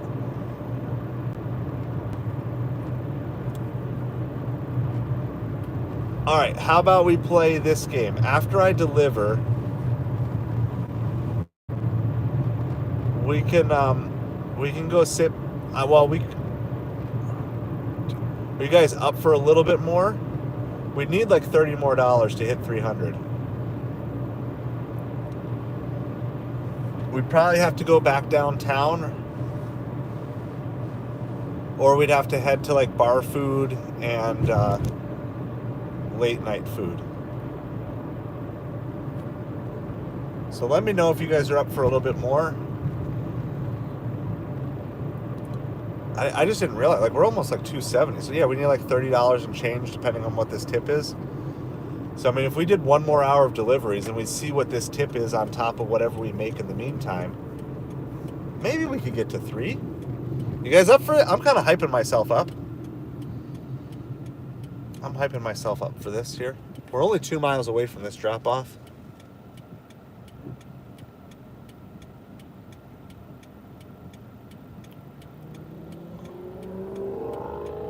We're actually delivering.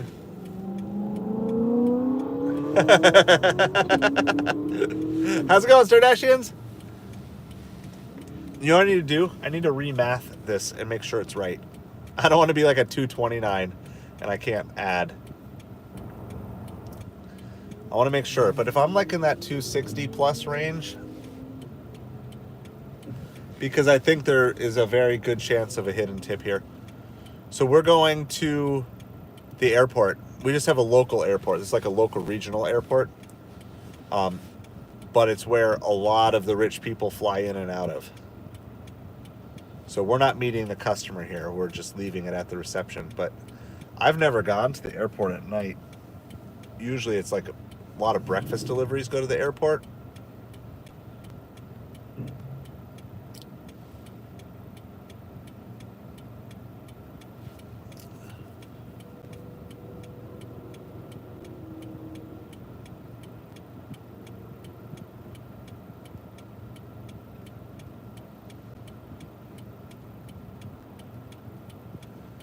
Yeah, it's been, all the delivery apps have been pretty temperamental today.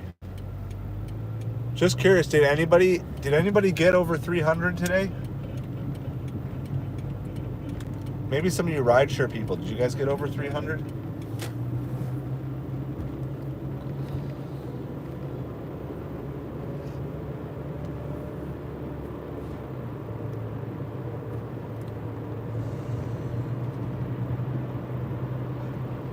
I'm feeling like this is like a $25 order. That's the gut feeling I have here. SW, no, I don't do Uber, but we got some people in the chat who do Uber and Lyft. I do Ubereats, Doordash, Instacart, Grubhub, Shipped, Deliver That, and Zifty as of today. Completed my first Zifty order.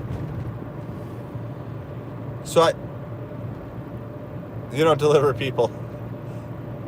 I deliver food, not people. People are not food.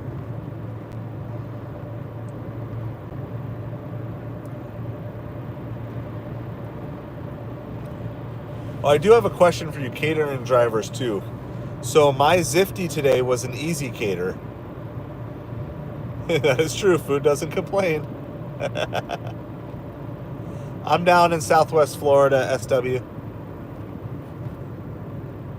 So I'm just trying to figure out, how does Easy Cater determine whether they're going to send an order to, say, Zifty or Deliver That?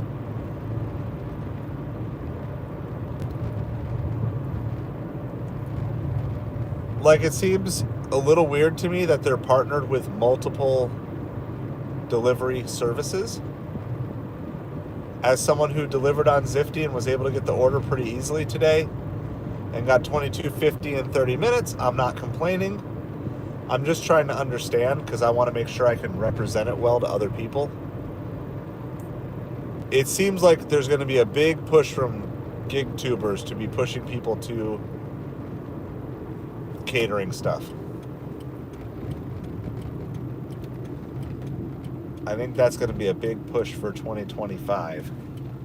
A lot of gig tubers are going to be saying, you got to start doing catering work, which I definitely think that's a good thing to do. But anyway, I think there's going to be lots of questions coming up in the delivery community.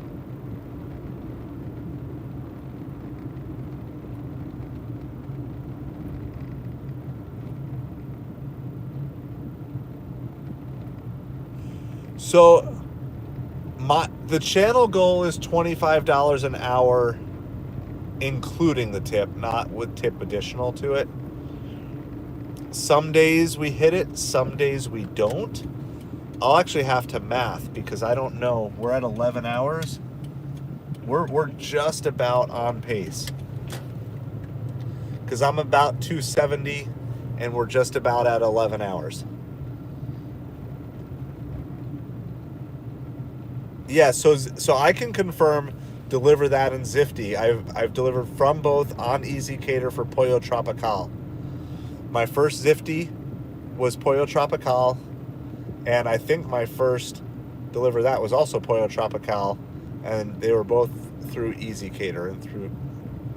So that's why I was very confused. Like, I'm just trying to understand why would they send. I mean, I could say, okay, certain restaurants you send to a particular one. But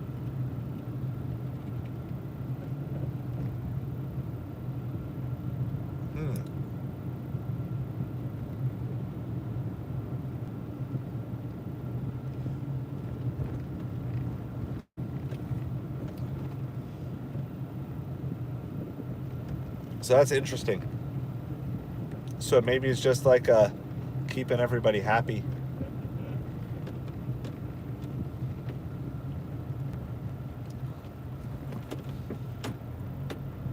Navigating the roads in the airport is hard in daylight. It's really hard at night. It's like so confusing because there's just hangars and hangars of. We got lots of these, like, you know, little jets. So, and then also like some of the really nice like corporate jets.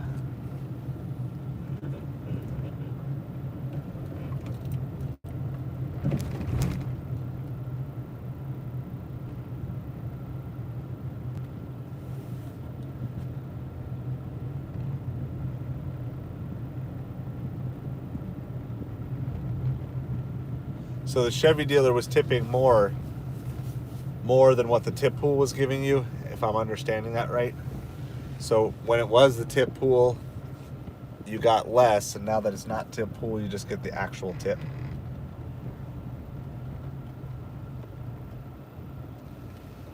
I have no idea. Let's see. I'm like pulling in here, like all the cars are like fancy BMWs and like these. Yeah, so many fancy cars here. Cadillacs, BMWs, all just parked in here for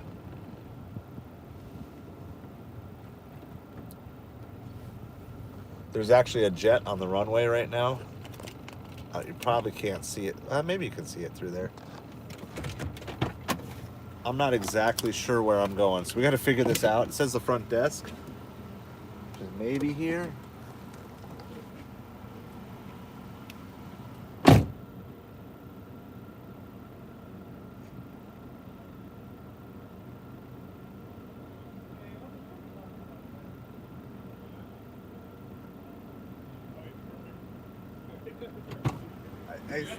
Okay, I got to the right place. I listed a note for next time. It's like, it's hard to navigate this in the daylight. We're like all the way hidden back here, yeah. I'm just going to get a picture here real quick. Absolutely. There you go. Cool. Thank you so much. Have a great night. You do. Can I ask a question?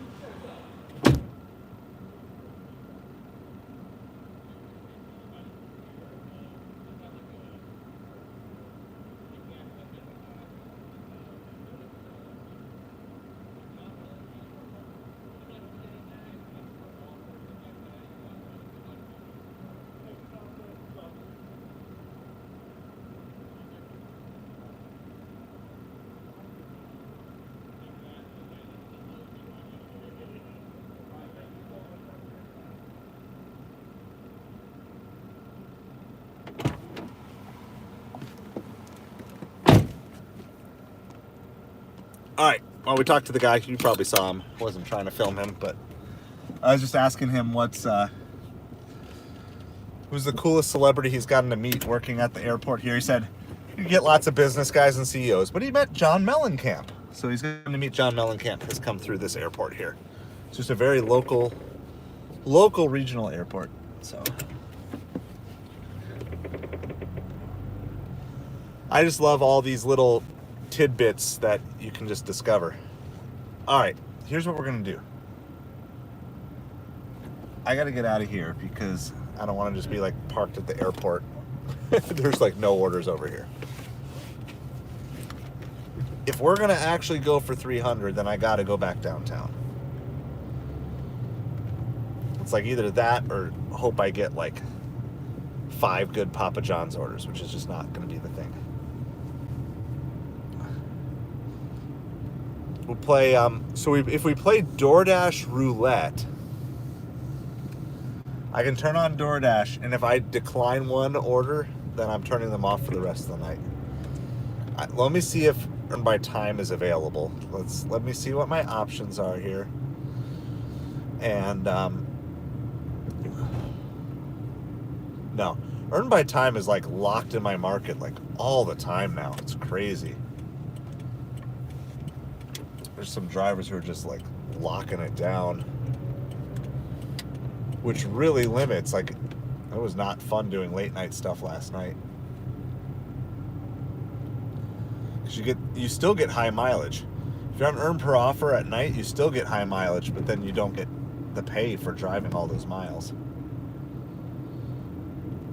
We have enough time. We can go back downtown. Not going to ask any favors out of Magic Dumpster, but we could still hang out over there. We could go to Bar Food. We could go to Cheesecake Factory. So we actually have multiple places we could go.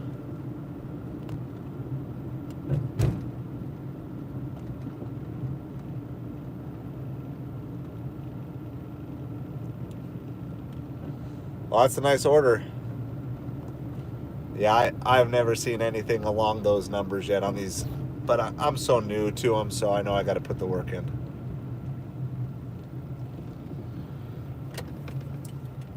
I think the most I've gotten from a catering order from like Deliver That was $35, and $10 of that was wait time pay too. So all my orders have been like 25 or less, but I have no priority. And I've seen three of about the 8 that I've accepted have been no tip orders. One I threw back to the pool because it was only $7 base pay. The other 2 I took because I was still new. One cash tipped. Yeah, so that's what I'm hoping for. And like, I wasn't even on Zifty when the order came through. I had my phone was in my hand, but I wasn't on Zifty. I had enough time to click it, evaluate it, accept it.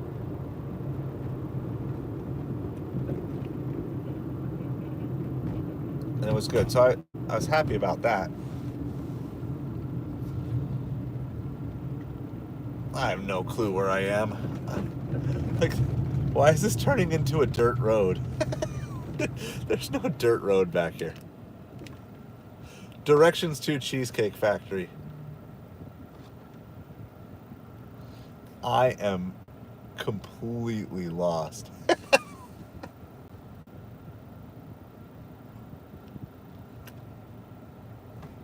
Like, I am absolutely, like, this road just became like a dirt road. Last I knew I was in the airport. I have no idea where I am. Put the flashers on. Like, literally, there's not even a road on the map here where I am. What in the world? Okay, stop. Directions to Cheesecake Factory.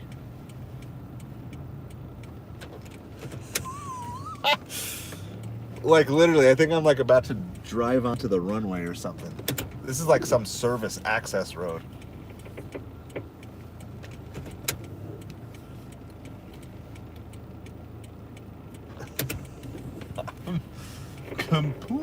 lost at the airport. It's hilarious.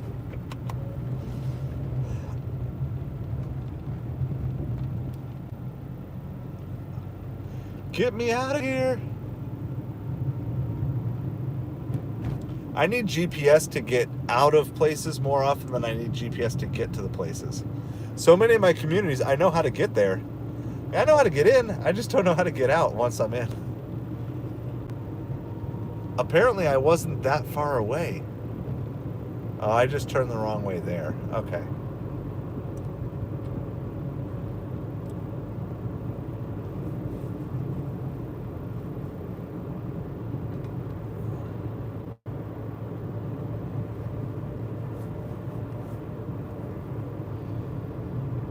How's it going, plane? We just dropped off a sushi order. It's at least $13. I think that's what the number was. And we're about $30 to $35 short of $300. So I'm gonna make a run. I'm gonna head back downtown. We're gonna try to find a couple more orders. I'm getting chilly, so I'm actually gonna switch back over to my beef broth. So the plan is I'm going to make like a, I don't know, it's like an L or a T. I'm going to go down to Cheesecake Factory. Then I'm going to take a left, go back down to downtown. This is, of course, assuming we don't get any orders. But down to Cheesecake Factory, left to downtown, back past Cheesecake Factory, beyond to Papa John's, then Miller's Ale House. And then, like, basically I'm just going to drive this route. And if we get orders along the way, that's great. If we don't, that's fine. I'm going home. We're never going to be more than 5 miles away from home unless we get an order that takes us that way. I'm going to put Doordash on once we're back by Cheesecake Factory. But I'm only going to decline at most 2 orders on Doordash. I don't want to be below 73 going into tomorrow, no matter what.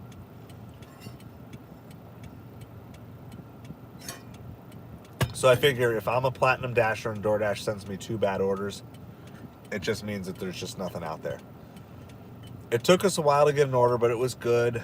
So we're going to go for it. We're really hoping like 265-ish is where we're at. It might be higher because we got a pending tip. There could be a hidden tip on that last one we did.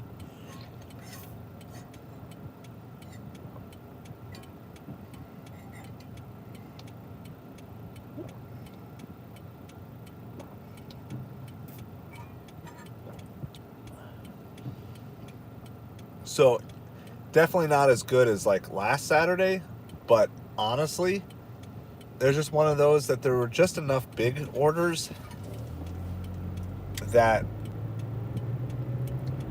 it just worked. It doesn't feel like that much, but we had like a $40 catering order, $22 catering order, $49 Instacart.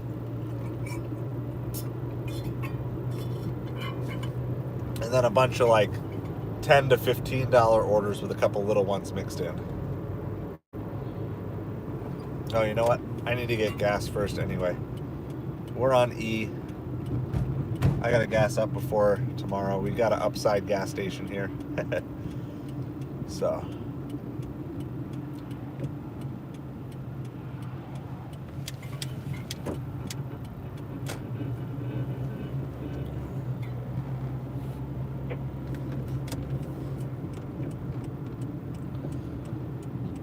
We're gonna get gas now so that way I don't have to think about that later.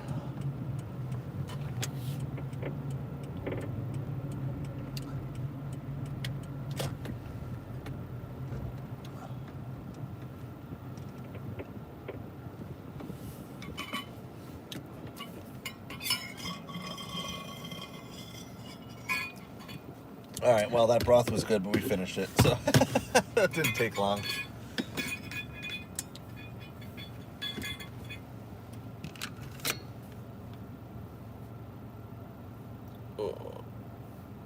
Let me make sure that this actually is an upside. Usually this gas station is on upside, but sometimes it's not. Oh, it is. It's 32 cents a gallon cash back. Nice.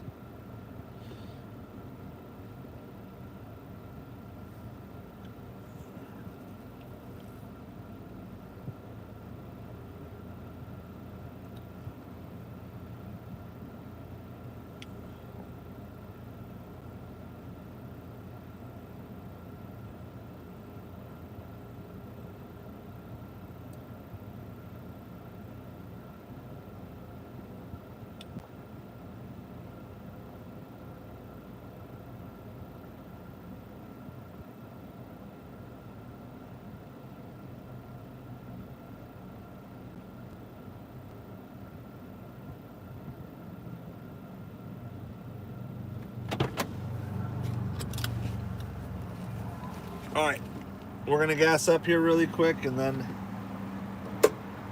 take one last run downtown, hunting for another $30 to $35. Yeah, I think we got some chicken broth too, and then we actually have like beef broth with beef drippings in it, so I might do that too. Maybe it's a little cheater, but at this point, the richness is just so good. All right, we're gonna gas up.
Marcus paid. They want me to invite my friends. If you're looking to get cash back, my upside code, you get 15 cents a gallon off your first purchase. If you sign up for upside, you get cash back on your gas. ZKS75E. So I am currently up to I don't know if you guys can see this. It's so hard to get this thing to show. There we go. That's my cash back so far. $287 cash back on gas. Hey Malik, how's it going? Jeff, we're a little short. We're like $35 short. We don't know exactly. We got one pending Uber tip. So anyway, It's a way you can support the channel and get cash back on your gas. Use the Upside app ZKS75E. And then I'm going to scan the receipt and fetch. I just cashed out my fetch points for a $50 Amazon gift card. So I thought that was pretty cool. We're going to use that for buying some of my son's birthday gifts.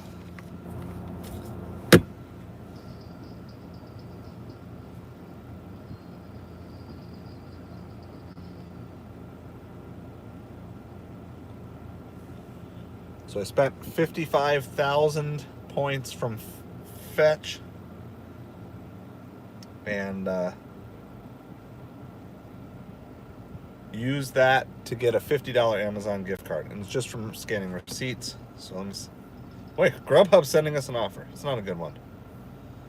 $7 for 7 miles, but Grubhub is sending us an offer. See if I can show the referral for Fetch. I think they show a QR code.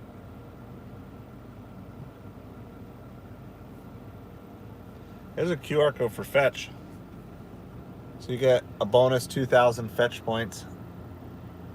I don't know if that'll scan or not.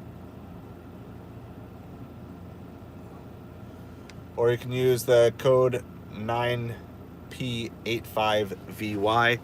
I just scan every receipt. You get at least 25 points per scan, but I had built up like 97,000 points from scanning receipts over the last year. And cashed that in. Cashed in 55,000 of those points for an Amazon gift card for $50. So I was pretty happy with that. So there's lots of little ways that you can be making money. And then even beyond that, then if you have an audience and you send referrals to them, then you can also make money that way as well. So anyway, we are going to head back. We're going to head towards the Cheesecake Factory.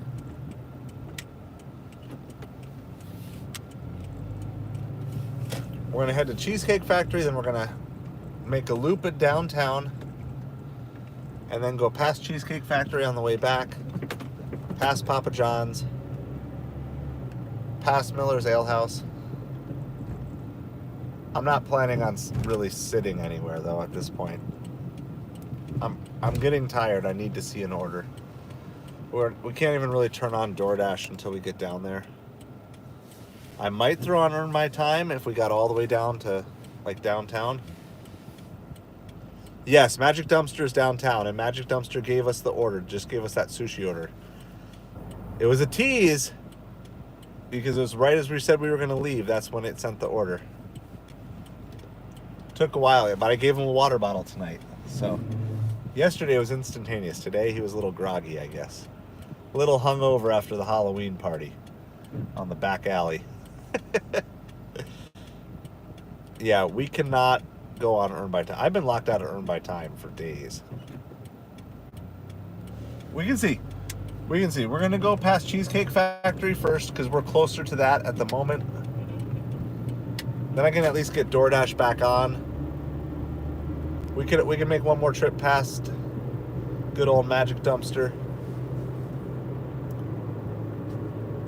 But I was smart. I brought my own water bottle with me today. So I was ready to feed. DoorDash also doesn't even have our whole zone as red right now. It just has the zone as gray. So nobody can dash who doesn't have either scheduled or platinum right now. In other words, it's really not busy. There's only been a few times when I've been platinum dasher and our whole zone was not red. So, doesn't mean that can't change, but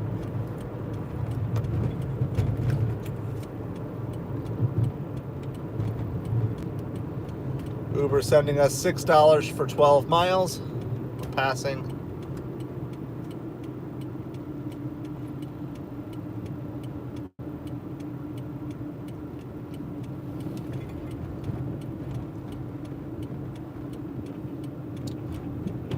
I gotta drive about 2 miles, then we can turn DoorDash back on. I should keep an eye on Instacart, I guess. All our grocery stores are now closed. They're just down to like Walgreens, CVS, 7-Eleven. That's what we have left.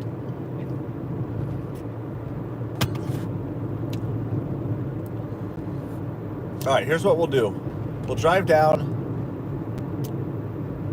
past Cheesecake Factory, go downtown, park my magic dumpster. Really quick, one last time. I'm going to do my math here. I'm going to add everything up. 2 miles. Turn left onto Goodlet Frank Road North.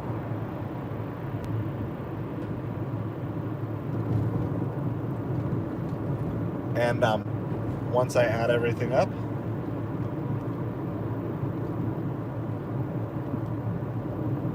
I'll know what we need, and then we can take one last loop. But I am only gonna decline 2 orders on Doordash. That's the absolute max.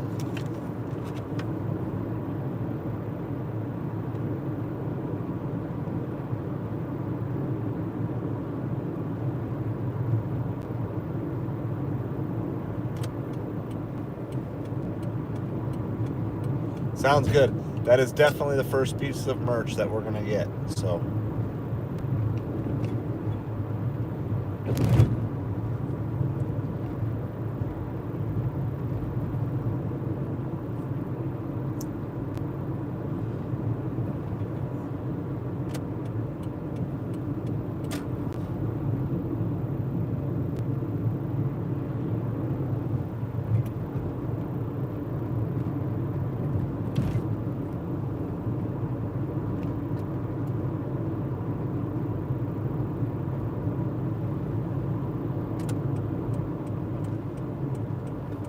Alright, here we go. Doordash is going back on.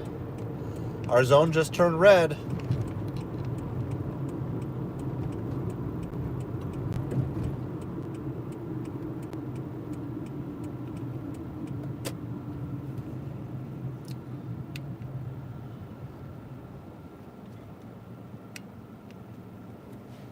Alright, we do need one more subscriber to get to 770. I don't know if they're out there. We might have only subscribers on at the moment, but if we can snipe one more, that'll put us at 770.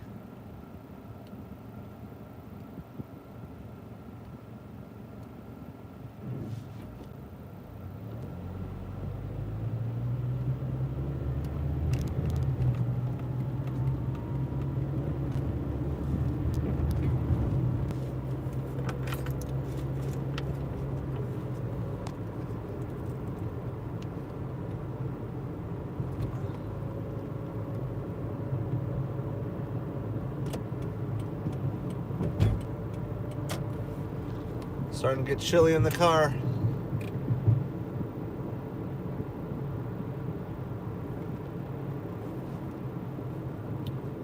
We got about 4-mile trip to downtown.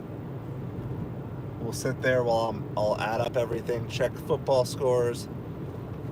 But we're not going to hang there for long. It's pretty crowded back there anyway because there's a car parked in the middle of the alley tonight. But it's a fancy car, so that's okay.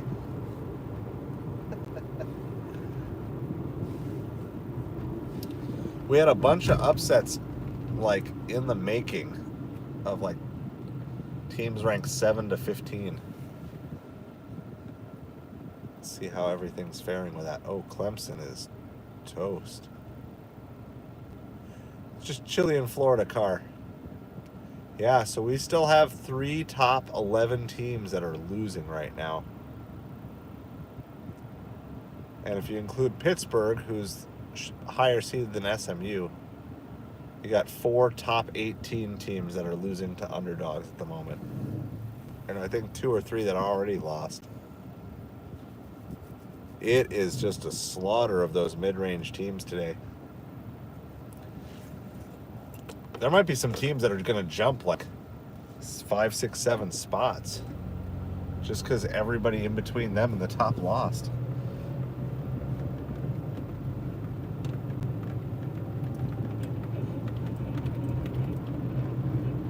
College football needs a good slaughter Saturday every once in a while. thin the herd. And a bunch of teams that thought they were on the outside looking in are now a whole lot closer to that college football playoff with 12 teams.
Just quiet. Quiet on all apps.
Quiet, quiet.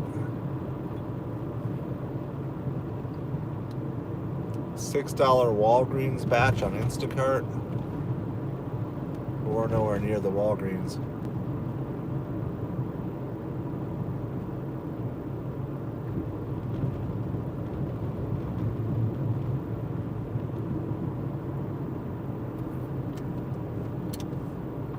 All right, we're just about back to downtown here.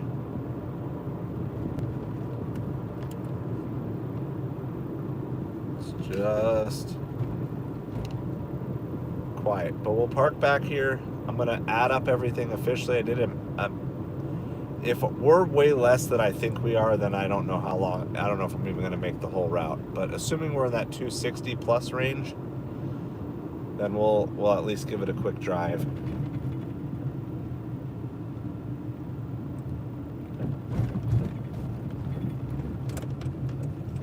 All right.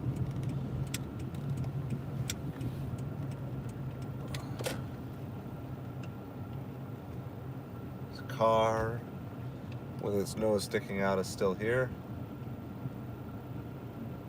There's another car in front of us. All right, well, we can go one last hurrah for the night for Magic Dumpster.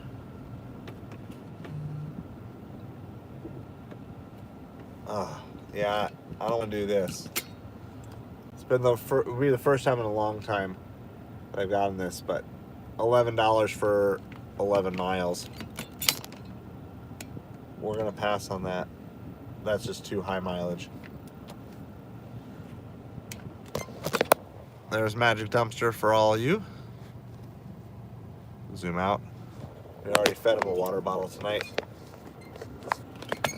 And he provided a nice sushi order. It's 13 sushi rolls.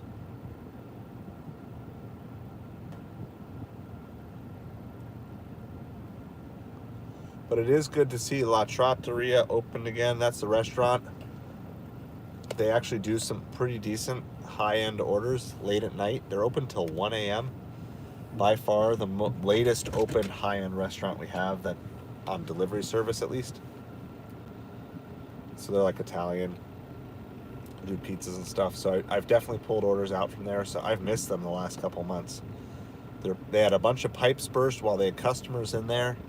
9 people were injured. Took them 3 months to get it open again. They just opened this past week. So I'm glad that they're open. I hope everybody healed up who was injured. And looking forward to some good late night orders. We probably got to wait another month or so. Probably more December into January when it'll get a lot better. All right, so here's what we're going to do. We're going to add up what we think we know.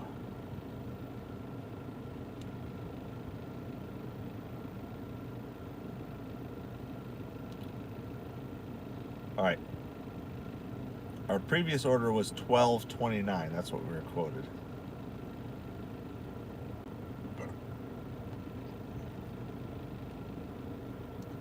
$12.29 minus 2.41.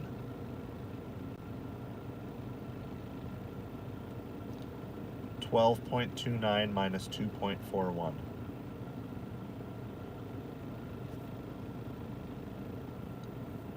Really? Even Siri can't do basic math at this time of night. All right.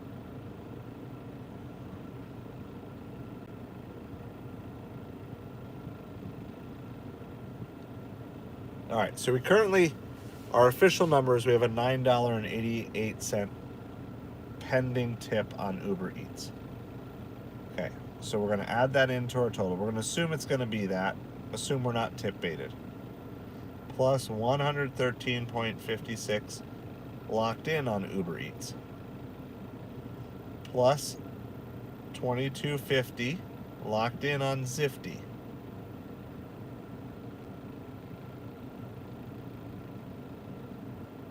Plus Saturday earnings of, oh, I might have added stuff that wasn't in here. I don't think we're as high as we were. Hold on. 56.42 plus 68.42. All right.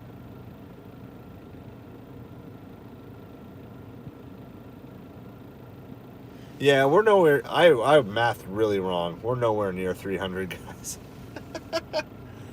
I was trying to add stuff in my head, and that obviously. Oh wait, hold on. No, I lied. My brain is toast. Plus, we have. I forgot we had Instacart.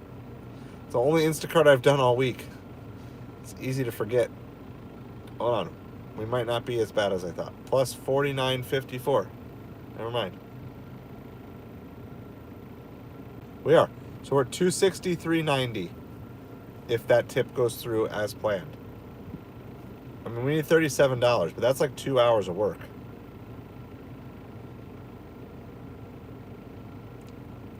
That's like if all goes well. Hold on. We're going to try this. We're going to try to end dash and earn by time. I would love to earn by time right now, just to keep moving. Still locked out. Okay, earn per offer is on. So, I mean, come on, Magic Dumpster. Yeah. Well, the last time we started to move, that's when it came. But I really, yeah, I mean, best case scenario is like 2 hours here, unless we just hit an absolute banger, or that previous hidden tip is what is better than what we thought.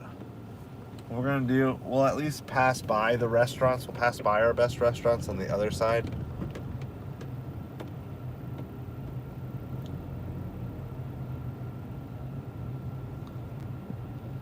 But I can't. If I sit anywhere right now, I'm toast. I gotta move. I'm getting tired fast. And losing motivation fast.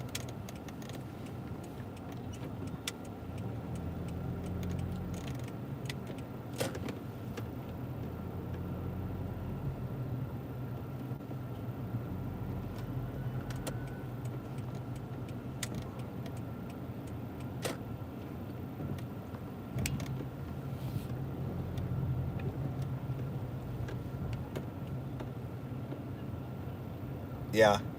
I mean, that's the thing, is like, why I get an extra hour of sleep, so I'm not gonna just like waste it. Oh, there's a pretty sweet car out here. The license plate is, I don't even know what this thing is. All right, car gurus. What is that car? I know it's kind of blurry, sorry. I don't know what that is. It's like a Batmobile, guys. I have no idea what that car was. Is that like a Vet? But that was like super crazy. It's like all black, like a matte finish on it. I'll have so many cool cars to show you guys. Is that a Vet? Okay. Alright, I'm not a car guy, but I still appreciate like a cool looking car, and we have them all over the place.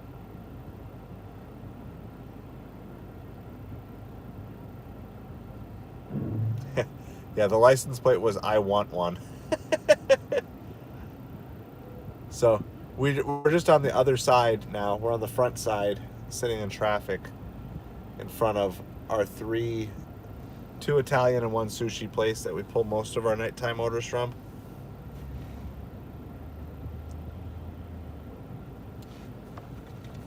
Just trying to maximize the opportunity to get an order.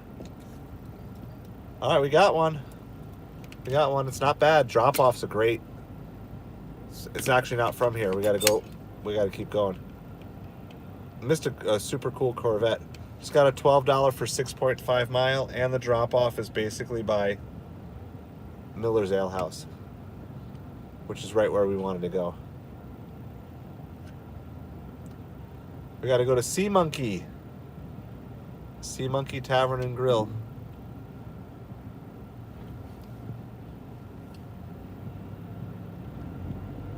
It's not a plus. It's just like a 12. This is basically a $10 tip.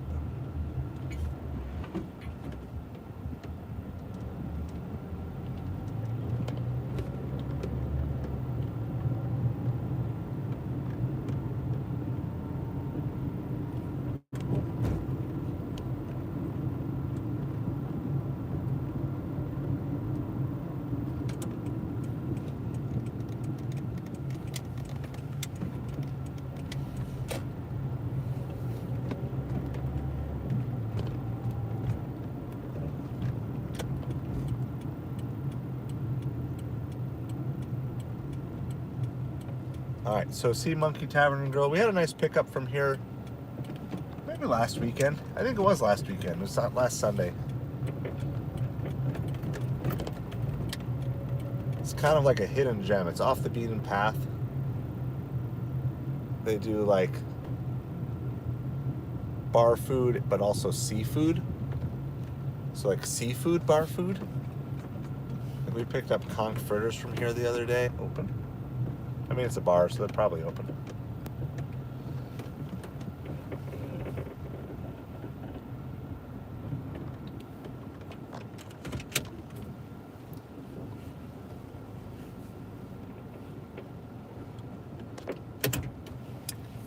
All right, so we figured we needed like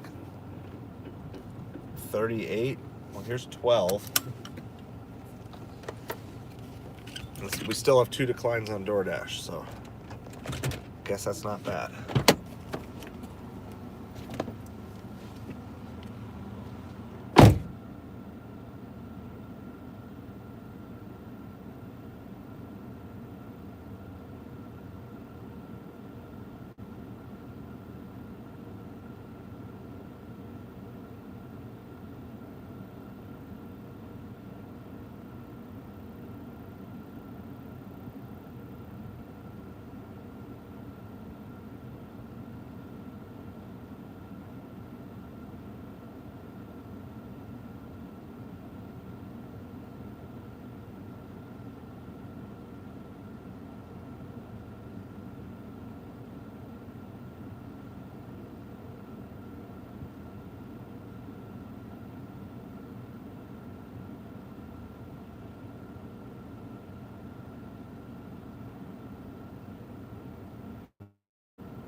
I know not all of you are coconut fans, but there's coconut shrimp in here that smells amazing. All right, get right. I don't have my catering bag, I just have my pizza bag up front. So our drop off here is exactly where we were going to drive to anyway if we didn't get an order. But now we got an order. So it's a hamburger and coconut shrimp. So like I said, it's bar food and seafood.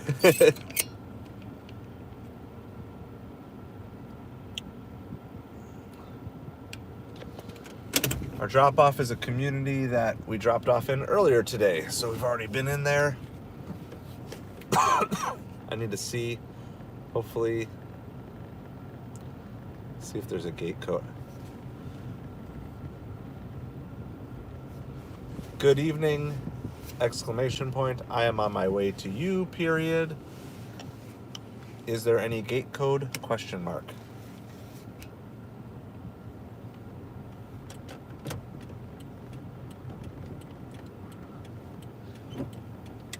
I'm pretty sure this community has a gate code for nighttime stuff, so I'm trying to... You can ask it in kind of an ignorant way, and that way you're not like being accusatory or anything. You're just kind of like, is there a gate code? Not really sure.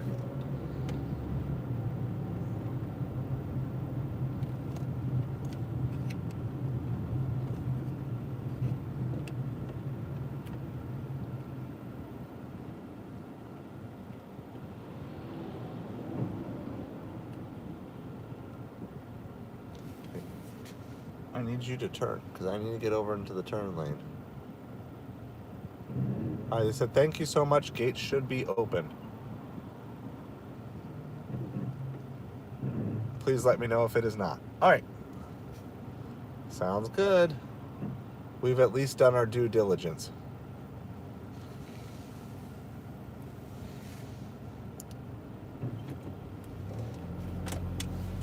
If you suspect there might be some sort of gate code issue,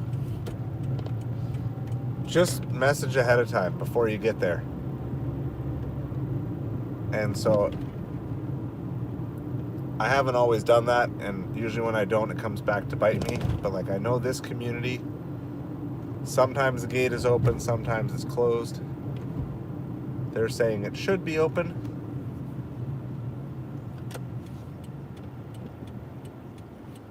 Give them a thumbs up.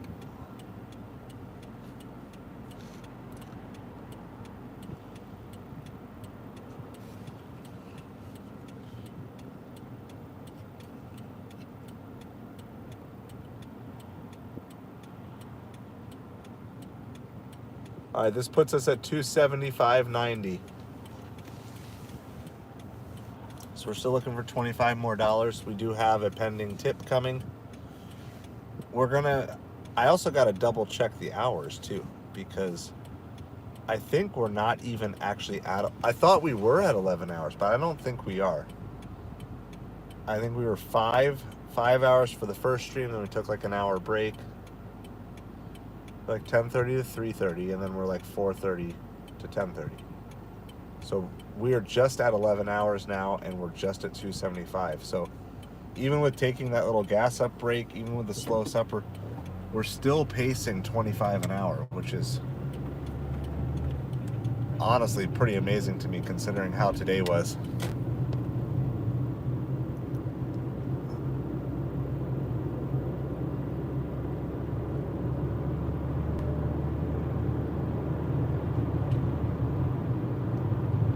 And if there's a hidden tip on that one, could you imagine if there's like a nice hidden tip? We could do 312 hours, and I'd be one happy Craig.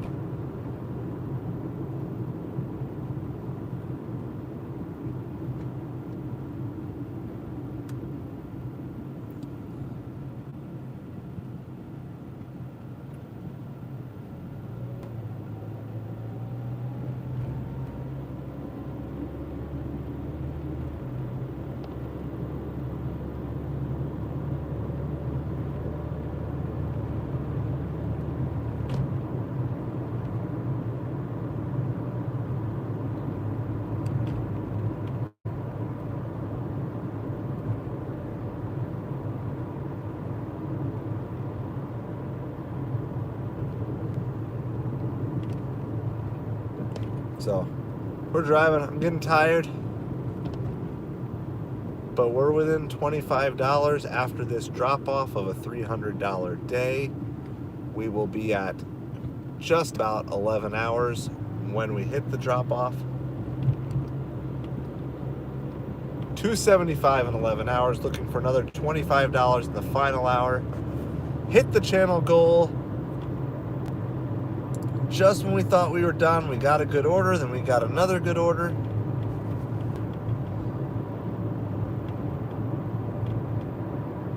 There's a bunch of upsets maybe about to go down in college football. So, thank you everybody for hanging out with us. We're going to see what we get here. Actually, our pending tip we shouldn't have to wait too much longer. I think 20 minutes or so. After we drop off, we'll check that out. We're going to go straight to Miller's Ale House. That is late night bar food, and we've pulled many good orders out of there. I've even pulled catering orders out of there at 11 o'clock at night. So it's definitely a good place to go. And at least we have platinum, so we should jump priority over anyone else who's in proximity of it.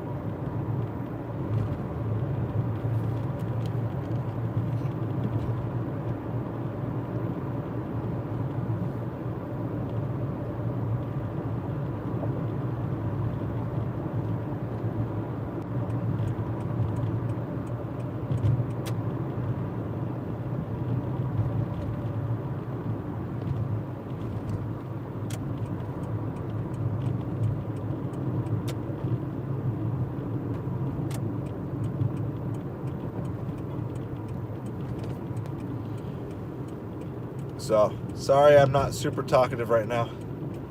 I'm just tired. Just getting this order done. We got some smoothies still going on here.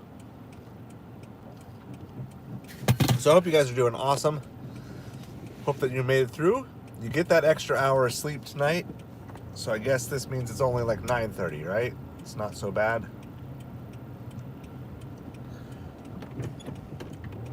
We are running Uber right now. We just haven't seen anything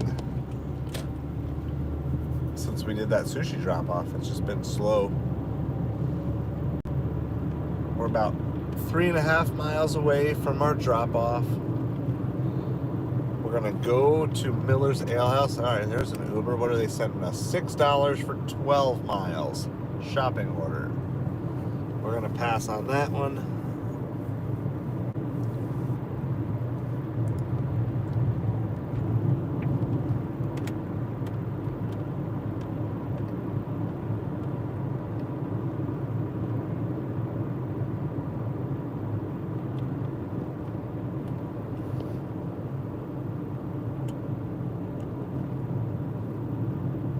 Nice.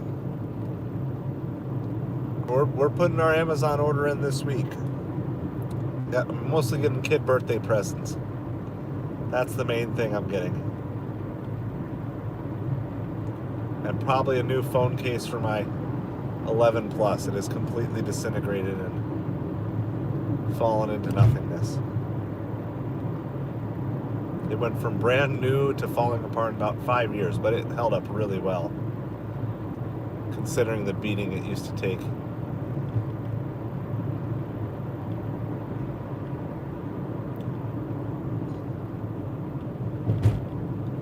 Yeah, fun, awesome.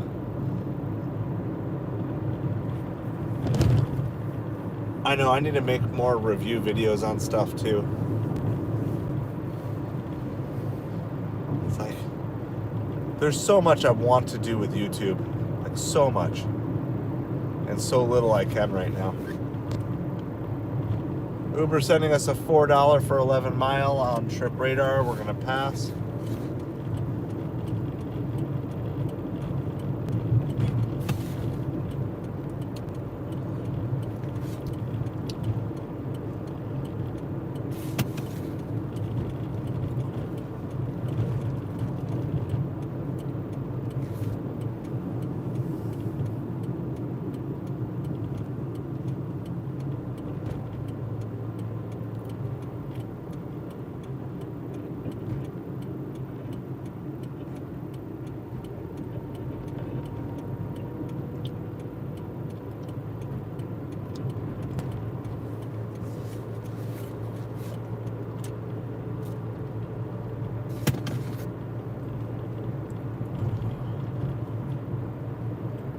right, what's Uber sending us?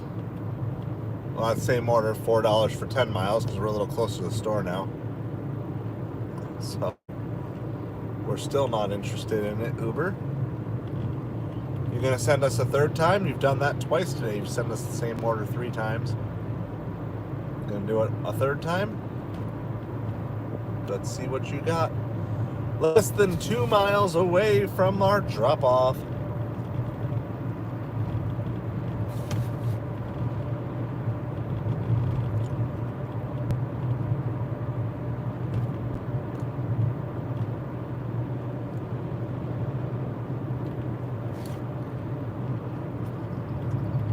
Whoa, Grubhub sending us an order. I didn't even know Grubhub was still open.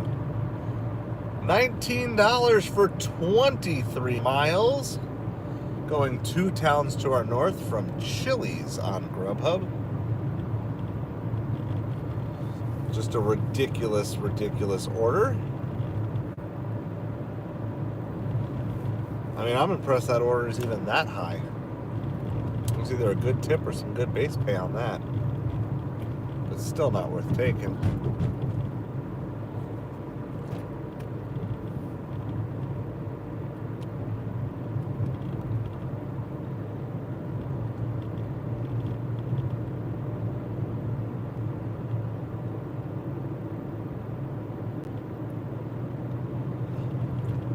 Use a Costco chicken. Then you can have Costco in your title too. This chicken shredder did what to a Costco chicken?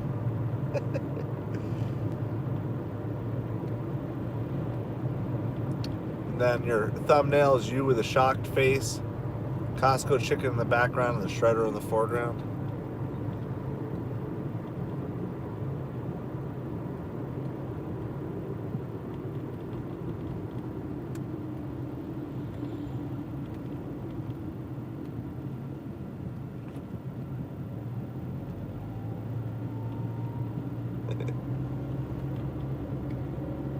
I just think, like, if you can fit Costco in any title on YouTube, it's more likely to get clicks.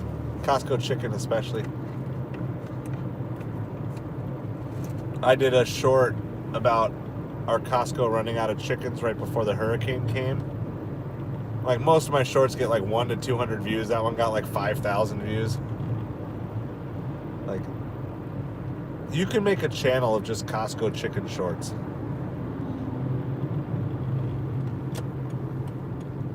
It's a way to go viral. There must be some heavy drugs in that thing because people are addicted to those. All right. Well, we did our due diligence. We knew the gate was going to be closed. They said it was open, but it is closed. All right. Well, now we got to let them know the gate is closed. I just got here, comma, and unfortunately the gate is closed.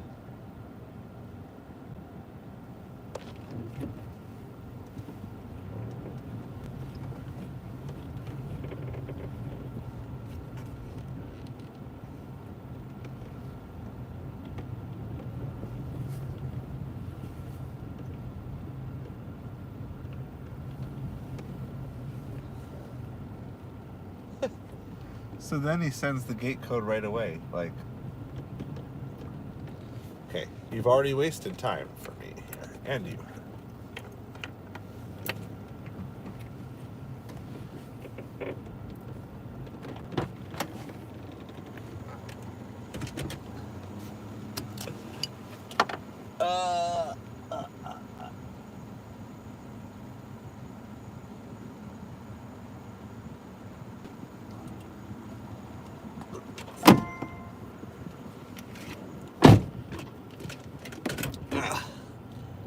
I'm just tired and grumpy, but it's like, if you're gonna if you have the gate code anyway, just send it in the first place. Just say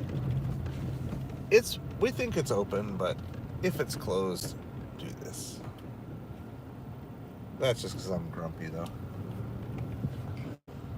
I'm grumpy and I know it.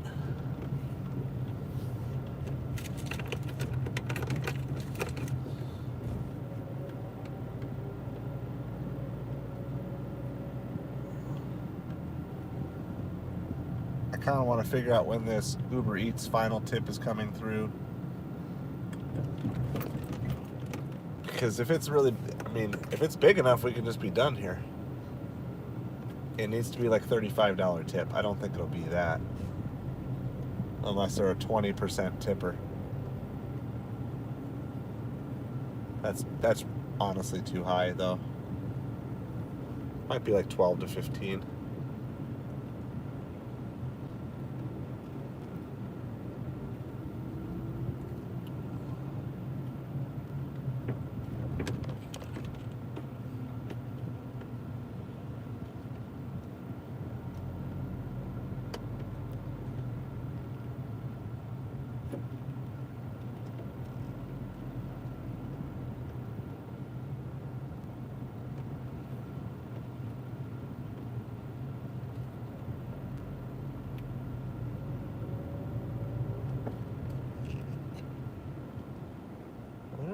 I'm so confused.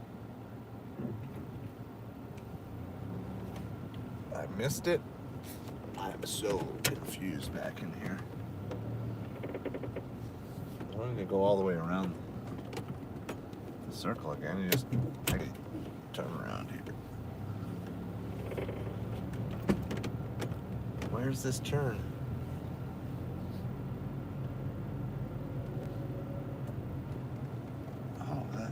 Wow, it's just so dark. There's no street lights in this place.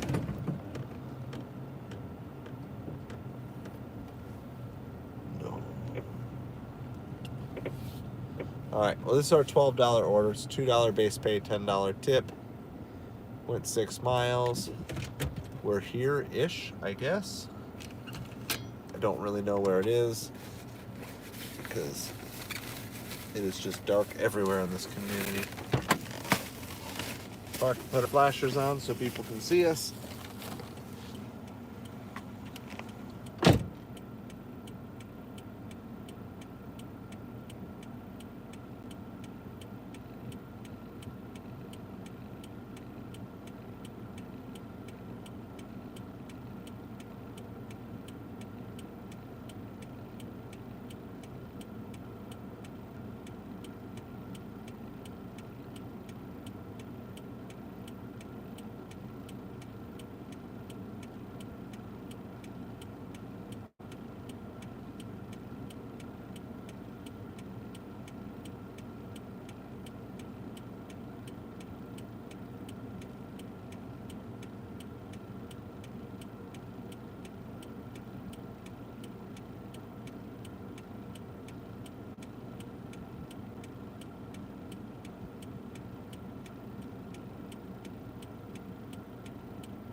I guess in the end it was actually $250 base pay plus a $9.50 tip. So, all right, we're gonna use our first decline on this one. $6 for 9 miles. We actually moved up to 76%, and we're not moving down. So that's nice. So we were at 75. We took that one. We went to 76. Declined. We're still at 76. That's like way too many orders. 76% is so high. Such a high acceptance rate. So bad. All right. Well, I'm gonna pause DoorDash till we get to Miller's Ale House because I'm only gonna decline one more. I'm not interested in staying out here for junk orders. Hello to everybody hanging out. We're trying to squeeze out. Trying to find $24.10. That's what we're trying to find. And we're trying to do it in the next hour, basically. Now we have a pending tip on Uber. Has that come through yet? I want to, before I make this little announcement here, we're on our way to Miller's Ale House, by the way. So that's where we're headed. I was like that. The whole stream just like stopped for like 2 minutes there. All right, so I got the big announcement on this one here. This is on our sushi Thai. This is the magic dumpster order. So huge. So let me know. I know I went off there, but 1 mile on Uber we're passing. Only platform I'd take that on would be DoorDash. We are really close. I'm gonna go park. I'm gonna park at Miller's Ale House. I'll decline one more DoorDash that's bad.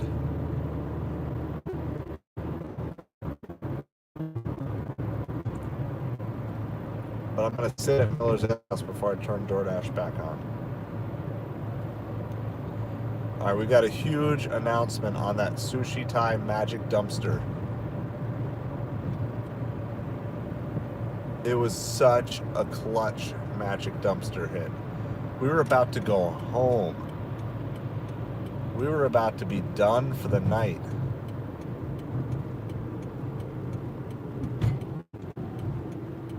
And then Magic Dumpster came up with the miracle order. So, just let me know if I'm actually live right now. I want to make sure because I know I was laggy there coming out of that community. So we got an announcement, and then we're really close to our 300. I'll get an updated total here. It was a way better order than I was thinking it was going to be. All right, we're live. Good. All right, as soon as I park, we are definitely within one good order of knocking this thing out. I don't know exactly how much we need. So obviously, any good order we're taking. I'm going to show you guys this.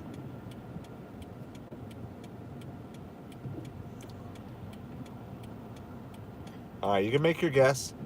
It was a $12 offer roughly for 6 miles. It was 13 rolls of sushi, so it was big.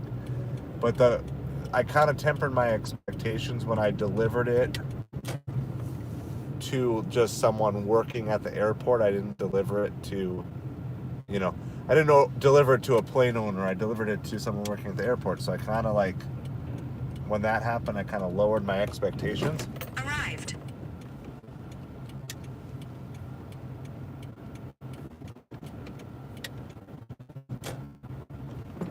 All right, we're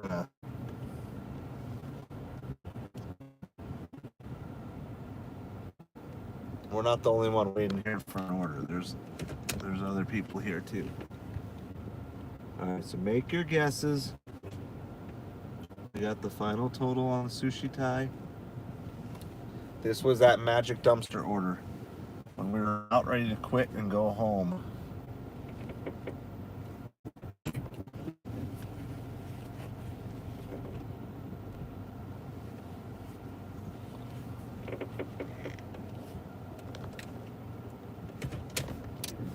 I'm going to show you guys just a second, then we're going to do the math.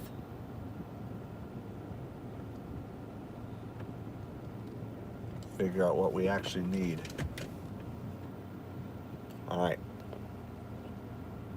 $30. All right, Jason's guess is 30. You're not far off. You are not far off.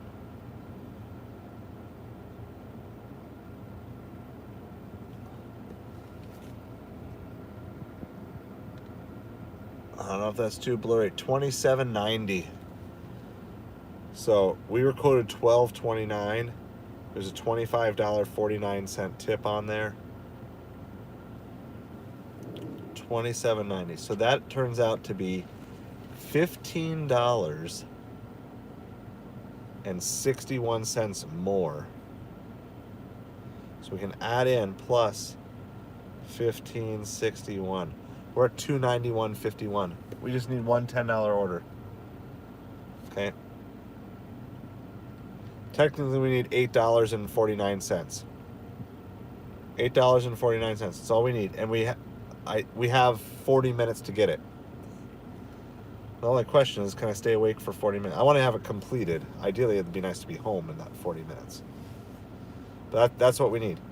And that's a $300 day, and that'll be in 12 hours. It'll be $25 an hour. 13 hours total, but a 1 hour break in the middle. Don't count your breaks as your work time. I know we're so close. Like, there's got to be one. There's got to be something here. We're in a red zone, too. It's a little bit of a red spot. It's not much. And we're platinum. So if there's anything good, we should have top access. I keep checking, too, like in case Instacart customer decided to increase their tip.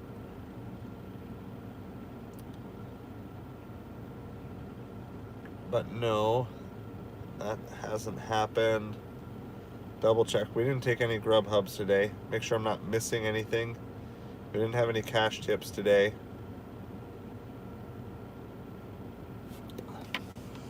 It's basically just sit and wait. We're waiting for $8.49. The only thing I would take less than that would be a Doordash, because acceptance rate. All right, I'm going to check football because I know there was a bunch of upsets that were really close. $9 for 7 miles, Taco Bell. Oh, another driver match to it. I thought about it. It was close because it's going to take us close to home. Probably some driver sitting at Taco Bell. There's literally there's a Dasher just sitting right next to me in his car. He's quitting. He's giving up. Go home, Dasher.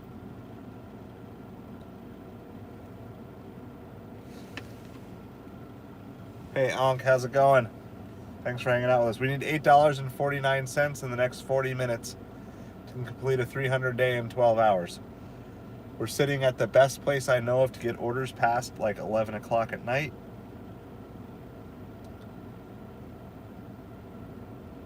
Most of our downtown shuts down at 11 of what's left. A lot of places shut at 9. You're from India. Awesome. Well, from the United States here. Thanks for hanging out with us.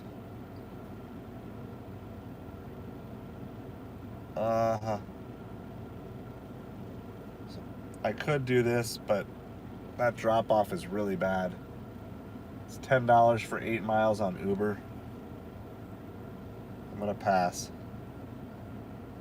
I don't want to drive like 12 miles home unless it's for something really good.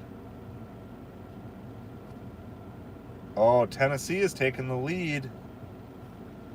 They're the one team that's fought back out of all these teams. Clemson down by 12.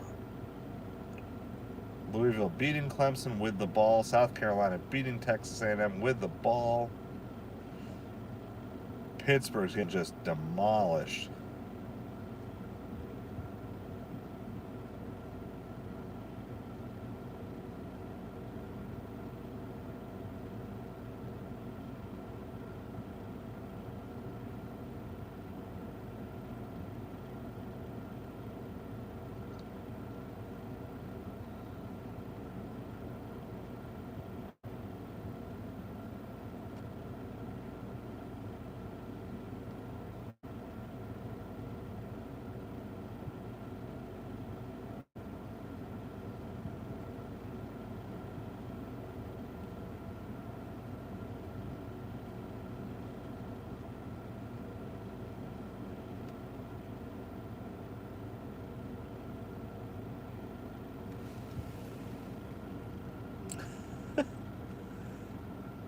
conversation started out really good. I had looked away for a couple of seconds, and man, $6 6-mile Uber we're passing. $8.49 is what we're looking for. And ideally something that brings us towards home. I totally missed that. Like, we had a little good conversation and then boom, it just went haywire. Never know what's going to happen on these streams. If there's some other lurker out there, though, we need one more to get to our 770 subscribers. So if anybody wants to hit that subscribe button.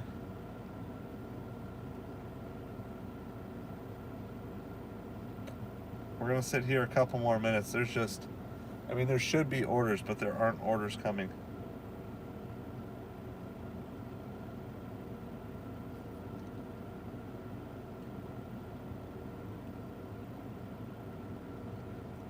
It says my zone is busy with shop and deliver orders on DoorDash. Do we dare opt in? Do we dare opt in for shop and deliver orders right now? I guess we need it. We'll opt in. It's late night. We'll opt in.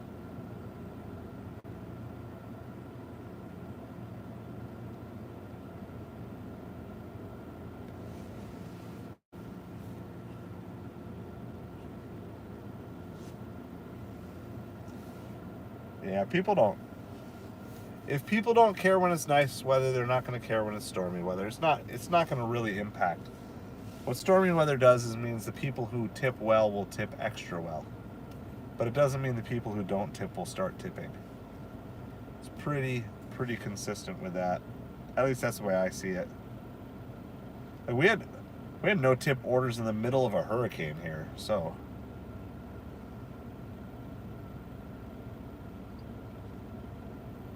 $7 for 5 miles on Uber. We're gonna pass though, because we still have to do another order. Uber sent us like 6 orders.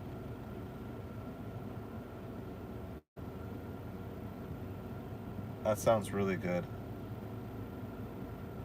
Chicken sandwich on a croissant sounds really good too.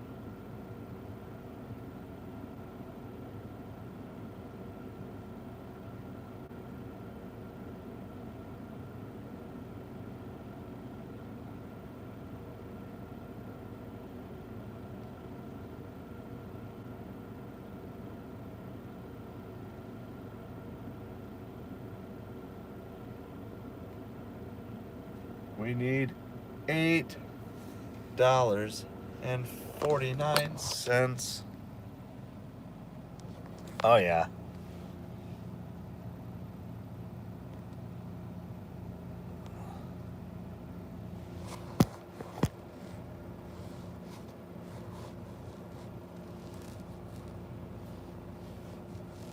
I'm trying to have you guys where I can read the chat too.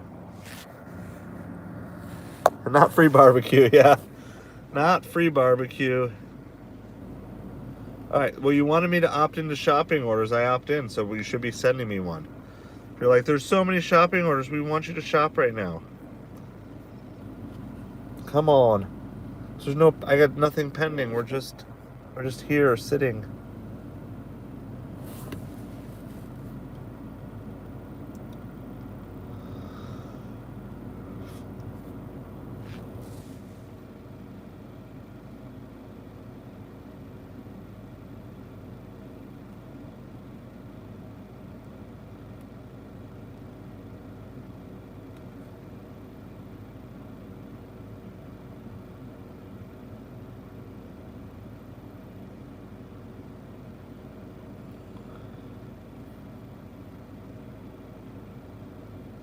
Estimated 2 to 5 minutes to get an offer. I've been here for like 10.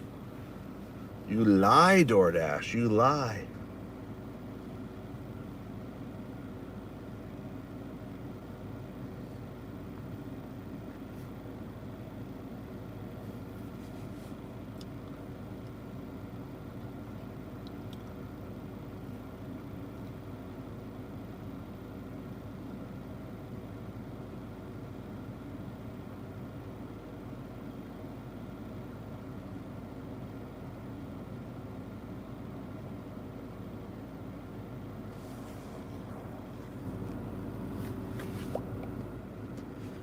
Just nothing.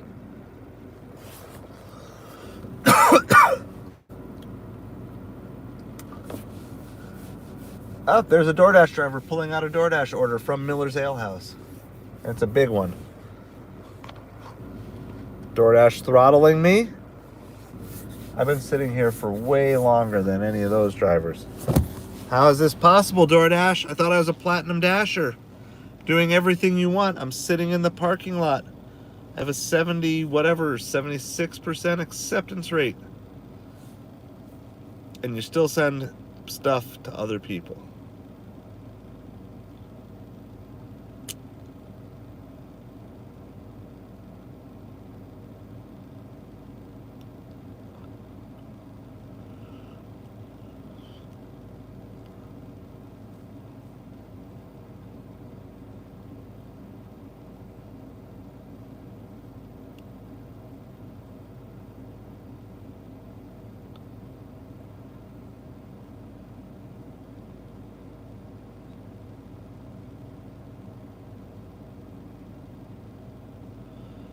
Oh, it's just so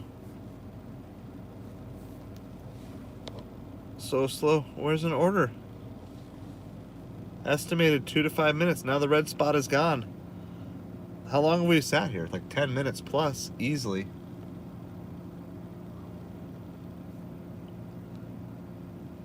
Trying.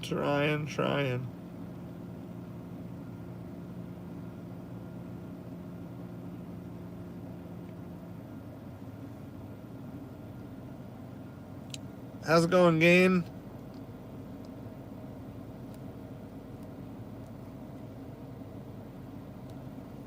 We're just trying to get one last order here.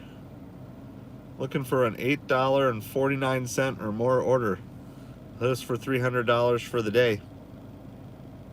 But it's really slow to come by. How are you doing tonight?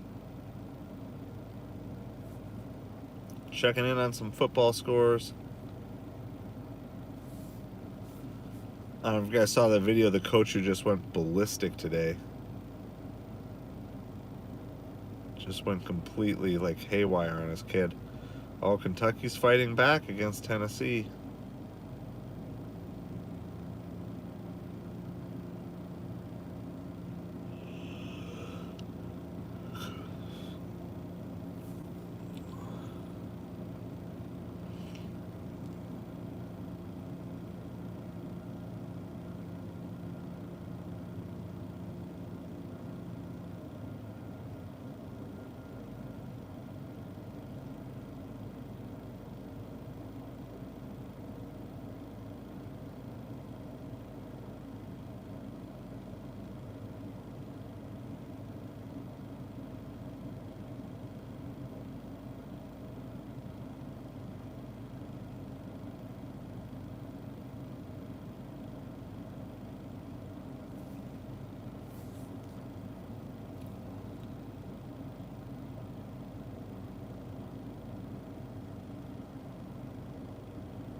I don't know what to do.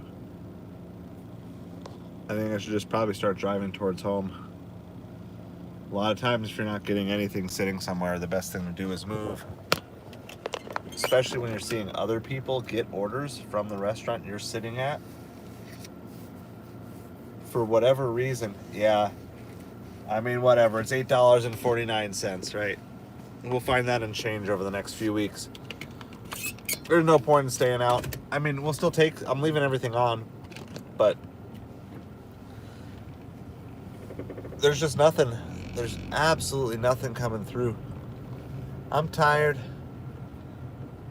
It's only like 10 o'clock. So that means I can go home and actually get a good night's sleep. Even though we have to go to 8:30 service at church tomorrow. I'm going to turn the light off because there's a lot of people in the parking lot here. We're still leaving everything on. We will pass by Taco Bell, Arby's that might be open, McDonald's, and Papa John's. So we did get an order within like a block of home last night. Now it was a bad one, but it is possible. We're gonna, I mean, technically we still made the 25 an hour. We just didn't make the 312 hours. That's the part we didn't make. But we did do 25 an hour. Because we were $8 short with a half an hour to go. So, whatever. You guys call it whatever. No, nothing yet. So I'm going to start dozing off. So, I figure at least I might as well head towards home at this point. We'll pass by a couple places. I haven't quit. I'm just going to go home. And then if we get a good order, that Papa John's does throw out some good orders every once in a while. So, I mean, I could have taken that $10 shopping one from Uber, but then I'd have to go shopping. I don't want to go shopping at this time of night.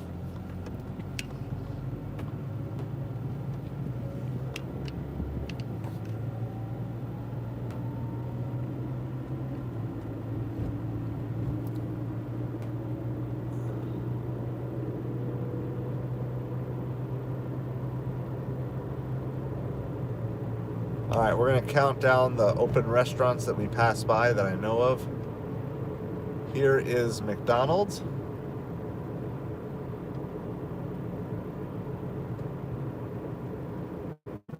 That's the first one. The next pairing is maybe Arby's, but definitely Taco Bell.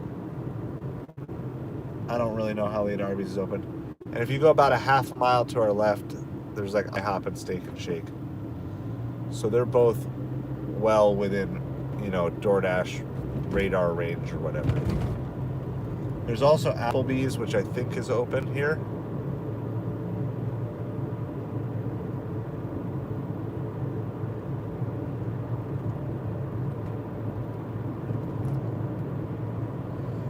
That's about it for this chunk. The next we've got is Papa John's, a couple miles. I mean, this time, and I think it starts sending you stuff from far away, but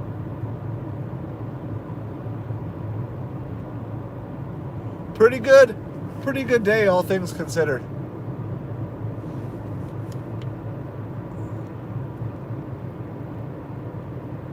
And the gas tank is full, ready to go to church tomorrow.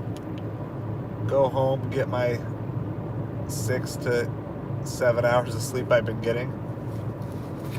I even had smoothie that lasted to the end of the night.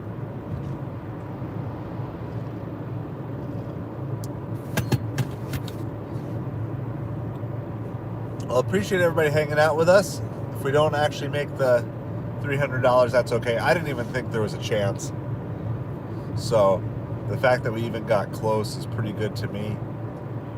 We did average 25 an hour for 11 and a half hours. We just couldn't find a final order to get us there. I mean, technically we still have time. We still have 20 minutes here, but anyway, the plan is to stream tomorrow live, probably around 1:30, 2 o'clock, something like that. I'll let you know when I have a few more details. I'm going to first service at church, and then the family, we're going to go try to catch something at the Costco drop. Do a little Costco shop at the Costco drop. But just one order if we get one. If we don't, we might just go grocery shopping as a family. And then I'm going to drop them off at home, fuel up for the afternoon. And then for the week, it's going to be mostly supper streams. We're going to just focus on the best of the best. Try to have slightly condensed live streams here, but still get those watch hours rolling. And there may be some other pop-up live streams for catering orders and stuff like that. But they won't be super long. There might be some pop-up live streams for sourcing. But I'm going to focus mostly on Instacart during the daytime this week and see if that's worth grabbing. Got a $6 for 10 mile on Uber we're passing. But appreciate you guys. I don't know if there's anybody out there who hasn't subbed yet. Did we get to that 6-7 or that? Yeah, what's the numbers? No, we're still 769. So if there's one of you who hasn't subbed that's watching, you could be 770. 770.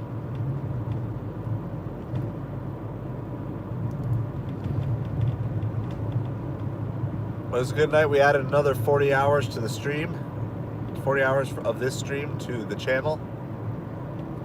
So we keep slowly plugging away at those channel goals as well. So I appreciate all you guys for that. Hey, subscribe again.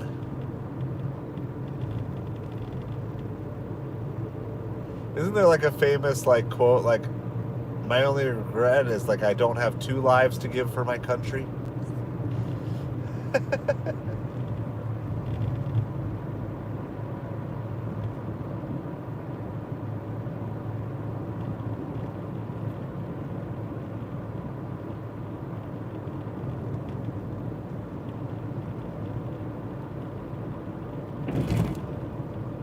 Apparently your driver Mike did every DoorDash order for 8 hours straight.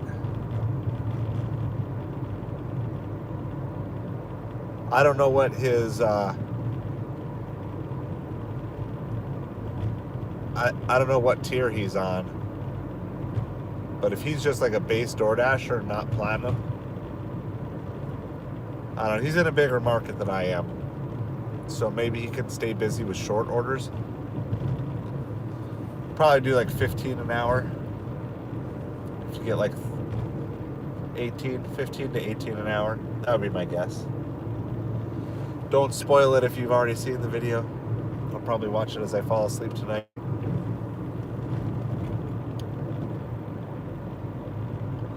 As always, if you guys got any questions, anything we didn't cover on the live stream, you can email me, asideofhustlechannel@gmail.com. If you want to financially support the channel, you can currently do that through Patreon, since we don't have that stuff unlocked on YouTube yet. Patreon.com/asideofhustle. There are also free tiers there, and we got lots of good information and some articles that I wrote up for you guys. Just things to help you challenge in your growth. So there are tiers starting at the free tier, and then paid tiers start at $5 and go up from there. Every dollar that comes in from Patreon, I just put right back into trying to improve this channel, improve our technology. So for example, some of that money went to getting new, better mounts. If some of you remember the old school streams, the mount I had, my phone would keep dropping out of the mount. It was that bad. So we're slowly trying to upgrade the tech. And if you're in the position to financially support us, then we will quickly upgrade the tech. Really, our next tech goal upgrade is the phone. We want to do that. Now, there might be cheaper ways to do it. I'm learning about that. But between now and whenever monetization on YouTube comes, that is definitely a way that you can support the channel. If you don't have money to support the channel, that's 100% awesome as well. We're good with that. Never want to feel any of you to feel like you have to do anything. Just hanging out with you guys, spending time with you is awesome as well. Certainly makes it a lot better than hanging out with myself, because I get annoying to talk to sometimes when it's just me.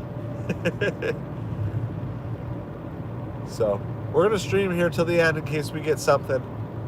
Once I'm past Papa John's, though, I'm probably turning DoorDash off.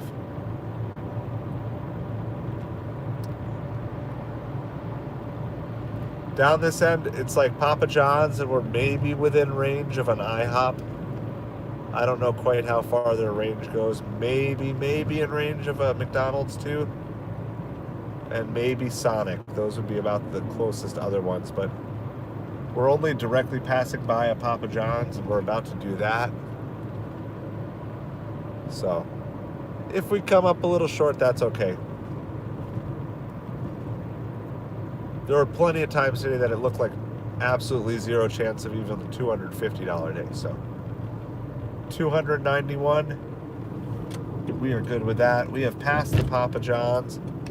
I'm going to officially kill not the YouTube, officially kill the DoorDash. be done with that. I think we're going to officially kill everything else here too. I like to ride till I'm home, but now that I'm like, there's nothing that's going to bring me closer to home than I already am.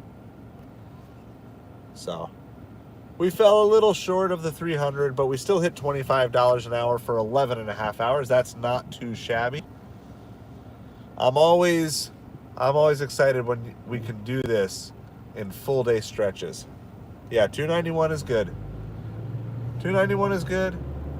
And because lots of people go on and brag about 25 an hour or more, but they're only doing 3-hour shifts.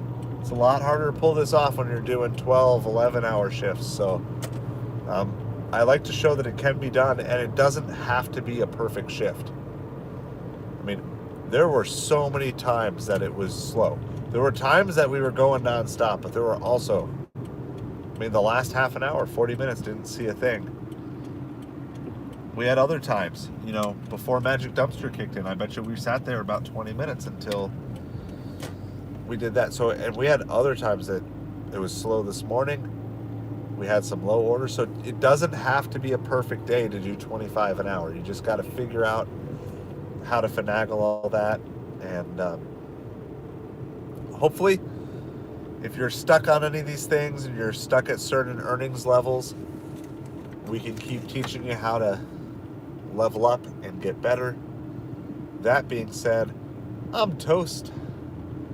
And it's time for me to go get some sleep, get some rest. Tomorrow morning, take a nice shower, trim the beard maybe if I'm up early enough. Get all nice and fancied up for church. Do some spiritual recovery in preparation for the week, and then doing one more, I don't know what it'll end up being. Probably like 8-hour shift would be my guess. It's tomorrow's shift. So, for those of you who'll be around, I plan on seeing you tomorrow afternoon between, let's just call it, we'll call it 2 o'clock for now is my best guess. But we'll see. Once I know, I'll post it up. Appreciate you. Special appreciation to all my mods taking care of stuff too. And to everybody who kept conversation going, especially that time that I was shopping for an hour. You guys kept conversation going even in the midst of chaos, and it's really cool to see. It's cool to see that I don't have to be there all the time, and yet there's still good conversation being facilitated. So, sounds good. Signing off. Have a great night.